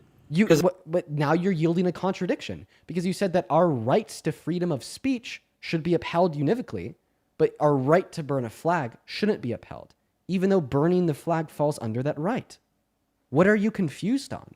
Who do you think determines what our right to freedom of speech is? Answer that question. What determines what our right to freedom of speech is? It's in the Constitution. That's where it's defined. There you go. The Constitution determines what our right to freedom of speech is. So I just want to clarify, do you still believe that our right to freedom of speech should not be infringed upon? At some points, it should be restricted. Just the same as you can't yell bomb in an airport. Wait, it's not just the same thing as that, and I thought that we've already been over the reasons why, and ultimately the reasons why you think that banning the burning of the American flag should be supported even if it's unconstitutional is because it could incite some individuals into thinking that the person doing the burning hates America. But then I led you down the drill down of the live that we're doing right now and how this could incite individuals into thinking that I hate America, but yet you think it should be legal because it is still yet protected under the First Amendment right to freedom of speech, right? Do you hate America, Dean? Do you love America? So you're not going to respond to the question because you know if you do, you're cooked. No, that's not what I'm saying. So then respond to the question. Ultimately, you think even though some individuals may take away the perception that I hate America from this live, that I should still be able to run this live under my right to freedom of speech per the First Amendment of the Constitution, correct? Right. I think that you should be able to do that. There's not a and you think I should still be able to do this because of my right to freedom of speech, correct? Correct. Yeah, your freedom of speech. So you should still be able. So you should still be able to do things per your right to freedom of speech under the Constitution, even if some individuals may think that you hate the country. I believe that with your mouth, yes or no? I think that you can verbally disagree without burning a flag. You can come on TikTok. Wait. So now you're telling me that so why should I still be able to do this, even though people may think that I'm that I hate America? Because it's just a disagreement with other people. We're allowed to disagree. We got to find common ground. Wait, as you think if people. we're allowed to disagree, then why should I not be allowed to burn an American flag, even though that's something you disagree with? Because it's something that could potentially incite violence. Okay, once again, many things can potentially incite violence. This live is actually incited violence. This live literally incited violence. Somebody tried to shoot me and my girlfriend with a BB gun. So do you think this live should be banned because it's actually incited violence? Absolutely not. Okay, so now you think things that actually incite violence shouldn't be banned if they're protected under freedom of speech, but where does this leave us insofar as why you think we should ban burning of the American flag? I've explained it's a freedom of expression that can be looked at as an act of terror, because we wouldn't want to burn another country's flag. Okay, so then once again, go back to defining act of terror. Showing that you hate your country or a country. So once again, so then you're telling us that we should ban burning of the American flag because it can be shown as a symbol that you hate the country. Once again, this live can be shown as a symbol that I hate the country, per the thoughts and conclusions formed by bad faith conservatives. I mean, if you're going to say that you can burn the American flag because you don't agree with what's going on in America, why shouldn't we just be able to burn the White House because we don't agree with America? Because it's not your property? But like, for instance, if you had a house that was white that was your property, you should be legally allowed to burn it because you hate America. What's the issue with that, legally speaking? It can be viewed as an act of terror. It can incite violence, and it's a physical thing you're doing. It's not something that you're disagreeing with. Once again, we've already been over this. Viewed as an act of terror. And then you define terror as hating the country. The live can be viewed as an act of hating the country via bad faith conservatives, yet you still think I should be able to do it. The second point, incited violence. This live has actually incited violence because of what I do on the internet. Somebody tried to shoot me and my girlfriend with a BB gun when we were driving. My live meets all of your conditions so far, yet you don't think it should be banned. You are a hypocritical individual that is just riddled with baseless contradictions. I'm saying that the situations are vastly different. You actually getting shot at is terrible, and that should never happen. But you speaking words on a TikTok live should be allowed, even if that's the repercussion. Okay, but I can't. So then, why shouldn't me burning my property be allowed, even if that's the repercussion? Because you could disagree with what's going on in America with your words. What you're doing right now is great. Wait. Why can't I disagree with America by burning my property? Well, the only reason it's your property is you bought the flag, but it's the United States of Americans. It's not your flag. You didn't make the flag. It's our country's flag. Okay, so you don't think the flag would belong to me? No, the flag doesn't belong to you. It doesn't belong to anybody. It belongs to our country. Wait. So then it's not my property. If it doesn't belong to me, then it's not my property. That flag would belong to me. The flag is a representation of our country. It's more than just a physical object. Now I'm really confused. There's symbolism behind the American flag. Ian, can I post something really quick? Because this is something that people don't. Honestly, Eli, actually, unfortunately, no, because I'm gonna kick him. Sure. Yeah, that's fine. I would like to read out a few donos before you drop me, if you don't mind. The only thing I was gonna say is, like, you can have all your thoughts and feelings. Say that we were to want the change where we make this illegal, then that would need to be like, a vote. There's a proper way, because that would technically need to be a change to the Constitution. And there's a way to make amendments to the Constitution, but that is not by an executive order. That's fascism. But yeah, if you don't mind, I'll just read these out, and then I'll be on my way. Yeah, go ahead. Appreciate you. All right. I hope all of you are still in here. I'll start from like the bottom and work myself kind of up. Let me see here. Okay, I said Kim. Aaron, thank you for the $5. Aaron said for just being you. Thank you, Aaron. Bree for the $10. I don't know if you want me to read that message out loud. It seems kind of personal, but I do really appreciate you, and thank you for being such a good parent. I think it's D Polly. Thank you for the $10. I appreciate you. Said thank you for always speaking up. Appreciate you sending positive energy and vibes my way. Thank you so much. Megan for the $2. Thank you for the kind words. I really appreciate you. Don't worry about it. Delaney for the $10. Oh, thank you. I really appreciate it. That's a pretty long message, but I do appreciate it. Thank you so much. Caitlin for the $15. I'm really, really sorry. I'm I'm terribly sorry. I'll write you kind of a personal message back to that one. Shirley for the $20. Thank you so much. And I love you too, Shirley. I'm gonna save the next one for the last one. Alfredo for the $5. Oops, I'm really sorry about that. But I won't link you to your account on TikTok. Sorry about that. Aaron, for the $22. Thank you. Those are really kind words. I appreciate you. Thank you, Delaney. I appreciate you for the $1. Cruz for the $1.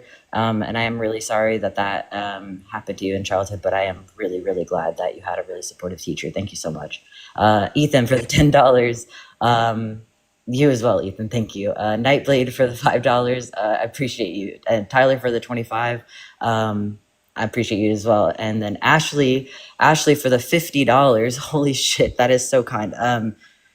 Thank you so much. Yeah, I won't stop fighting for you either. We're all in this together. I really appreciate you. Thank you for W's for Ashley, seriously. And then Zach, holy shit, for the $100.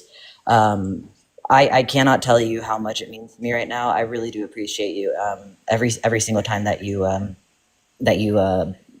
show your support, whether it's just like in the comments or financial, like it really means like more than anything to me right now. And Dean, thank you for letting me come up and speak, and thank you for allowing space to advocate so hard for this community.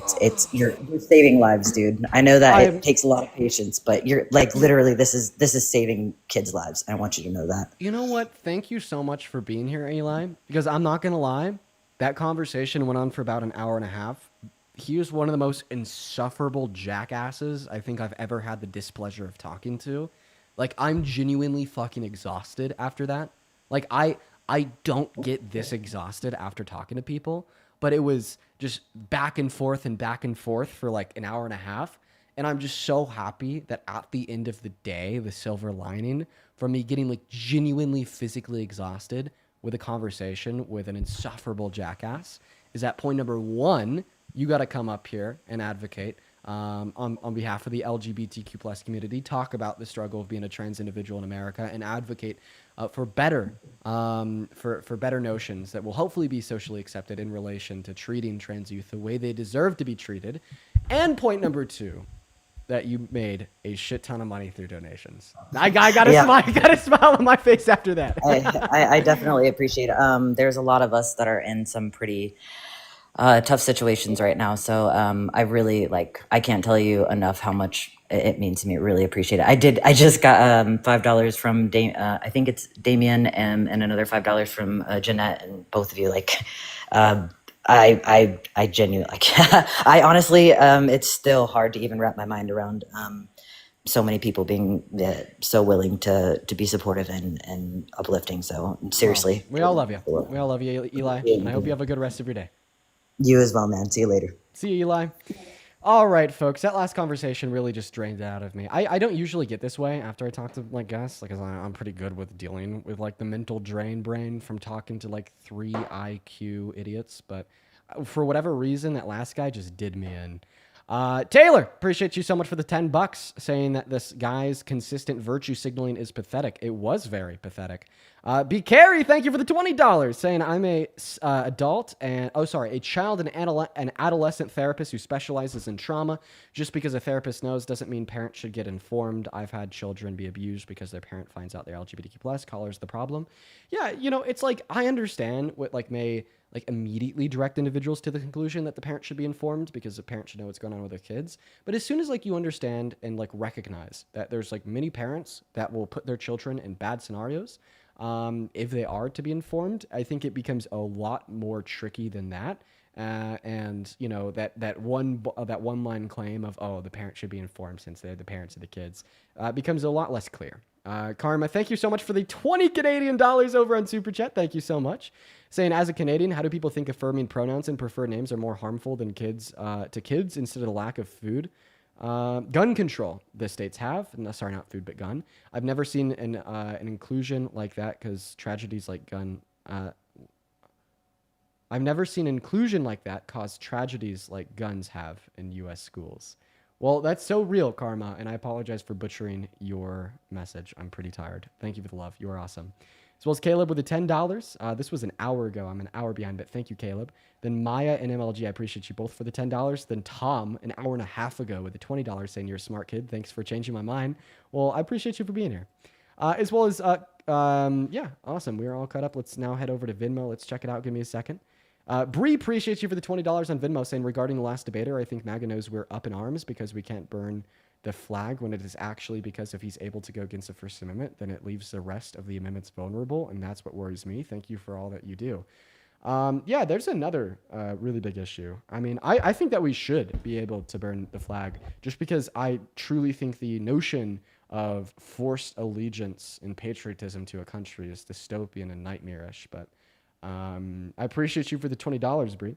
As well as Amanda with the $10. Thank you so much for the love. Thank you so much. The flag was literally created to display unity and independence. And now we don't have independence as it would relate to our ability to freedom of expression and speech. Good point. Mary with the $20. Thank you so much for the love, Mary. Then Arielette with the 5. Harper with the 15. Thank you so much for the love, Harper. Marie with a 20. Thank you, Marie. Abby with a 15. Thank you so much, Abby. Aspen with a 2. Megan with a 3. Kathy with a 5. Willow with a 2. Michaela with a 2. Kelly with a 1. And Andrea with the 10. Thank you so much. Well, I appreciate you guys for the love.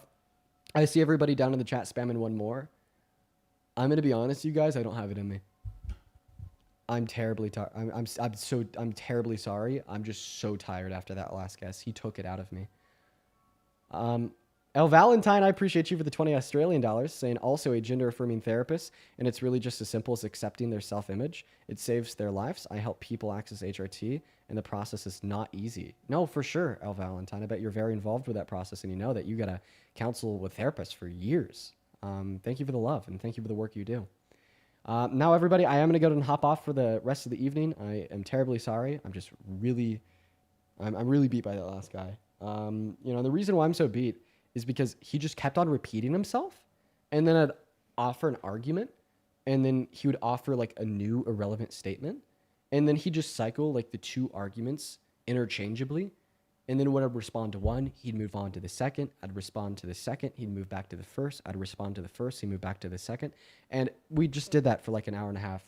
You know, this is kind of like my fault, my bad. I should have ended this like a long time ago, but I let it go on for too long. Anyways, that's it from the night for me. I love you all, and I will see you all tomorrow. Peace and love, guys. Take care. Bye-bye.